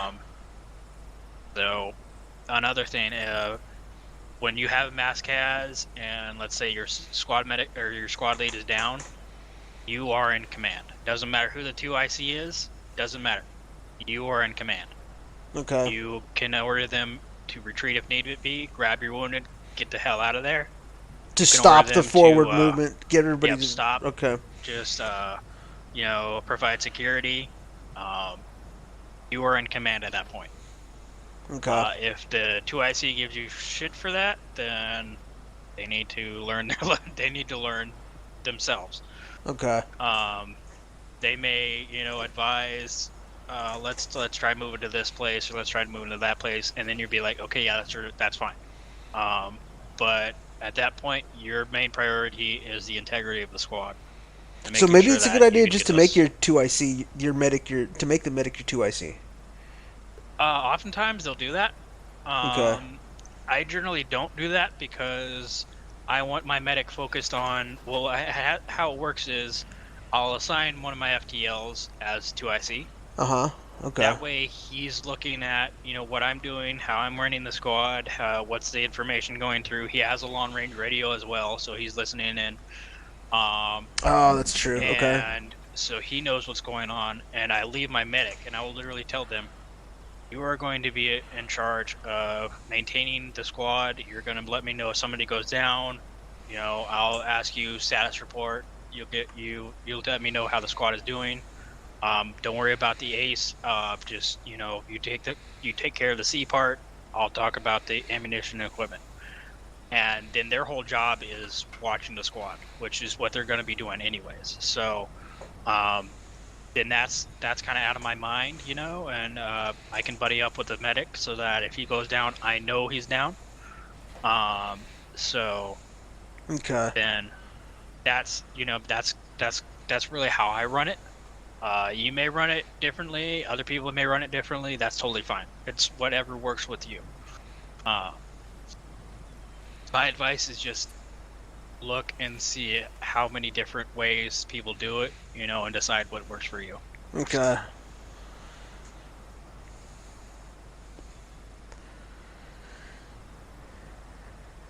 All right.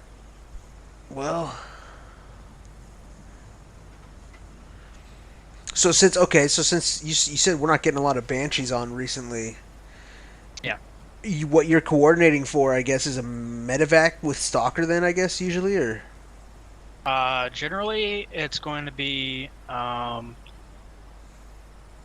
generally how it's been working is you're going to say you have mask has, you're probably going to mark it on your C tab or give a grid or whatever, some way of showing where you're at. Yeah. Because if your squad leader goes down, you have that marker that the shows marker where goes. the squad Yeah. is.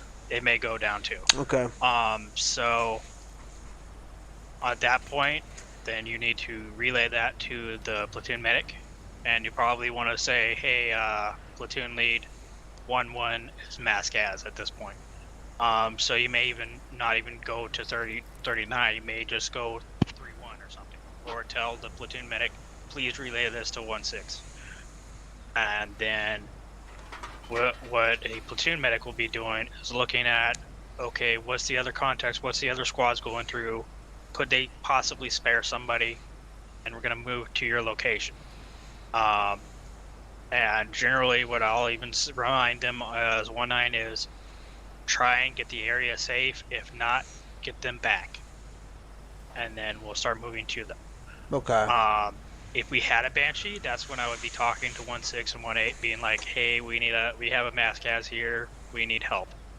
And then they would deploy either with their helicopter or with their Vic, which is going to be either the ambulance or the MEV.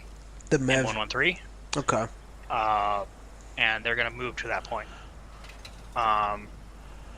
I love Banshee because it's a lot more doctors on hand, so you're getting a lot better than doing CPR, running from one person to the next with an AED. But basically, it's going to be getting to that point, holding it, and keeping them there. If need be, we can medevac.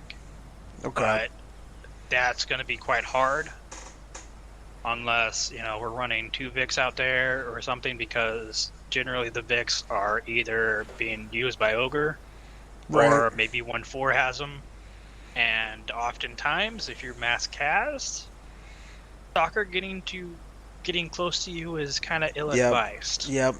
So it really is a matter of holding in place and trying to get to a safe spot, and then we move in and help you. Right. And to say like what you said about Banshee not being on, it makes sense because I haven't once medevaced back to FOB. Well, I mean, we've wrapped up objectives, and if the squad lives, we might go back to FOB for a resupply or rearm or whatever. That's happened a couple times, but very rarely when I go down or anybody goes down, like a mass cas, do we go back to FOB or there's any kind of medevac. So, okay. Yeah, like the most medevac you're probably going to get is moving back to the CCP, the platoon CCP. Okay. That may be through Banshee. That may be even through 1-9. If it's if you need to get the hell out of Dodge. But generally, you're not going to go back to the FOB because that's just extra time. And when you're on a 5-minute timer for that heart, then every minute counts. So I mean, it could be a 2-minute ride back to the FOB, then you only got 3 minutes to work on them, or that's not even counting the time getting them into the chopper. Right. So, okay. That's where the pave hawk can do that. If need be, it can extract people and then work on them on the helicopter itself. What I've heard been done is they get the patients into the hoist, get them out of there, and then they go into a holding pattern as they work on them. Right. That would work. Which really lightens the load for a medic. It's a lot less to have to worry about. I just got to get you ready for Banshee. Yep. Yeah, it is a lot. It is good with that. Which, frankly, I wish we'd have more Banshees on. I mean, that's one reason I'm wanting to get my Banshee perms, is so that, because you have to have at least 2 people deploy. Oh, okay. It's kind of like Butcher, where you have to have 2 people to deploy, and then also I think Savage now is 2 people. Okay. So, there's that. I think Phantom, to go outside the FOB, they also have to have 2 people. can't remember if a demon asset has to have 2 or not. But when you don't have many people doing with perms, you know, or they're doing other stuff, it gets harder, you know. Yeah. Yeah. Well, speaking of 2 people, are the Apaches? Is that a dual pilot thing too? Yeah, it's a pilot gunner. Okay. I think the A10 single. I think the DAP can be. You may be able to do single person, but I think it works better with 2. Okay. Yeah, that guy spawned behind you just a few seconds ago. He ran over there. He's probably making casualties to work on. Yeah. I don't know if that's one of the new guys from earlier or not, but Plenty of shots though. yeah, he's got a tough patient to work on. Yeah, so I mean, honestly, I feel like I have a better grasp, definitely on the medic, like this stuff, the medic stuff, and the 1.9 stuff than the JTAC stuff, because that stuff's harder to practice, but. Yeah. It'll be cool. I mean, honestly, if you're ever once the server's back up, if you're ever on 1.9 or if you're on the squad and I see you as a medic, I'll try to run with you, man, so I can see how you triage certain mass cas situations. Yeah. Like, I imagine it can be tough if 1.9, if you're like a squad medic and 1.9's like, hey, 1.3, you're in 1.2, and he's like, hey, 1.3's right next to you, and you need to go fucking help them out. They're mass cas. I imagine it's interesting seeing how people walk up to a situation like that and try to deal with all the casualties. Yeah, there's times where, like, I will even ask my SL. I mean, like, 1.3 is mass cas, their position is such and such. May I go and assist them? And sometimes the squad lead will be like, no, you can't. And I'll abide by that because they're factoring in, you know, I may even agree with him, to be honest. But it's just a matter of, all right, just getting a second opinion, you know, kind of thing. Okay, so let me clarify that. If 1.9, you're squad medic, and 1.9 says, hey, go assist, go support this squad next to you, and if your SL says, hey, don't fuck, I need you here, you tell 1.9, hey, I'm staying here. Yeah, you'll tell him why though. You'll be like, right, yeah. SL says I need to be here. We may have possible contact, you know, all that sort of stuff. Okay. And if 1.9 says no, I need you here now, then that, you know, that may end up being bumped up the chain. You know. Okay. You know, I may have to go with his order. Yeah. You tell your SL, hey man, he's pretty fucking adamant. He needs me right fucking now. Yeah. Yeah. And generally you're going to be listening in on 3.9, so you're going to be hearing all that stuff. You're going to be hearing, you know, who's down, what's down, you know, what's the situation. Okay. What was it, you know, that took him down, you know, safe, you know, sometimes we'll even be like, okay, versus safe, you know, just as an interest, you know. It really depends on who's all running medics that day. Okay. Sometimes you may get people who don't talk at all, sometimes you may get people who talk a lot and don't really say anything, and then you'll get sometimes you get people who talk quite a bit, but they actually mean something. Okay. So it really just depends on that day. But you'll start to notice people good medics, and for the ones who are like, I need you to follow me over here, sir. You know? Yeah. Just give them a bit of. And that's one thing I do when I'm 1.9 is I literally say, are you new to this? And if so, yeah, I'll pair them with a medic who knows what they're talking about, and they give them like a 5-minute intro, you know. And then in the back of my mind, I'll be like, okay, 1.3 has a medic. I need to keep my eyes on 1.3. You know? Right. Okay.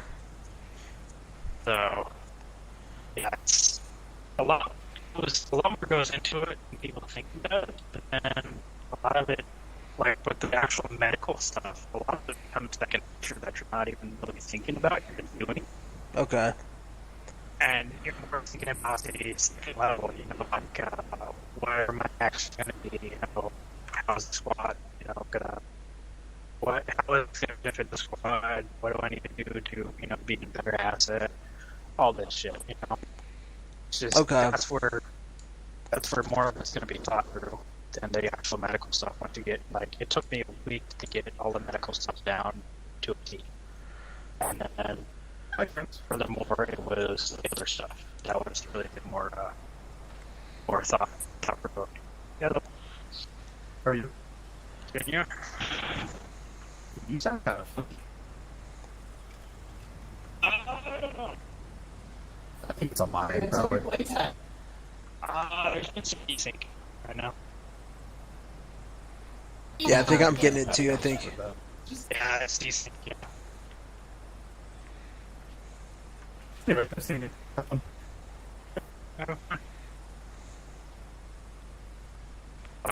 Yeah, hopefully that doesn't carry. It's just giving you ideas of what to think about.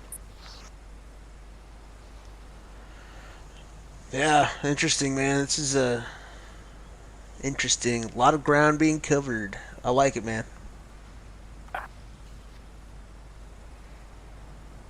I'll tell you what, it's a lot. It's so much stuff, dude. That like, I've had Arma for like a year, and I've known about this this unit for about even longer. And I knew that I wanted to get this game to play in the unit. But dude, there's so much stuff, dude. I've been taking baby steps. I was like, all right, I'm just gonna start with vanilla Arma and just play the campaign and like learn how to mod and like all of this shit. Yeah, I get it. It can be overwhelming unless you take it, you know, step by step. That's what, you know, that's just going to tell people, just go one thing at a time, you know. Yeah. Don't go too hard. You might burn out, but just go with it. Like for instance, you have now gotten the entire train for over, so you can go over anytime, you know. Because it's too nonsense to have all medical training. So yeah. Is Savage is currently, you don't have to have perms, right? Yeah, you don't have to have perm right now. I think they're making it perm though, or okay. pushing to get it perm because God, there are some idiots that come on. You know, and it's also going to hopefully help these civilians being killed all the time. Oh yeah. Some things you just can't help because a lot of the times it's like, how the hell is a civilian even there, you know, kind of thing. Okay. But, you know, it happens, but hopefully it's going to make it better. And we're going to have a Savage course. I think it's 10th. Yeah, there's one coming up. I think next Wednesday or something. I think it's Tuesday here. Probably Wednesday your time. Yeah, maybe. And they're going to run you through all of it. Yeah, it's going to be good. That one I'm excited for because I kind of have some. I'm kind of like, besides this training, the medic training. I mean, you kind of get medic training just jumping in as a rifleman, even. You know? Yeah. Like you're gonna be working on something, even if it's yourself, you know. But Savage, I've spent a little bit of time. Like I know how to use Jen's RD calculator. I can do a polar fire mission. Grid, not so much, but Grid is actually the one we use more of. Basically, just okay. I'll give okay. Savage, this is 1A fire mission over. 1A Savage, send fire mission over. Savage 1A Grid 1 2 3 4 5 break 1 2 3 4 5 elevation 2-0 1 BMP in the open requesting 1 times GPS around friendly is 500 meters north. Then they repeat that, and then they put in their calculator, and they go into the that calculator has up top has a combo box that you can put, or a drop-down box where you can go polar or you can go grid. Okay. And then you put in the where your battery is, where your gun is up top, and the elevation, and then make sure the type of gun is right. Go down, you can put it in a TRP, which I like to do. And then click on those are easy. Come to TRP, and you have to put the grid in and the elevation, and then it'll spit out up on the top, or up, in the middle. It'll spit out your azimuth and your it'll give you a low angle or a high angle, and it'll give you the elevation for either. Can you store that TRP? Yes. If you have it in that TRP list, down there at the bottom, it's like 1 through 10. Okay. Oh, dude, that's cool. Saved. Yeah, so you don't really have to write down stuff if you're using grid fire missions. No, you don't really have to write down much, just like grid, the elevation. Okay, cool. And then you double check, will that UPS round actually fuck up the BMP? Okay. Kind of thing, just double checking there. Oh, okay, so you still need the already calculator, but you don't have to write shit down at least. Okay. Yeah, you type it into the calculator. Right.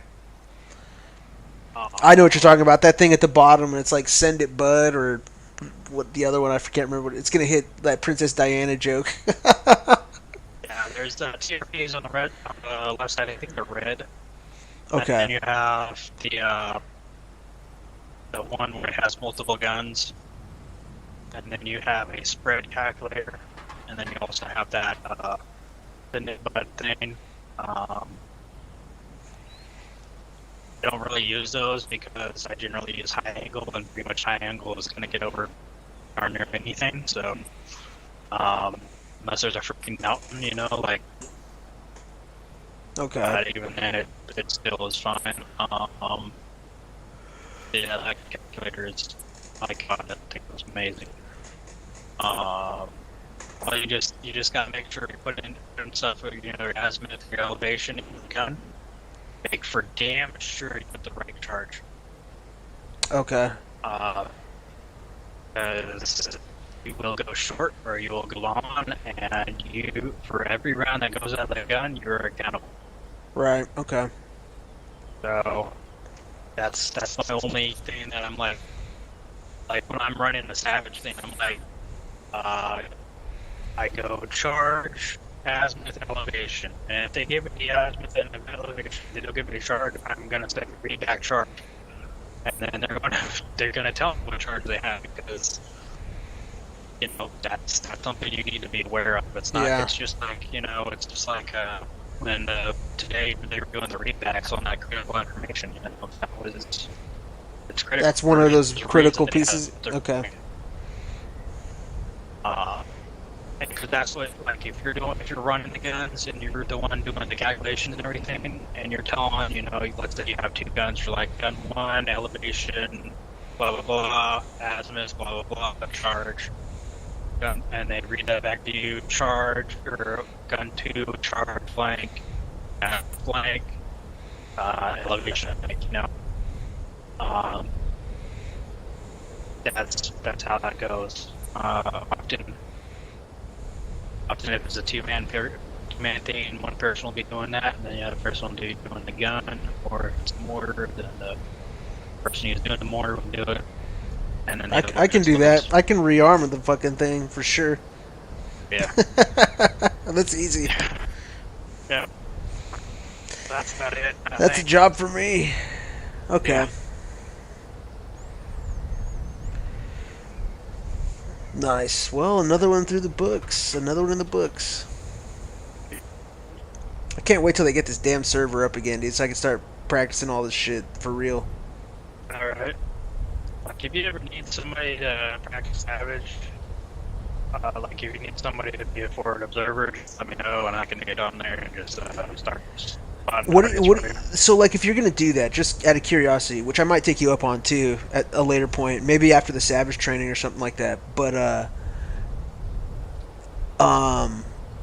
okay, if you're gonna set up like a range for Savage targets, do you have to drive the vehicle out there, or do they spawn in a spot and then you just gotta spot it, and then how does that work? They have spots that they respawn in as, you know, like with the 18 range, you know, like you hit a target, it blows up, and another one comes up. Oh, okay. So just like the shit what we were doing earlier. Yeah. Okay.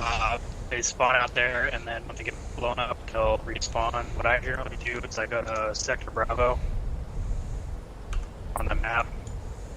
It's blue. It's Okay, blue, I see it. Blue zone.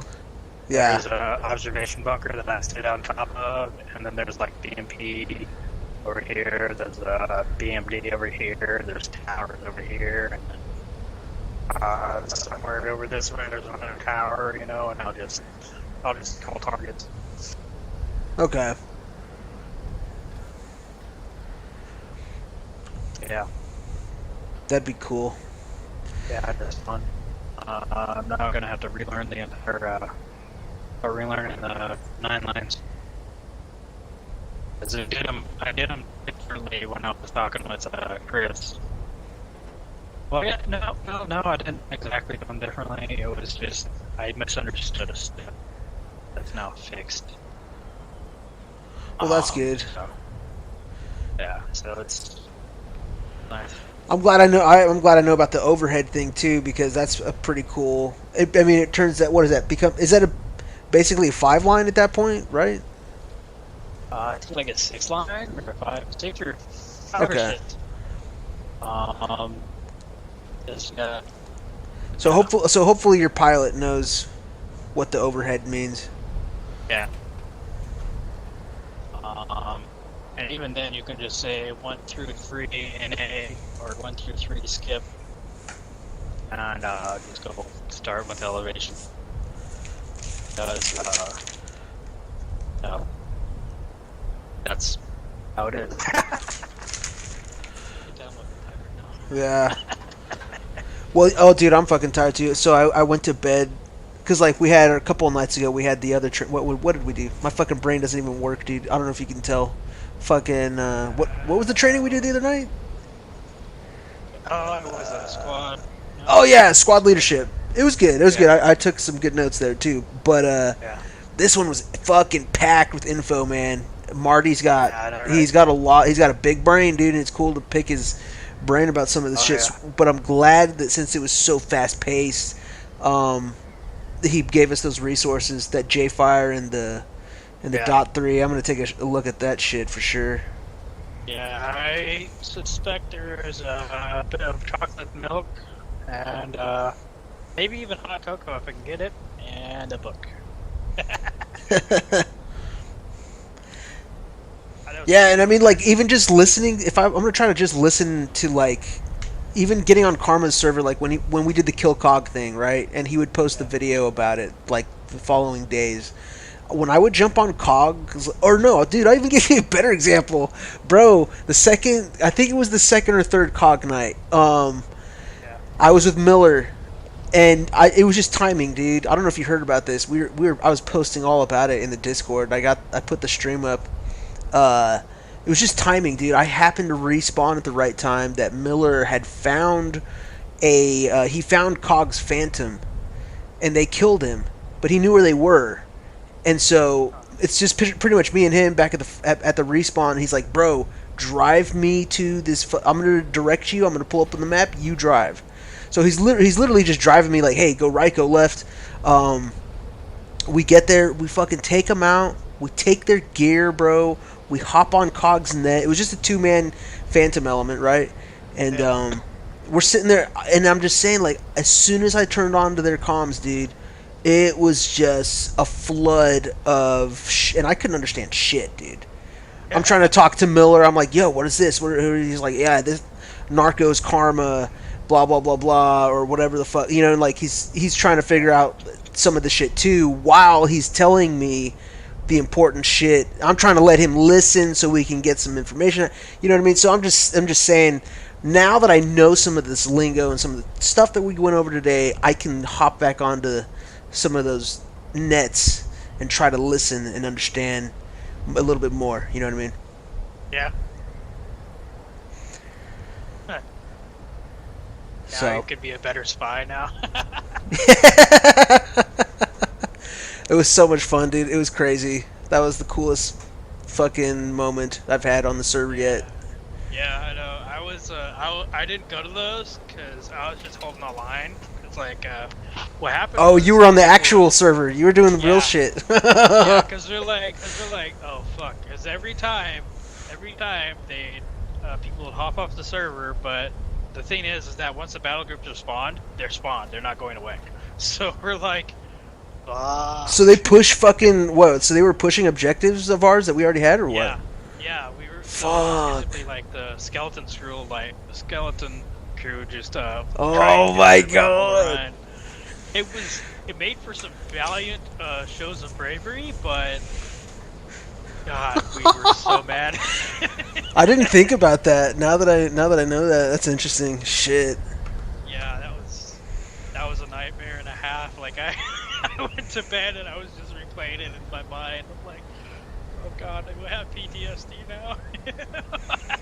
So how fast do you Like- think they are? Like if we left the server and just let the fucking AI run it, how fast? You know what I mean? How fast are they? Yeah, I don't know. I don't know if they would keep pushing or if they would stop. I think they would keep pushing at least, but how far and how fast, I don't know. Damn.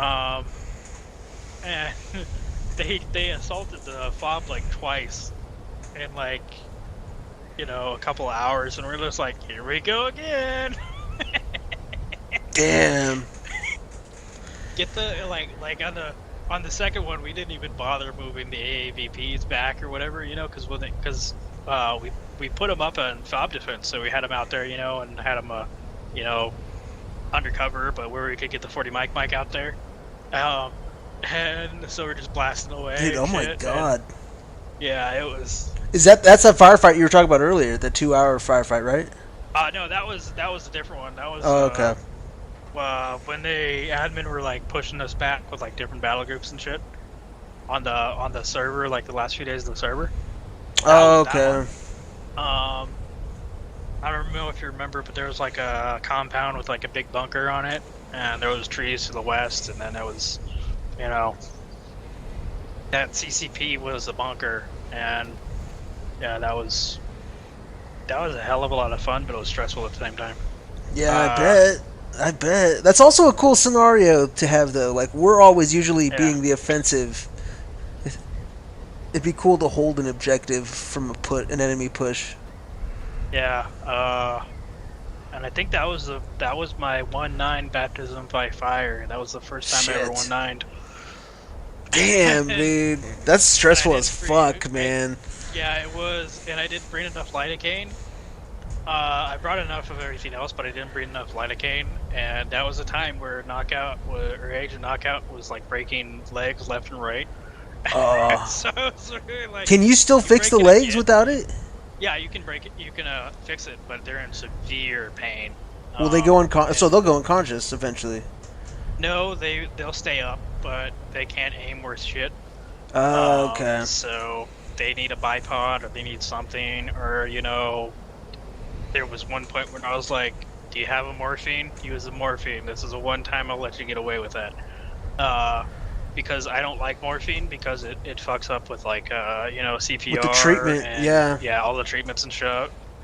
I mean, when somebody has done a morphine, the first thing I'm giving them is a Narcan. Okay. Then, so you don't have to worry about it. Yeah, it's gonna reset that, so I don't have to worry about that. Yeah, I don't even bring. I hate bring. I do bring it, but I never fucking use. I hate using it.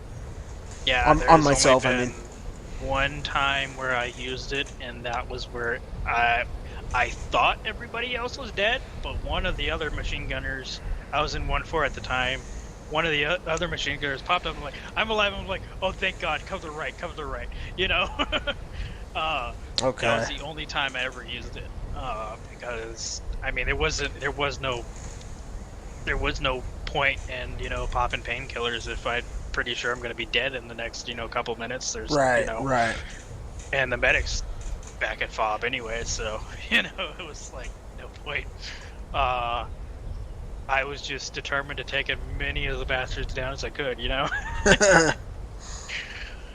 But yeah, I mean, morphine is great when it's absolutely necessary, but then I'll even tell people when I'm the medic, you better damn well tell me when you use it,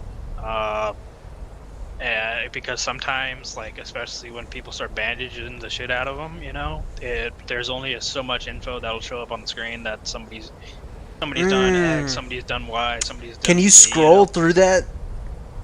You can't. I don't think you can scroll back very far if you can scroll at all.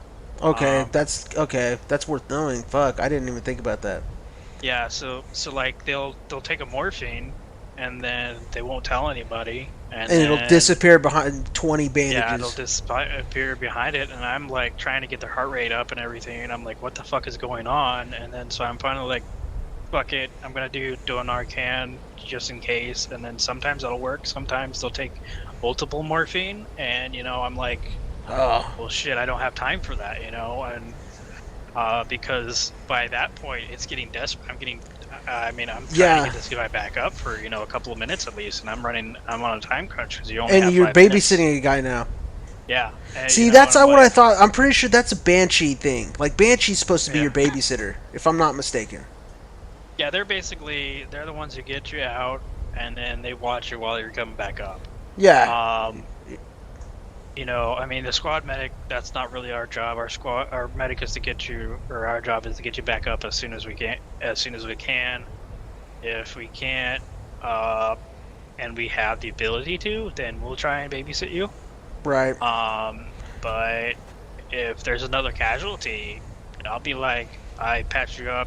You're just waiting for heart rate to come back up, or your blood pressure to come back up. You will get up. Yeah. And then I tell them I gotta go deal with another casualty. I put you someplace safe, or safe as I can be, and you know, and I will tell that to them because again, they can hear you. Okay. You know, I mean, and I'll straight up tell them I got 2 other guys that are just down. I need to go to help them. You know, if I can, I'll have somebody just crouch there. You know, keeping above them, but. If every gun's needed, then I may not have that option. And you know what? The other side of that coin, too, I think it's worth saying that, and I would appreciate this, if I'm the guy that's down on the ground, dying, so I guess the bedside manner thing, like, the other side of the coin is, like, hey, dude, really sorry, man, you're not going to make it, though, bro, just go ahead and respawn and head back to FOB. Yep. Nobody ever tells me that I'm not saying ever, but like that's just something it'd be nice to hear if I'm in that situation. Oh, okay, dude, I'm just gonna respawn and I'll talk to Ogre about reinserting or whatever the situation. Yeah, I mean, I generally like if I'm down, I'll wait till the timer because I'm just a stickler. Because and because I want to give my medic a chance. Exactly. Yeah. If I knew my medic was up, maybe there's a shot in the dark that he can get to me. So. Yeah, but I mean, there's some spots where I'm just like, fuck it, nobody's coming. There's no point, you know. Yeah. Like that's what I was thinking when I was, you know, dealing with that whole, you know, couple squads worth, and I thought I was the only one alive. I was like, you know, if I go down, I'm just respawning because there's no point in just waiting here. You know, and I can maybe hitch a ride with them, you know, and not have to wait another God knows how many minutes for Ogre to come back, you know. Yeah, that's true. You're just sitting there trying not to die. Yeah, I mean, if you do die, and then it takes you 5 minutes to die, and they've already started heading out when now you missed your ride. Yeah. Yeah, exactly. So for me, it's more a case by case basis. I like to do the full realism, like go the 5 minutes, but sometimes it's just, you know, I mean, it's literally if the admins want to get mad at me, I'm like. Seriously? I mean, what was the point of me just laying here for 5 minutes, you know? Yeah. I mean, obviously no one's coming. Obviously I'm a dead man, you know? I mean, you get an RPG to you or something, you're fucked, you know? I mean, it's just... it's almost like they want the fucking Op 4 to win, dude. Yeah, I mean... I get why they're doing it, it's just because that's realism, like, that's how it's supposed to be, but, I mean... You know, it's Milsim like it's supposed to be. You know, I mean, it's. Well, the thing is too, and I've been in this situation, man.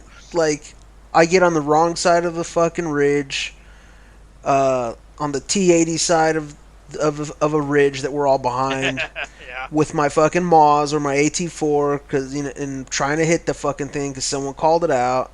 Fucking slaps. I get schwacked, and fucking.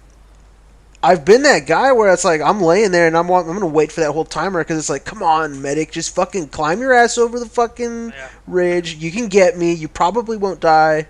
You probably, but yeah. In those situations, like I looked back, and I was like, yeah, I should have just fucking respawned because, like, on top of that, here's the thing: if it's a new medic and maybe there's not a lot of unit cohesion with the SL,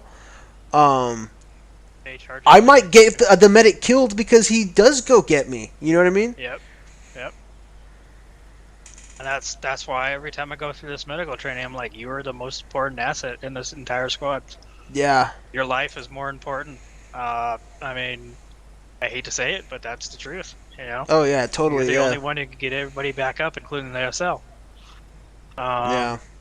So, if you have to say, fuck it, I'm not going after you, then stick to it. And, say when they come back, I'm sorry, buddy, but I couldn't get to you. I had, the rest of the squad I had to take care of, Yep. And at the time, dude, when I respawned, I was a little salty. That's what I was thinking. Like, I was like, man, that medic, he's a little. I was honestly like, I didn't tell him in this, and I wasn't.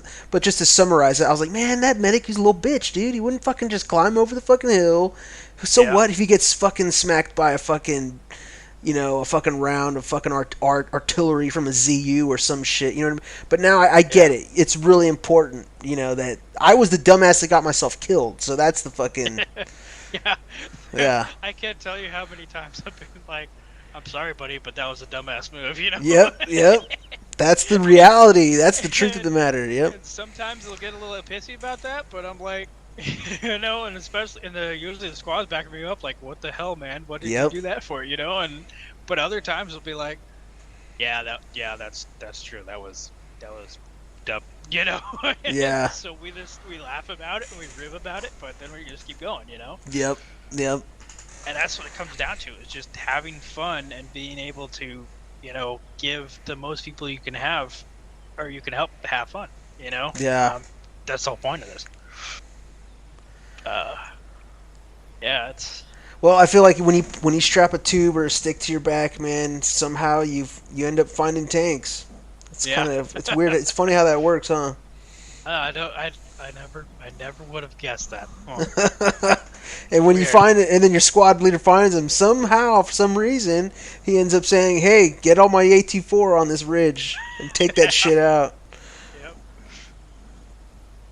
Now, if the SL orders you to do it, I may be a bit more like, okay, I'm gonna try and get out there to you.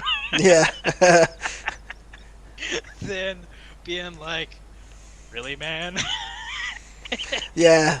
See, and I remember I've run with Patches a few times. I don't know if you've run with him, and he keeps like he's one of those guys. He's got really tight unit cohesion. He's got everybody. Yeah. He's got all his guys in a row.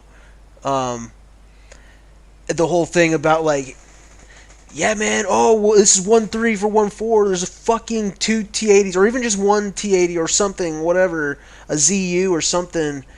We need you guys to move like fucking 500 meters and then engage it. And he's like, dude, where the fuck is your AT? You guys should be able to take that thing out yourself. So I got that message like into my head, and I was like, okay, I should probably carry around at least an AT4 for my squad, especially if I'm not on 1-4. So we have some kind of AT capability. Yeah, and that's what I've been doing the last couple of days. I've been practicing the AT4. I got the Maws fairly good, but that AT4, Jesus. Especially when it gets past 200 meters, I just can't see shit. Exactly, that's what I'm saying. And now that you told me about the peep sight, I need to go try that sometime. Well, I think part of it is also I'm legally blind, so once it gets past a certain range, the pixels get too small for me. Yeah. Like even with the peep sight. Well, with the Maws, it's real simple. You just range it, find a route judge about where you might have to, the elevation you should put it at, and it usually hits it. Yep. And I learned the trick with the elevation too, so I'm down with that. And God, if only they gave me a good rifle scope, Jesus, I'd be fucking as good as y'all. It's not even like being better than y'all. It's just getting me up to that level. Like in real life, I have to use a scope. Yeah, Like okay. I actually had to get the Civilian Marksmanship Association or whatever. I had to go to the head guy to get a scope, and that was, God, I could actually hit like normal people. And then I started actually teaching marksmanship because I got so good at it that I could actually teach people. What's different about the optic? The optic just gets me up to the same vision as you guys when looking down the sights. Okay. Yeah, dude, my eyes are fucked too. Yeah. I gotta get fucking, I gotta get glasses. It's been years. I guess I have this thing, it's called keratinocosis or something like that, dude. It's like the shape of the cornea. Oh, yeah. And so it's been like getting steadily worse and worse and worse, and like, it's just a bitch. Yeah, that'll happen with the age, yep. Yeah, everything stretches out or it shrinks up and all that stuff. Yeah, I get Age. this. My thing is like I get this weird refracting effect, where like Yeah. if I see a line of text, it will refract, and there I'll see a double image. Yeah. But anyway, Jesus, it's probably 0 dark 30 there, huh? yeah, it's pretty well. It's morning now. It's like 5. That's what I was saying earlier. I fucking crashed at like. I feel brainless because I fucking crashed at like I wanted to crash earlier, like at like 8 or 9, but I didn't go to sleep till like 11 or 11:30, and for me it started at 1:30. Yeah. So I got like 2 hours of sleep, running on 2 hours. It's all good. Oh man, you're gonna make me tired. Damn. Yeah, What time is it for you? it's- 11 or midnight or? It's 10:30. Okay. Yeah. Need to go get some pizza. Had the pasta, but I'm thinking about getting some pizza. It's like the best in the town, so I'm like, fucking hey. Oh, nice. Yeah, it's like family owned and shit. It's really good. Hey, they don't over grease it. It's actually like good ingredients. It's so Dude, good. that's what you're going for, man. That's the stuff. Yeah. None of that Domino. Well, Domino's is okay, but none of that Papa John's Domino's bullshit. Yeah. So funny, like I had a Pizza Hut leftovers, and then so I ate some of that, and then I'm going over to the Glory Days pizza, and I'm like, it's like night and day. Yeah. Fucking love it. Yeah. All right. If you wanna Well, practice. Just hop in as a doctor on here, and you can get some practice in it. And then, yeah, definitely try that AT4 trick. You're gonna have to still do like an elevation adjustment. okay. You know, like okay. when you're up and down, just like you do with the Moz. Okay. That sight will open up a lot more, but still, I still say like the effective range is like 200 at max, but that's just me. See, and then you get guys like Patches saying that you can like throw a Moz round, or I don't know about AT4, but like talking about throwing them across the map and shit. It's like, dude, get out of here. Like, Yeah, I mean, a toe, yeah, you could, but that's, rocket. I mean, that's like, fucking I need to Moz. practice with the No. AT4 now, Yeah. because it's going to be like a new... Honestly, now that you told me that, it's like a new fucking weapon system, to be honest. Yeah. It actually has sights then. Like, I didn't have confidence with it, dude. I'm just running around. It's like I told you before. It's just getting me in bad situations with my SL where he's like, hey, AT guys. And I'm like, hey, I'm an AT guy. I don't know how to shoot this fucking thing, but... Yeah, what I was doing is I was like, I have an AT stick. Anybody want it? Get it. And then like somebody would shoot theirs, and I'd be like, okay, here you go. You know? Yeah. Oh, dude, I said that several times. Bro, I would be in my squad, dude, and there would be people that just didn't have sticks, and I'd be like, hey, are you good with AT4? And they'd be like, yeah, I'm alright. Here you go, dude. You can shoot this one. Like, I got one for you, because I suck. I'm not... Trust me. I know, I'll literally be like, I suck with this, so here you go. Yeah. I have been getting good hits on that BTR and the Tiger and all that stuff over there, so, I mean... Hoorah, but Yeah, anything farther than that. I mean, I can hit the tank, but. And you say so 200 meters. Yeah. Okay. Okay. What you can do is you can go in as like a squad leader or something, and then you can use the vector to get the exact range. Okay. Oh, and you know what that reminds me of? Fucking A. I need when I tried out the AT4, I'm gonna try this as well. I don't know if you can do it actually on the AT4 or the Moz. I know you can do it on the N-Law. Let's throw a fucking peck on it. Oh yeah, I don't know. I need to try that because I saw a video. I forget who. Someone made a video. I think it's in the resources forum I was watching, but they were talking. It was like a 1-4, I think, or a heavy AT training, and they threw a laser. I think they threw it on the N-Law. Yeah, I don't think we have in-laws. We don't have those? Okay. Yeah, I think it's just AT4s and maybe that's what it was. Moz. Here. I want to say yeah, you could, but I can't. I'm not entirely sure. But I don't know how it'd work in the server. Yeah, no, you can't. No? Okay.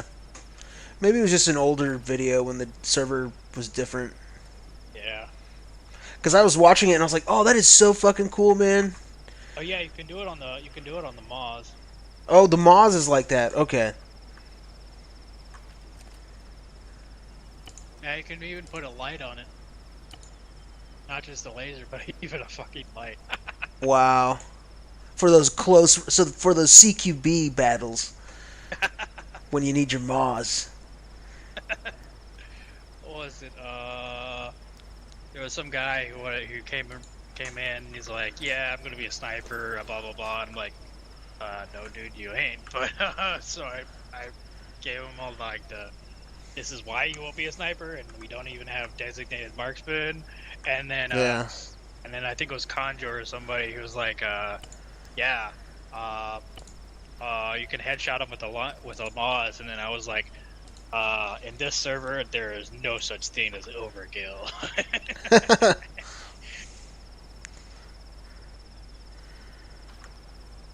Wow, this is cool. Okay. Reminds me of, I think it was Halo, where they have like flashlights on the launchers. Oh, really? Okay. Well, it's cool to know that the Moz has it, even though I'm never ever gonna get to use a Moz. Yeah. I mean, who gets to use the Moz? Like 1-4, and that's about it, right? If it's not many. Oh, this is nice.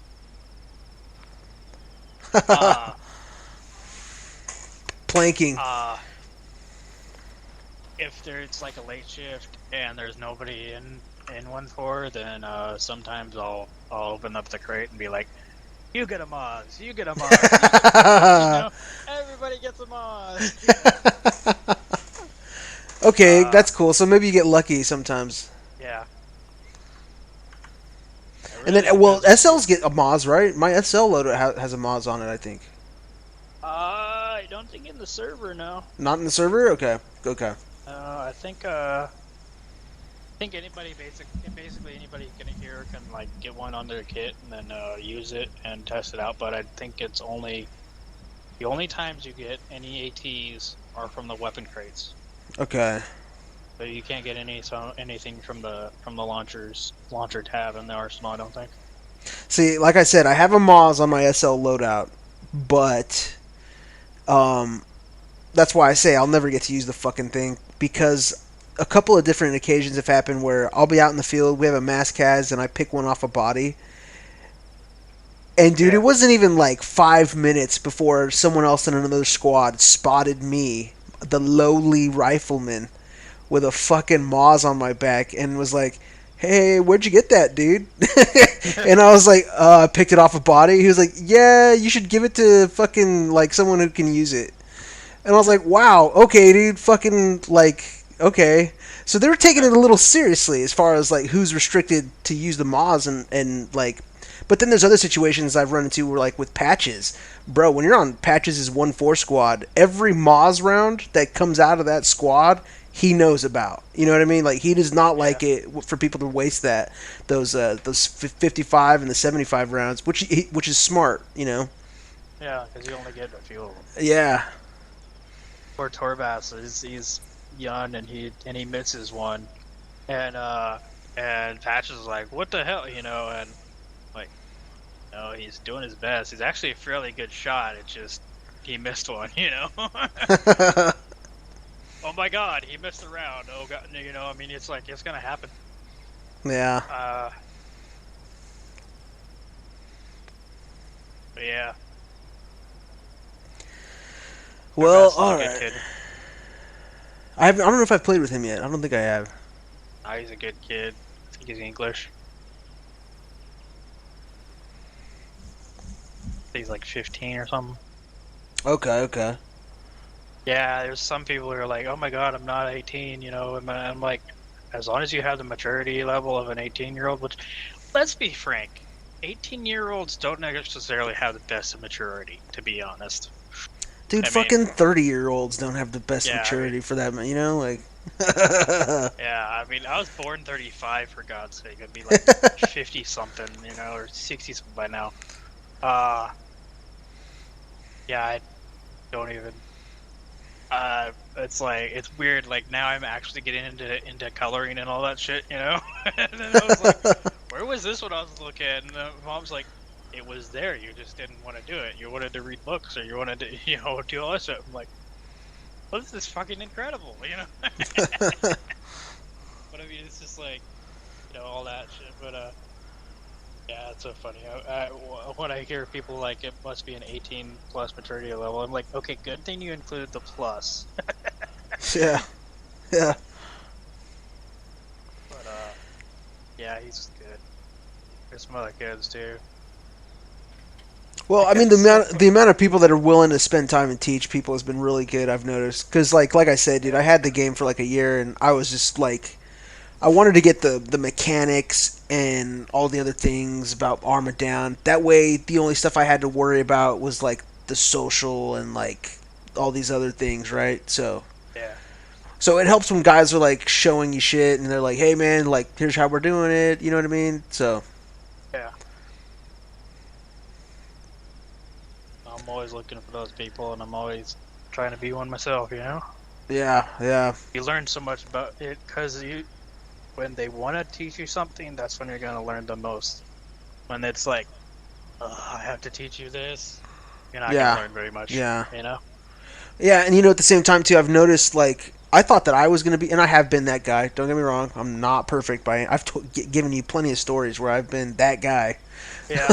But, I wanted to, when I first started in Karma, I was like, okay, I want to avoid being that guy as much as possible, and I've noticed other new players since that time that it's clear to me that they didn't really like, and there's nothing wrong with this, it's totally cool, I'm glad the server's set up to roll like this, but people who are just brand spanking new and know next to nothing about Arma or Karma, and how we're doing stuff. And even they're getting, you know, assistance, and they're, you know, so. Yeah, I mean, those guys have probably been helping earlier, you know? Yeah, They exactly. come over here. Yeah. I would have just treated them as two students, you know, and teach them all I could. And honest, well, because the amount of stuff we have, dude, these classes that we're having, I think they're fucking necessary, dude. Yeah. To a certain extent. I'm not saying mandatory, but I think if you want to be good at it, dude, you have to. Yep. I'm not picking up this stuff up in the field, like in the past month or so that I've been playing. I mean, certain things I am, but not a lot of this stuff, man. Yeah, because a lot of the times it's so focused, it's so micro-focused in the campaign, where you're doing your thing, they're not seeing the big picture, you're not doing a JTAC or all that stuff. Exactly. The big picture is huge, I think. Yeah. And it happens so fast. These firefights and different things happen so fast. It can be hard because we're not really. Sometimes if you make it back to FOB, like if you get squad wiped, or if you happen to be lucky and get a RTB back to squad for a rearm or whatever, sometimes we have a debrief and we all just go over, tell funny stories or whatever the fuck was happening, right? And we kind of debrief like that. But sometimes it doesn't happen, and it can be easy to forget what the fuck happened, the mistakes you just made like an hour ago, you know? Yep. But sometimes it's good. I mean, especially writing in Vix all the time. I mean, you got so much conversation going there too. Yeah. You know, it's so funny. Like, there was one guy who was like, you know, if there was a woman in here, she'd be blushing beet red. And I'm like, if she's one of the women I know, then she wouldn't have cared. She'd be rolling with the dick jokes and all that shit, just like us.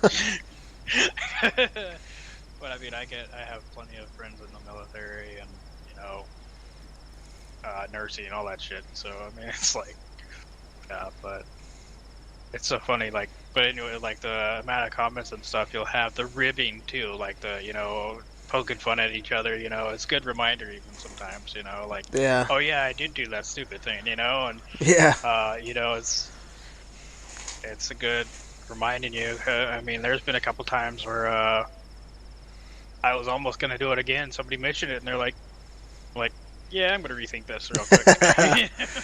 Dude, that's me all the way. And for future reference, dude, like, don't ever hesitate to fucking yell at me if I'm fucking being an idiot, or lasso me and wrangle me back in with the rest of the fucking, you know what I mean? I'm that guy sometimes, dude, running off on my own, fucking. Yeah, I mean, my philosophy is a tough love sometimes. Yep. You know, there's still the word love in it, you know? I mean, I raised my little brother and sister since I was 9, so I mean, granted, my parents were full-time nurses, so I saw more of them in their first few years than my parents in some ways, but yeah, it was always tough love, and now they're looking back on it and they're like, thank you, you know? I do that with all my students in real life and on here, I mean, and basically I think of it just as being like a fatherly figure sometimes, you know?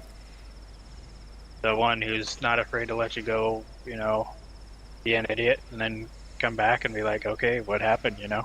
Yeah. I mean, I've been a teacher most of my entire life, and manager for God knows how many years now. It's second nature. You almost fall into it, and you don't even mean to fall into it. Yep. Like sometimes I'll be, you know, FTL or something, and I'll be like, oh shit, sorry for stepping on toes, buddy, you know, because just, you know, it's ingrained in you. Well, I mean, yeah, and I think it's being able to take that on too, because I think I don't know. I think it's sometimes it's tough to fill some of these slots. I think because nobody wants to be SL or even FTL.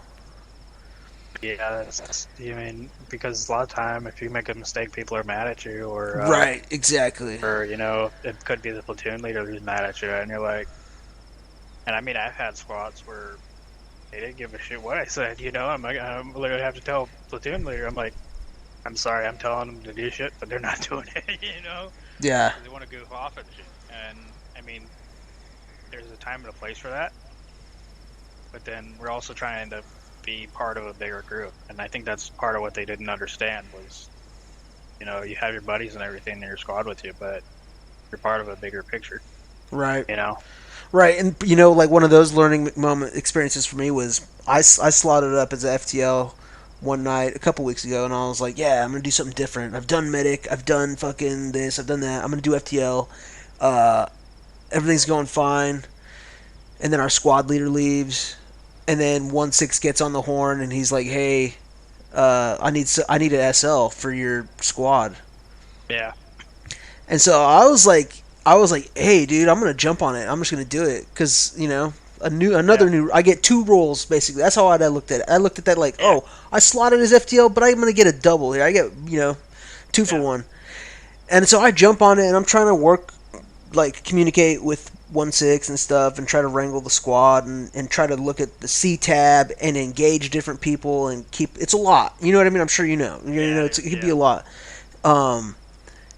and we go back to fob. Or no, there was a restart. That's what happened. The fucking restart happened. And I was like, all right, I'm going to keep rolling. We can just keep going like this. And, dude, I didn't know how the fucking crates work. I had no fucking idea. The whole time I've been playing, dude, there's just a crate for my squad, and I go fucking in it and fucking pull shit out of it. I don't know how the fuck it gets there, or where who the fuck's responsibility that shit is. I have no fucking. I just know that my shit's in there, and I go get it. You know, and so we get the briefing from 1-6. I'm all pumped up. I'm like, yeah, dude, this is cool. I'm a fucking squad lead. I get to have a secret meeting. You know, you fuckers get to go. You know what I mean? Like, yeah. I'm thinking, I got all these high hopes and shit, and then I give my brief. I'm trying to go give my brief to the squad, and Ogre's like trying to manage the fucking crates. They're like, hey, 1-2, where's your fucking crates, dude? Get them fucking out. And I'm like, what? Like, I'm like, oh, the crates, and I'm like, so that was, you know, a rough learning experience, but it had to happen somehow. You know what I mean? And it was, you know, it's good. I think those are the moments we're kind of worried about or whatever, but at the end of the day, man, I think sometimes we just got to be willing to take some constructive criticism or even just ask the questions. You know what I mean? Yeah. One thing I'm always big about, like in IRL, and you know, I'm like, the only stupid question is the one that's never asked. Yeah. Because you know, 9 times out of 10, somebody else isn't gonna know it either. Exactly. You're probably helping somebody else out. Yeah, and as long as you're coming away, you know, having more knowledge, then by all means, you know, ask a freaking basic question like, why is 2 + 2 2 or 4? You know, all that shit. I'm like, you know, I mean, they may seem simple to whoever's being asked, but to the person who's asking it, it means the world right then. You know, right. It means, you know. And almost certainly we've all been that guy at some point where we had to learn that. Oh yeah. Yeah. And sometimes I think even, you know, even people who go through that forget that they were one of those guys, you know? Yeah, dude. So I do go up to the supply depot finally, and I'm like, oh, okay, ASRock, and I wasn't even trying to. I was trying to pull it out, and I accidentally hit recall. And then it starts the timer, 60 minutes, and I'm like, what the fuck does this mean, dude? And they're like, wait, what did you hit? And so then I gotta go break the news to my squad. Hey, guys, got some bad news. We're not gonna have some fucking crate for a whole fucking hour. You know what I mean? So, and then I had to fucking I had to go up to 1-4, be like, hey, do you guys would you be cool with sparing like maybe 2 or 3 AT4 sticks and maybe some of this? Yeah, that's gotta be that is a tough one to go through. Oh, dude, that was so grueling. My fucking it was good. It was good. It was a good learning moment. I'm glad it happened. Not that it happened like that, but you know, I learned from it. So one of those cases where it's probably gonna stick with you more now. Oh yeah. Oh, dude, now I'm a fucking crate narc. Like I'm a fucking crate ninja. Like, dude, even when I'm not the squad lead, whenever I'm in my squad, I'm just trying to keep an eye on that thing, because I mean, it's important. It is, yeah. The amount of times I've been like, as Ogre, I'm like, where's your crate guys? They're like, I don't know. I'm like, well, shit then, Sonny. See, and that happens, like, that can just happen randomly, too, I've noticed, man. Like, you get into a weird firefight, and you think, like, even if you have good communication going on with the squad, like, hey, guys, and you're marking it on C-Tab, hey, the crate's here. You get into weird firefights, and then it's fucking gone, or something, or just people nobody knows. It's tough. Yeah, I mean, when that happens, I'm like more lenient, but when they're just like, oh, we weren't marking it and all that shit, I'm like, no, if you were trying to make an actual effort, okay, sure, I'll start getting your resupply out there, you know, ASAP. But if you've not been doing it, not whatever, I'm like, you're gonna have to suck it up until we until I get a full resupply out there. Because that was me, dude. That was the second guy. The second guy was me, because like I said, I'm like I'm all pampered and shit. Like, hey guys, we got a crate over here. I'm like a fucking, you know, we all like line up around the crate like, mine, you know, like that was me. And it's like, I don't know where this thing came from. I don't know whose job it is to deal with this, but I'm pulling shit out of it. And so now I know that, you know how that works. It's interesting. Yeah. And a lot of time when you get the understanding why, it makes it so much easier to figure out, you know. Yeah, like why exactly. Why it's kept there, why you guys have your own crate, you know, why sometimes you need you to move it backwards, you know, to where we can get it and all that shit, you know. Mm-hmm. Once you know that, it makes a lot more sense and it's a lot more effective.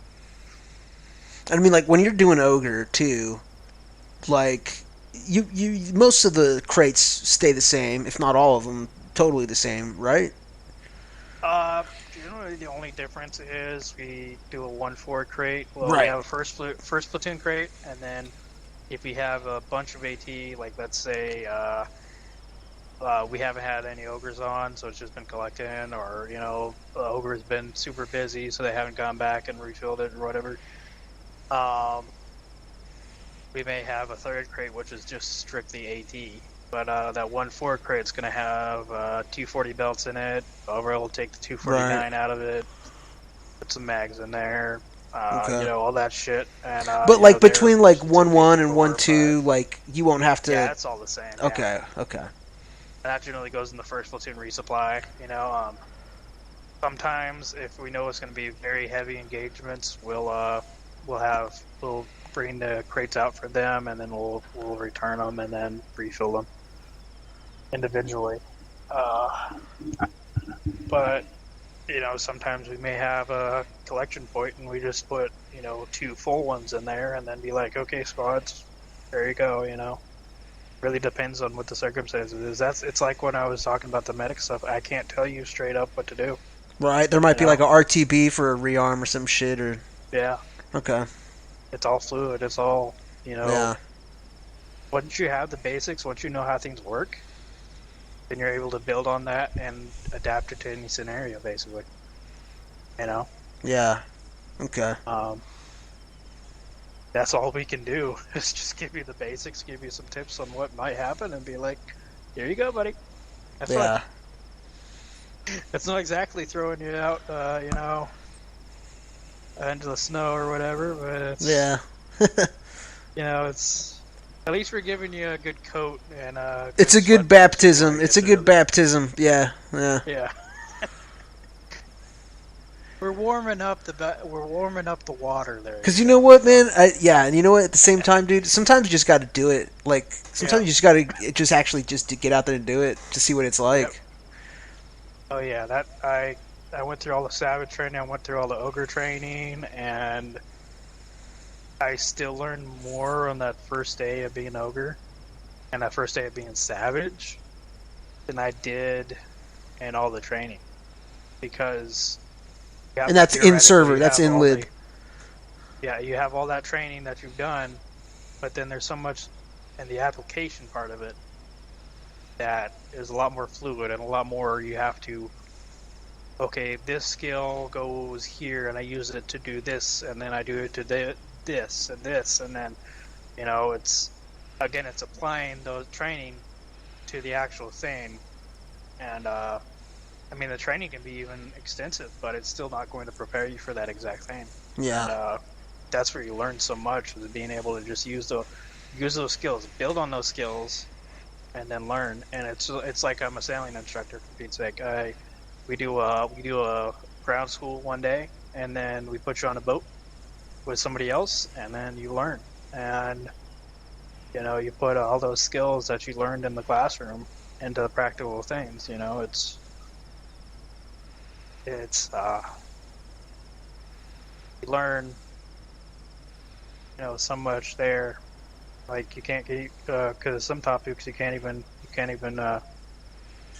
teach. You know, like the supplies and stuff. We can't even teach that on here. Yeah, yeah. I can teach you all that there is to know about it. You know, how we do DZs, how we do you know, how we get places. You know, all that. But then you gotta learn how to read the map and get where you need to go on the server. Yeah, yeah. Oh, God, yeah, could you imagine, dude, if we didn't have like GPSs and shit? Oh yeah, it'd be Like if horrible. we had to do like imagine that the server simulated land navigation and orienteering. I mean, I've done it in real life, but I even taught it. But it's a lot different being on a computer game. Yeah. It really is. It's like, I mean, I'd have, Well, I saw a mod for like a pace counter, bro. And it's got the ranger bead and everything. Like it's got the beads on the ranger thing or whatever. I don't know. That'd be a lot. That'd be fucking tough. Yeah, I'd probably end up liking it and enjoying it, but that first few days, it'd be like, how the hell does this work? Because, like, when I was orienteering, I had the physical stuff in my hands. I could manipulate them. I had my notepads. I had all that shit, with me. Not, scattered around a desk and then not able to get, like the pace, all that stuff, Yeah. I could feel the pace. I could actually feel it physically. Right. Know what my steps were. I can't do that on the video game. Yeah. Especially if you have different weights. So some people walk faster than others when they have more weight on them, or less weight and stuff. At least that's what I've noticed. Maybe it's right. Maybe Oh no, yeah. Everybody's got a different pace too, right? So yeah. I don't know how exactly they simulate it, but I remember seeing there was a mod for land nav and for pace counting. I just thought it was a cool idea, and you know what? Like when we did the kill cog thing, I know you said you didn't do it, but I will tell you how it was for the insurgents, at least, because we didn't have GPSs, dude. And so I don't know if you saw any of the videos, bro, but it was pitch black, man. So like if you and me were on a squad as insurgents, like I have to keep you in my screen the whole time. Yeah. Like if I turn around like this and I go in here for even a few seconds, I could come back, dude, and you're not there, and we'll never find each other. I could be yelling all fucking night, dude, running through this town looking for you, but I never will. Yep. So that made it really, really tough to keep your unit cohesion, especially once you started an engagement, dude. Oh my god, your squad would just get so fucking dispersed. It was impossible. Yeah. I guess they did one time. They did a World War II one. I guess that land nav thing would have been awesome for that. Or Vietnam would be cool. Yeah. I already hate the woods enough in this game. I think I'd be like, I'd have a meltdown with the Oh, dude, yeah, it'd be tough.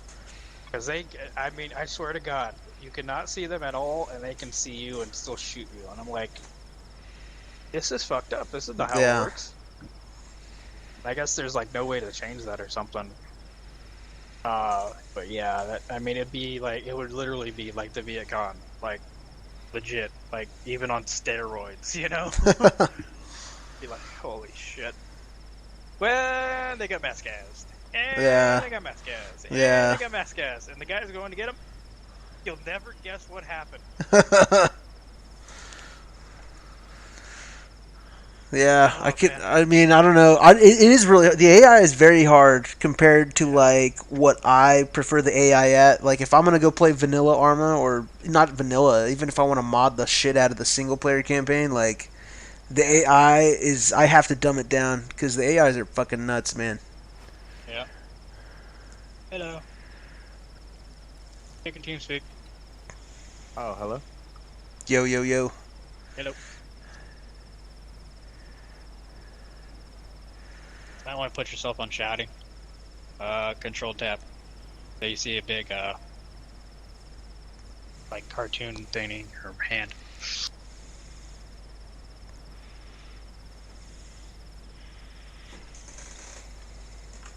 I think I'm gonna go get some pizza. I'll be back.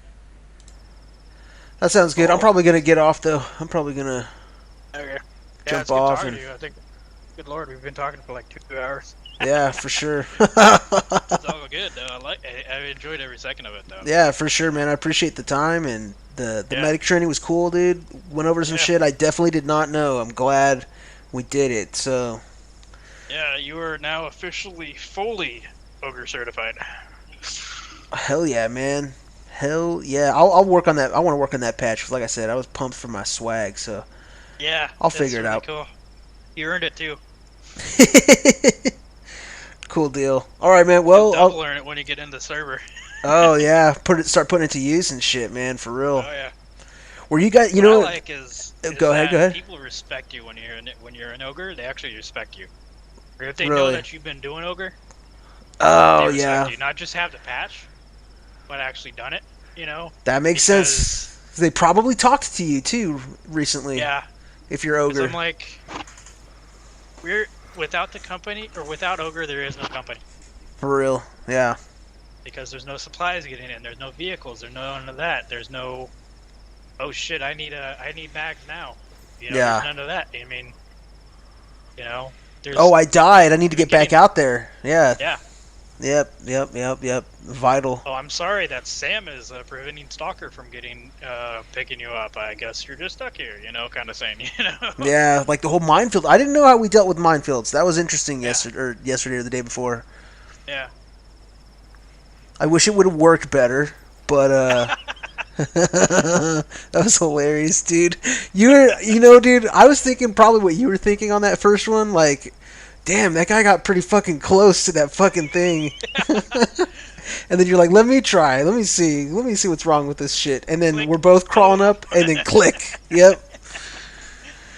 That oh my god, that click. It's just like you hear that, you're like, fuck. Yep. Yeah. Every time it happens, you're like even even in the server, like there may be shooting around you and everything, but you will hear that click, Yep. and you'll be like, fuck. Where's the Damn. medic? Yeah, it's like a half second of regret. Yeah, exactly. I am questioning my life decisions up until this point. Yep, and then everything goes black. Yep. I'm kind of pumped, honestly, man. I'm kind of pumped to try that if once the server gets back up. Yeah. Because that's the whole, like, it was terrifying even just doing it in the training server. So, dude, actually doing it on the lib server, like, when it kind of matters, it's going to be fucking cool, man. I'm going to get jacked up, dude. It's a lot of fun, especially when it, like you said, it matters. Like, we did the land bridge at the very beginning of the map, and like people couldn't get through, and they needed to get through, so it was up to us to do it. And, Did we have pontoons? Or not no. pontoons? Do we have that? I know. Is it that thing that extends? No, I was talking about the minefield. Oh, I got you. Okay. Yeah, and it was like in the dark, in the freaking rain. There was, there was ordnance going all over the place, and it's like, fuck. Ooh, light show, but I gotta do this, and oh my god, this is terrifying because it was my first time demining. So I'm like, dude, for real, it was my first time, and like on the job, not just in the training, and it was like, oh my god, this is stressful as shit, Dude, I can't even imagine, man. Yeah, and I'm just thinking. Was someone walking you through it, like, or how? I did some. I knew how to do it from the training. It was just actually doing it in like the actual server where you're literally hearing on the radio battle group coming in, and you're like, gotta get this done. Oh fuck. Yeah. And that you were as the ogre engineer at that point, right? And were there like other people in your squad or whatever? Okay. Yeah, there was more ogres working it, but holy crap. God, dude, I can't imagine doing that by yourself. Like, what if you're like the only ogre asset and you have to? I don't know if that would happen, but I've actually had to do that. Really? Yeah, I was the only one on scene, and we had I think the other were doing reinserts because we had no stalker, so they couldn't be called upon. And it was a freaking AT and AP intermixed minefield. Oh my god, dude. With them having spawned underneath the vehicles, because the vehicles had been sitting there. And all of a sudden, 1-4 is like, you know what? We're blowing up. I think there's a minefield where there wasn't a minefield, and we're like, oh boy. Yeah, damn. So they were literally in the houses and everything. And so they didn't move. You didn't even tell them they didn't even move off the minefield. They were just like Yeah, they didn't even know, so they would like slowly get through it, you know, because they're also taking contact at the same time, and so God, it's like slowly getting dude. through it and everything. And they're going into houses and they're exploding while I'm doing the demining, and I'm like, God, you know, I'm just expecting to get shot in the head or something, you know. Jeez, that was not fun. I did learn that you can crawl under vehicles and defuse explosives and they won't go off. I did learn that. Okay. So, yeah, just make sure you don't turn the vehicle on or anything, but you get the mines cleared first and then start getting the vehicle out of there.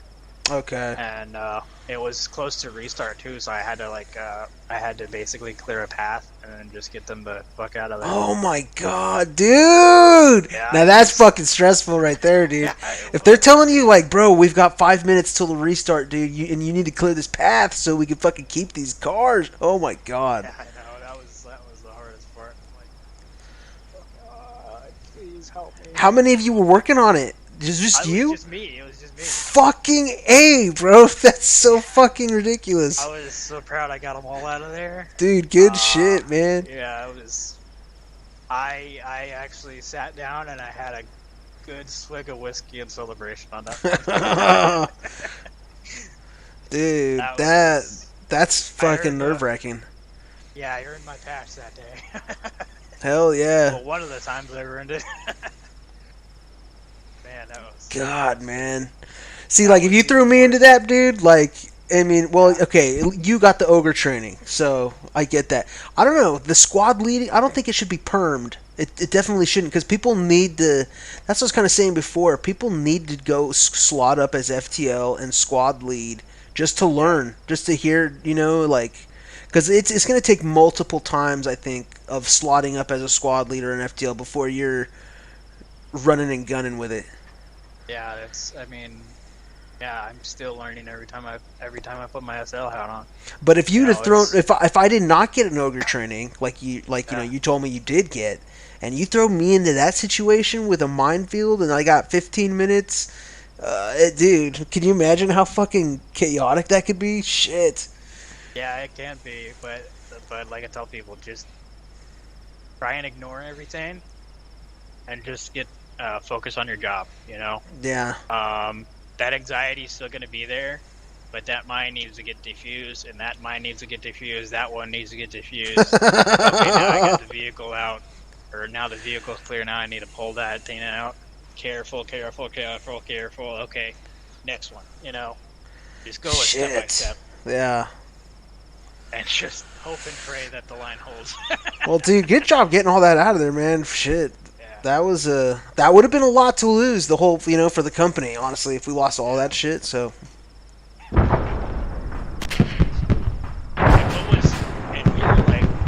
we were all scratching our heads. We even talked to the admins because that's not supposed to happen, and they were like, I don't know, but we'll monitor it, you know? Oh, the minefield's popping up, like we're spawning under the vehicles. Okay. Yeah, where we're at, yeah. Well, you know what else isn't supposed to happen that I've been seeing, and I think this is just part of the server. That guy's causing some fucking havoc over there. Tell me if this actually is just happens, if it's part of the game now or the server. We'll take an objective, dude, or we'll be currently taking an objective, or like I said, we'll already have an objective, and then a fucking bunker will like spawn like right next to it. Like, I've had it happen, dude, where a bunker will spawn, like, right next to the squad and start shooting at us. Yeah, that's not supposed to happen. Sometimes, if you're still doing the objective, and it gets finicky, it can actually spawn, like, another battle group or another, you know, thing. I have literally been looking at, it's all blue, everything. I've literally been, like, this. Looking at the middle of town, you know, double checking. I look down at my keyboard or something. I look back up and there's literally a tank barrel. Like, damn. Like, you know, like, what is it? It's shot, first shot to, oh.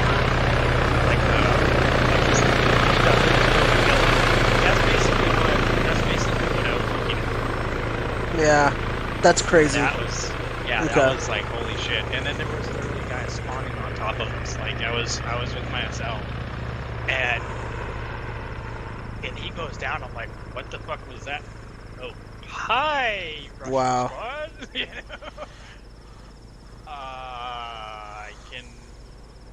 Can I shoot at you once just to say I tried? You know. I think I did get one round off before they did kill me, though. I was like, what the fuck just happened? And that's literally when I respawn at the fob, everybody's like, what the hell? What the fuck? What? You know, because they're all like, what the hell just happened? And so, I can't remember if the admins did something or not. Okay. But, yeah, that was weird. Yeah, it kind of breaks the immersion when a fucking bunker or a person spawns right behind you, right? Yeah.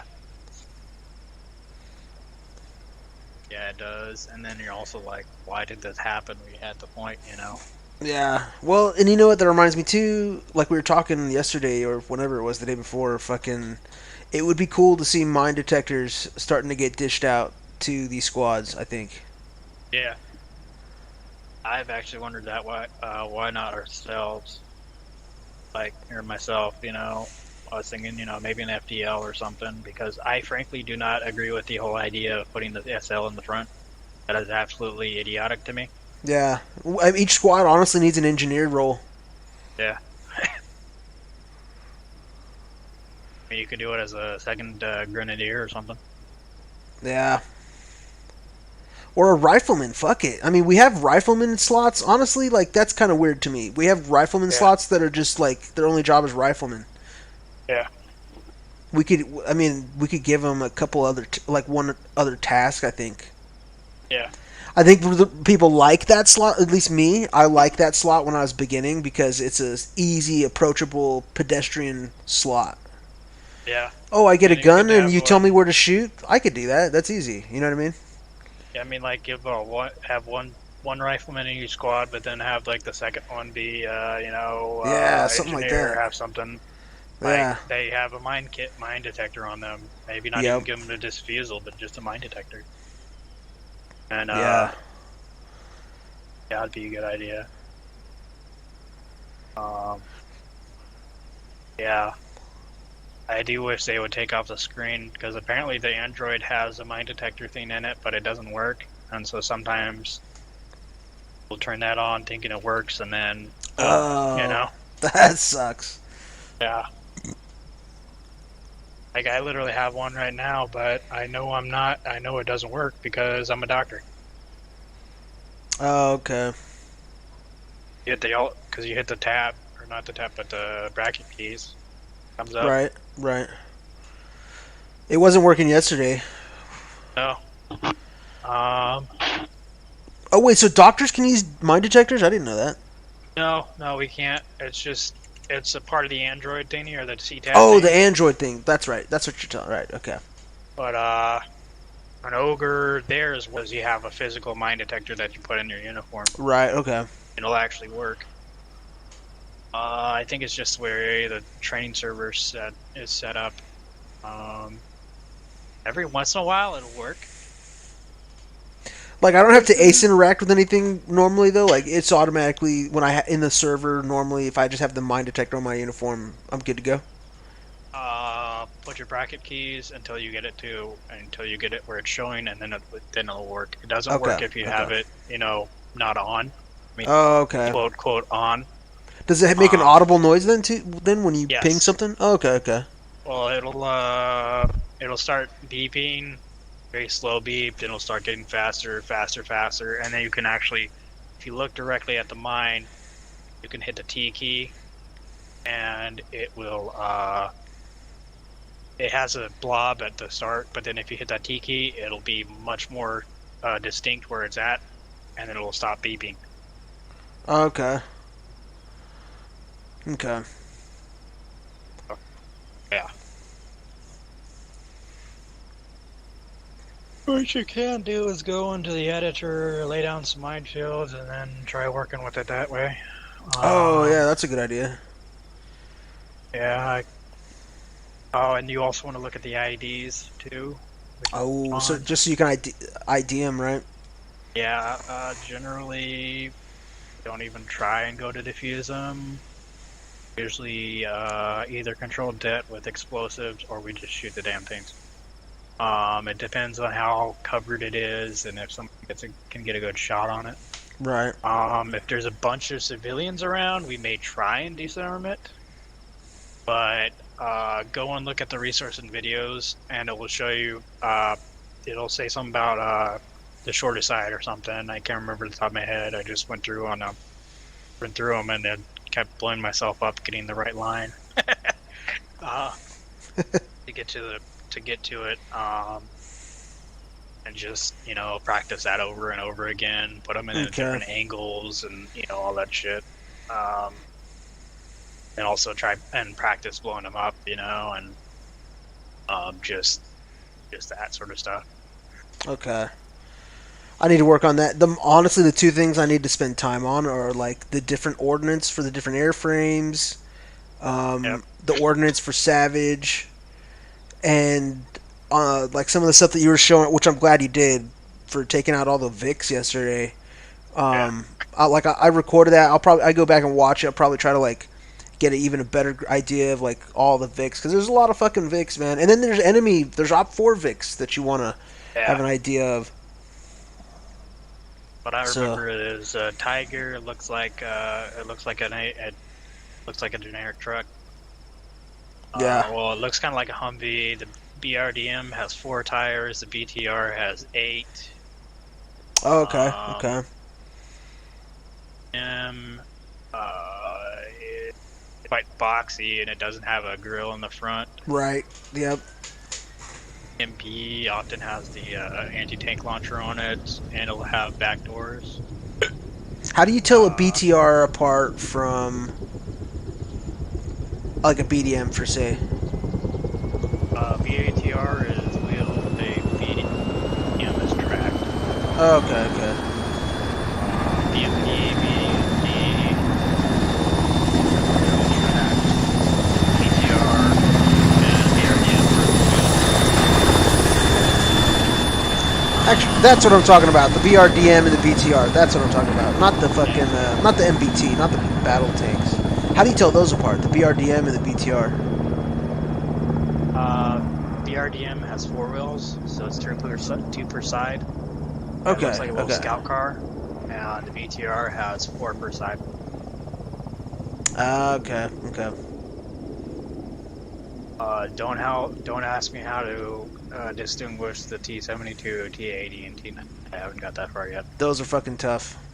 Yeah. What's funny is one of the admins was like, generally you're pretty good if you say it's a T-80, because that's usually what it's going to be. Okay. Or just say an MBT, but I guess for butcher perms, you got to know them. And fuck. Because they look the same to me. Oh, totally, man. I'd be interested to know how they PID that. Yeah. And I've been asking around, and people are like, some will give me actual answers, and some will be like, I just know. And I'm like, sounds like a lot of people just don't know. Yeah. So, I don't know. The MBT, that's their tank destroyer, right? MBT is main battle tank. Right. But that's, or is that different from their tank destroyer? The tank destroyer is going to look like a BMD with a big ass gun. Right. I know how to spot that big ass gun. It's just. Yeah. I think it technically is a BMD with a big ass gun. Okay. Or at least it's the BMD chassis and then I put a gun on it. Yeah, I can tell that apart from a T-80 and whatnot, but other than that, they're all just fucking heavy armor to me. Yep. Nice about the tank destroyer is it's not as heavily armored though, so you're gonna hit it with an AT. Really? Okay, that's good to know. I don't really have a problem running up to a fucking tank destroyer, honestly, on foot. Yeah.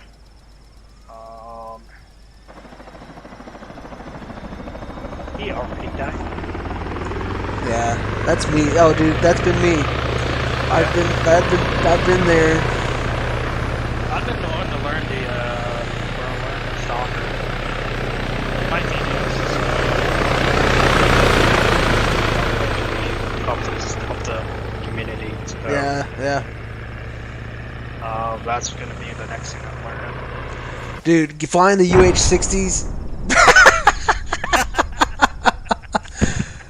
Oh, that was a quick one too. It's good times, man. It's good times. It's okay, man. We'd have the same.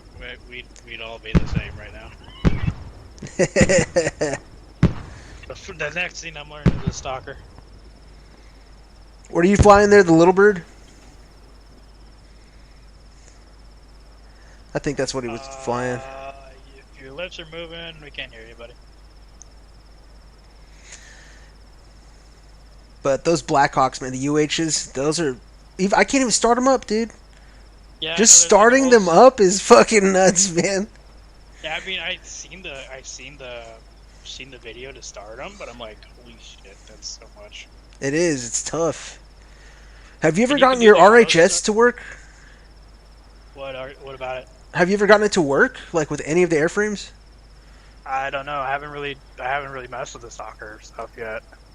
So, like, I know you can... Well, maybe it's just the training server, like everything else in the training server. Yeah. Like, I remember a few weeks back, I spent a whole day in here trying to fly. And I was trying to get the HMD mod to work with the what's it called? The Pavehawk and the Blackhawk. Yeah, I think the HMD, I think the the Blackhawk I know for a fact, but it may also be the Pavehawk. They have their own HMD. Oh yeah, yep. We got you. There we go. Oh yeah, that wasn't me who crashed that no. helicopter over there. Yeah, no, couldn't have been me or anything. You've been here the whole time, hiding in the building, I guess. You know, yeah. He saw me going there, right? Yeah. All right, NauticalWolf, right? He saw me. He has a trustworthy name. Look at him. Do you think Sergeant NauticalWolf here would lie to you? I don't. Seems pretty trustworthy to me, dog. My first day here, by the way. I had some guy named what was his name? It was real interesting. Not Abel, is it? Abel. Yeah, Yes, it is Abel. Abel, Okay. yes. So I was gonna say it's the guy from the Bible, because I think that's a name in the Bible, right? I think so. Yeah. Yeah, I think so. Yeah, he was real helpful. He got me said I don't have my stuff on now, but he got me kitted up what I need for infantry and all that, and how it kind of works around here. It's real neat, but I came right at the end of a war, huh? Pretty much. Long fought war. It's a good time though to jump on, man, because you learn you get all these trainings that are going on, and it's a good time to get in. Yeah. That's literally like the next thing I'm learning. I've gotten the TAC P. All I gotta do is keep on practicing that shit. So, you're a helicopter. Are you getting? Did you get promoted? Type shit. No. Anybody can learn Stalker, and then they put in a video and they take the test for it. TAC P, which is your 1.8, your 1.9. Which is your platoon medic, and your 1.6 and 1.66 actual. They all need you to pass the test for them. Right. Currently waiting for all those exams to pass, because I guess the admins are on break. But yeah, there's no needing to like promote. All you got to do is prove you can do it with a pass, and then personally, I always tell people keep honing your skills even if you pass the test. Do you have one of those sticks? The joysticks? No, I don't. I'm looking at getting one. Me too, man. Maybe we can buy the same one, because I'm irresponsible with my money. Look, I don't know. Everyone has Abel earlier was like, mine's cheap, but there's like a pro version of mine. That's better. I don't know which one I forgot the one he was talking about though. The HOTAS are pretty good. What is it called? The HOTAS. I can't think of the name right now. Fuck. All I know is the X52 Logitech Pro was what they were saying for me, telling me about. Ooh, I have a micro center right next to me too. Nice. Yeah, I'm looking at getting a track IR too. All I gotta figure out is where I'm like gonna put all these USBs. Yeah, because besides popular belief, the USB hubs aren't always the best solution. A lot of devices I have say do not plug into USB hub. Yeah. Like my Stream Deck, my microphone, you know, like things that you plug into a USB hub. Yeah. Yep. Yeah, it's a hard knock life. But I just built a new rig recently, and I made sure that the back had like 1 million fucking USBs. Nice. Yes, sure. The motherboard's the most important part in some aspects. That's actually a complete lie, but you know. Yeah, no, I get it. Yeah. What do you guys running?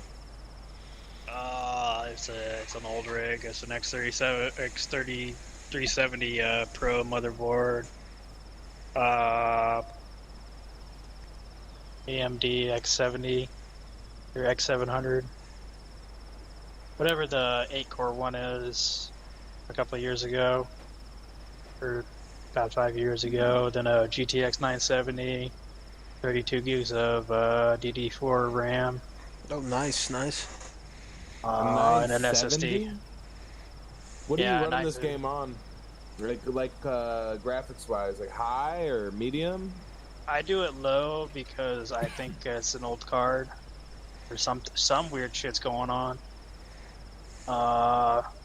Like I'll get crashes in my memory will be in like 98, and my video will be just jacked up weird. Well, this game is super CPU intensive, and I don't know. But then there's the other half of it, which is you kind of need a decent GPU for. But then again, it is from 2013, so you think that an older rig would run it just fine on the higher settings. You know what I'm saying? Yeah, which I've been finding weird because I'm like, maybe it's because I'm doing an 8-core. The actual processor speed isn't good enough.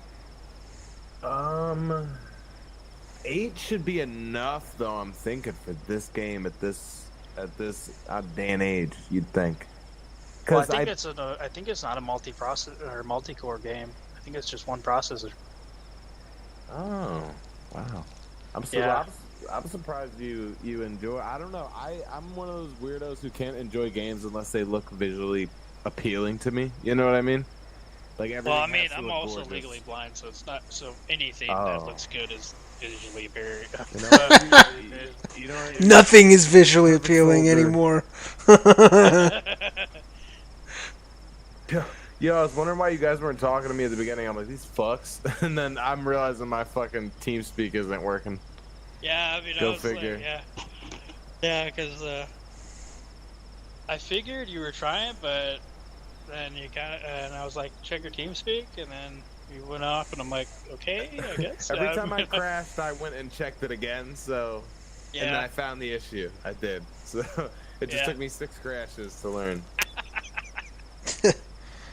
6 tries and went on the 7th. Yes. So, do you guys mind explaining, how long have you guys been here, right?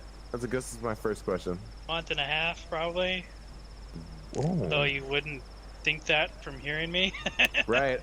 You think you're a seasoned veteran. You know what I'm saying? Sitting down in his cousin's rec room with a cracked out computer on Social Security, ready to just fight for America through this video game. I'm just fucking around, dog. No, I've been here just about as long too. Couple months about. So what do you guys? So okay, I'm just getting back into Arma like this today, from years ago. You know, I used to play Arma Life. I used to play everything that Arma had to offer back in the day. I just kind of, it's like when you stop playing guitar. You know, one sec.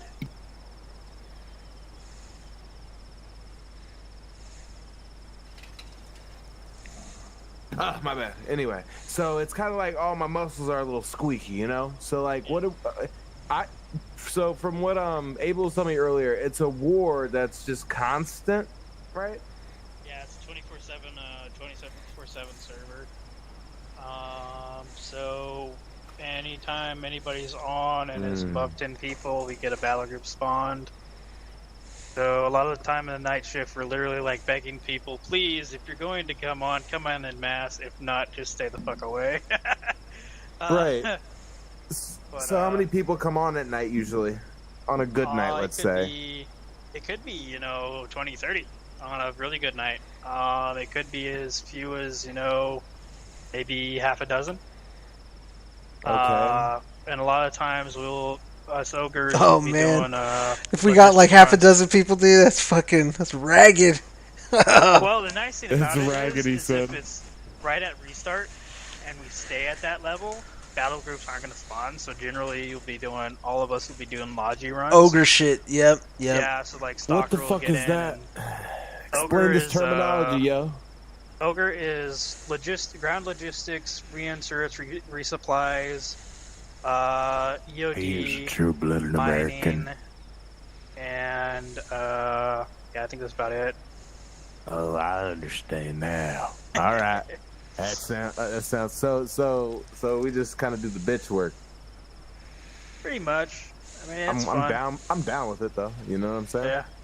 So everyone starts off as infantry, correct? Yeah. We generally recommend you go as a rifleman or something, Right, and then right. start working your way I like up. that. I like that anyway, though. Like that's all I want to be is just out, just shooting motherfuckers on mountains. That's all. Like I'm just kicking doors. You know what I'm saying? Whatever it is. Yeah. I'm with the slow pace shit. I like walking. I like getting my cardio in. You see me? I'm fit, dog. You know what I'm saying? I tell people if I had as good of a cardio and running in this game as I do in real life, holy crap, I'd be a beast. Is that a joke or no? No, I mean it is a joke. I wish I was. Honestly, I think it's about the same for me and this guy. Maybe this guy's a little bit faster. Maybe, probably like longevity wise. I can't. After you're going up and down, that's where my feet start to hurt. Right? I got the concave feet. Okay. Yeah. Fuck the flat feet. You know what I'm saying? I need Dr. Souls in this motherfucker, but I don't got them. So. Yeah. But that's all right. It's all right. But yeah, I'm kind of stoked, dude. I've never. So when I used to play like the Island Life shit, and I used to do like small, like kind of like non-put together raids. You know what I mean? With a bunch of like kids, because I was a kid in 2013. You know what I mean? And 14. Yeah. I mean, I'm 24 now, so I mean, it's a long time ago for me. I don't know how old you guys are, but. I'm 27, but like I told, I'm 30. Like I told Puddles here, I'm born 35, so Dude, I just feel like the years just keep going. After you turn 21, I feel like the years just keep rolling at that point. There's nothing really to look forward to. You've got to the birthdays. Now you're just looking at everybody in college, and they just get farther and farther away. Like I can't even go to a college party anymore. I'm 24. What are they gonna ask me? Am I 5th year? No, I'm a loser. That's what I am. You know what I'm saying? No, I just showed up for the ladies. I work over there across town. Yeah, no, I always lie to them and say that I'm doing some, like, I'll lie and say I'm doing some shit that I know that they're not into, right? Like some biological science shit, so they cannot relate anything to me, so I don't have to spark up a conversation about it. I'll just lie. And this is because I'm out of Chicago, so I'll visit my buddies at like Illinois State, Ohio, like that, Indiana, those type of places. And I'll just straight up lie to these bitches. And that's just what it is, you know what I'm saying? Yep. That's just what you gotta do. Because what happens, boys, when you tell women the truth? You get shit on. Am I lying?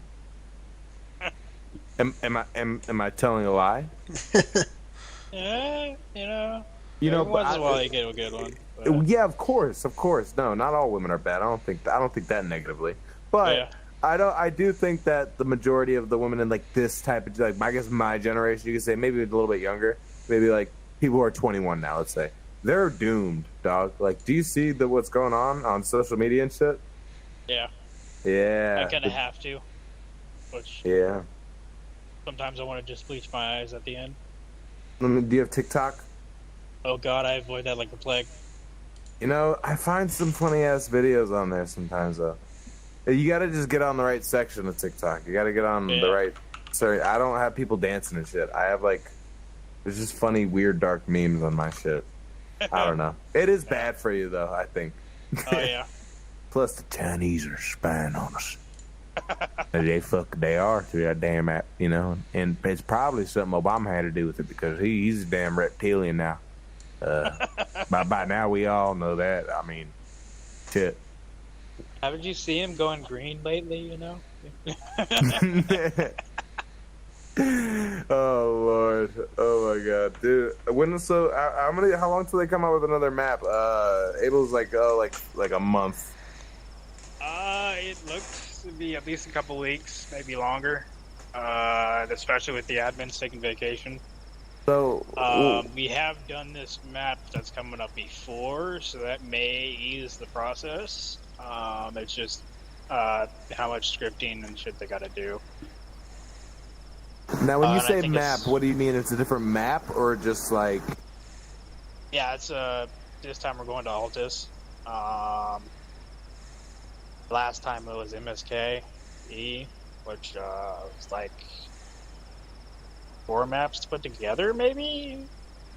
I don't know. Oh wow, going to Altus Oh yeah, the to rip ASRock thing. ball sacks down. Yeah, there was that. And Did we make those fobs there? Like, remember how we would start? Was that one of us, or is that ASRock like that? the first one, I think it's probably, what is it, WaterGuard or whoever makes the maps made those. Okay. And then You remember we had to like made it- run out of that cave and shit, dude? Yeah, That was fun. Fucking A. yeah. Oh my god, the ending with the nuke. Oh, that was sick, dude. That was so cool. I was the only one who died in the striker, and that's because I had almost died already. Oh, so you were like the only one that was on the way. You could have made it, possibly. No, like, that striker waited until like 30 seconds or whatever to get all of us. He's like, fuck it, I'm not leaving without my squad. And I will adore him till the day I die. Damn. He waited for us. We literally were like throwing our backpacks off, throwing our guns away, you know. Trying to run faster. Like, get down and kill, go. Leave it, don't care about it. Dude, I couldn't even leave that. You remember where the dome was? I couldn't even leave that little. I got trapped trying to leave because they had it like whoever put that together barricaded it off very well to where it's easy. yeah. It was like a fish trap in there, dude, or a crab trap. What I thought was hilarious is that they're like, "Oh, you didn't go for it." Okay, I've been training to go into the Navy since I was a little kid, you know. So and then I've also learned all the Marine shit and all that stuff. The whole thing of the suspected location of it looked bizarre to me, and I was like, especially once I saw how big the river was, I was like, I bet you, I'm guaranteed, I will bet money that it is along that river. And guess where they said it was? Along in that the freaking, river. Yeah, in the freaking flooded city. And it was a tanker, or it was a ship or something. I was like, fucking knew it. Maybe you just got a sense for it, brother. See, and then remember, what do they call it too? They called it the torpedo like research lab or something. Do you remember? Yeah. I'm like, who the hell does a torpedo research lab where there's no water? Exactly. Yeah, it was like, dude, this is all fucking weird. Yeah. And we knew that. I remember what did he? See, he said something in the Discord too. He said something very ominous. I remember, and we knew because it was the end of the map. We're like, oh my god, he's gonna throw something crazy at us then. Yeah. So what, do the admins play with you guys? Or what? Yeah, like... they can play with us, and they can also play against us. Oh, really? They can? Yeah. That's dope. I think like actual PvP would be cool if you had like two like set of soldiers, you know what I'm saying? Like, let's say like 75 each or 45, or they picked a certain amount of soldiers and you all fought it out. That'd be kind of crazy. Yeah, and like they can take control of the AI and shit. And I swear to God, that's why I got sniped twice doing 1-9. Because well, the AI is scary in this game, though. Yeah, I also think, dude, they're way better than any player I've come across. Yeah. So that's fun, and they will even like spawn shit against us. Like my first day as 1-9, which is a platoon medic, there were 2 battle groups that were spawned against us holding this little compound. And we knew it was, the admins, because they spawned us extra, like, emplacement and shit to get us set up. And so I'm like, Here, get ready this to die. is gonna be Here you go. fun. CCP is at the bunker. I hope to God we all make it out of this. And then I felt like a badass because I was doing really good. And then all of a sudden artillery comes in and it wipes everybody out. And I save one guy. And then there's like this, I forget what it was, DTR or something coming in. And neither of us have AT. So we're like, well, fuck, we're gonna hold out, we're gonna fight to the end. And then, unbeknownst to me, as we're fighting, he goes down, and so it's literally like all the people who have like their rugged tablets and shit are just watching my helmet cam, waiting for me to die to light it. So then they're gonna just light the whole place up with artillery. And I'm like, if y'all told me that, I wouldn't have kept fighting. I would have just respawned and been like, kill those motherfuckers. So can you respawn at any time during war? No. Well, officially no. You're supposed to wait till either you die at the 5-minute timer or a medic gets to you. Sometimes it's gray area where you, like, for instance, I was telling him about one time I was what I thought was the only member surviving of 1-4, which is our heavy weapon squad. And so I'm just mowing guys down, and all of a sudden somebody pops up, or another machine gunner pops up. I'm like, I'm alive. And they're like, cover the right flank. God's sakes, cover the right flank. And so we're just going at it, and we're literally like just running out of ammo and shit. And finally we're like, fuck it, we're gonna die. And I mean, that's what I had assumed. I assumed I was gonna die within a couple of minutes, but we held out for quite some time. And then our medic was all the way back at the fob, which is like 20 minutes, or God knows how long, because we didn't have any stalker. So I was like, fuck it, if I die, or if I go on con, I'm just dying and respawning. So, and they don't encourage you to do it, but it's kind of like wink, wink, nudge, nudge, Yeah, if you're like gonna be stuck there forever, why type shit? Like, why even? Yeah. Okay, so it's for those situations. Got it. Yeah. Okay, and like, I know you have to fight, so you have to obviously fight a war over a long period of time, right? So when people hop on and they get groups together, right? Do they go out and move and like just start taking, like, is there objectives to like just take villages and shit and take out, like, do we get like intel that like there's people somewhere we need to kill type shit? Like, There's on the map you'll have blue and red areas, or blue and red markers. Blue are what we've already taken, red is what we need to take. And they're basically just objectives like a town or a military camp or a radio tower, and we're supposed to go capture that and cap it. So we kill all the enemy in there, and then we have to have a certain amount of people, depending on how many people are in the server, on it, and then we'll go blue, and it'll become ours, and then we move on to the next one. Ooh, okay, neat. And so what if people get together, right, and they're in like a platoon or whatever, they're out in the mountains, right, and then somebody spawns in right over here or whatever, somewhere on wherever, on the map, whatever we get at Altus, and what do they do from there? Do they just like radio and pick me up, or what do they like, what I'm saying? How do they get there? You will spawn at the fob, and then either Ogre will insert you or Stalker will insert you. Stalker is our heliborne asset, or our heliborne logistics asset. Chevy is our fixed wing logistics.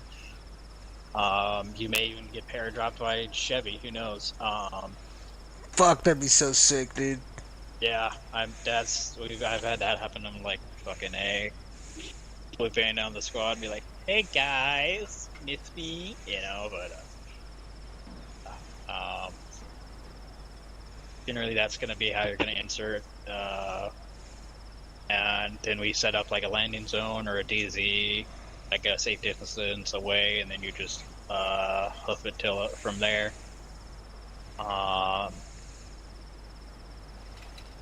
Yeah. Oh, okay, cool. And is there anything like fun to do on the training server? Any of this equipment is yours to view. Got AT range. Got. Just firing delete your range, vehicles when you're done grenades. spawning them. When Yeah, you're done with them. delete your Of vehicle when you're course, done. of course. If they're not blowing up, you know. Yeah, the blown up ones don't matter. All fixed wings assets you can use. Rotary assets, vehicles. We have a vehicle range where it has an Abrams and Bradley and stuff to try and down the armor targets with. Basically anything here is available to use as long as you don't do any griefing. Right, and you right, be common sense. Mm-hmm. Or what I like to say is uncommon sense, apparently. Dang, you guys should take a helicopter out and we should go to the range real quick. Oh no, you can respawn to any range. Oh, damn, I didn't even think about that. You're right. If you want to learn mid stuff and.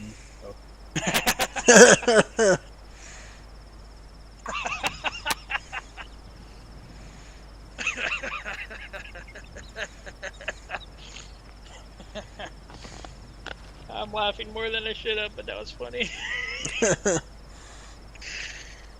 Oh my god. I like that guy. Okay. Yeah.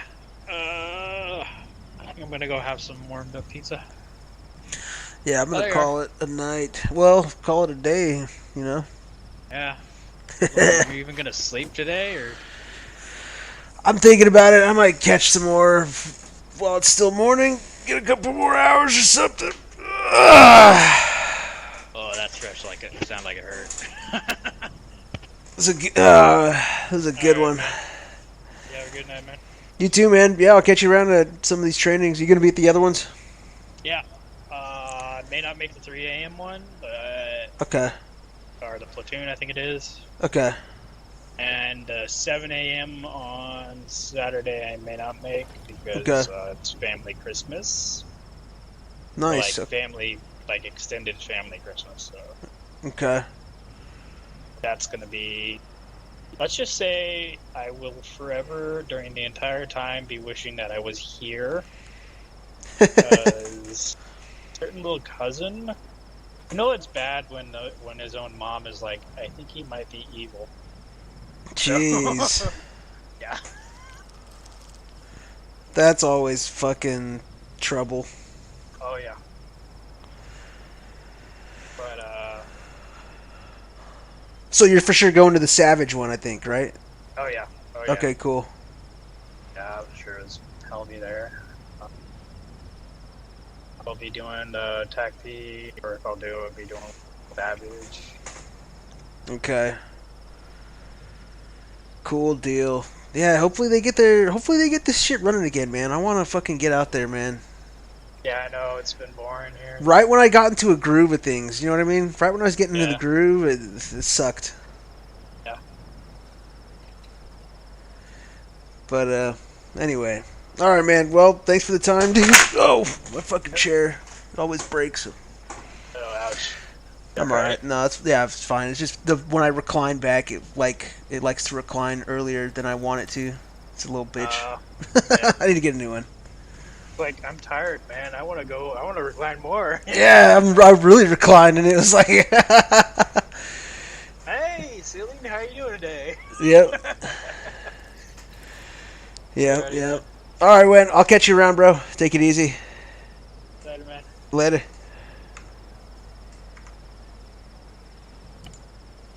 Good.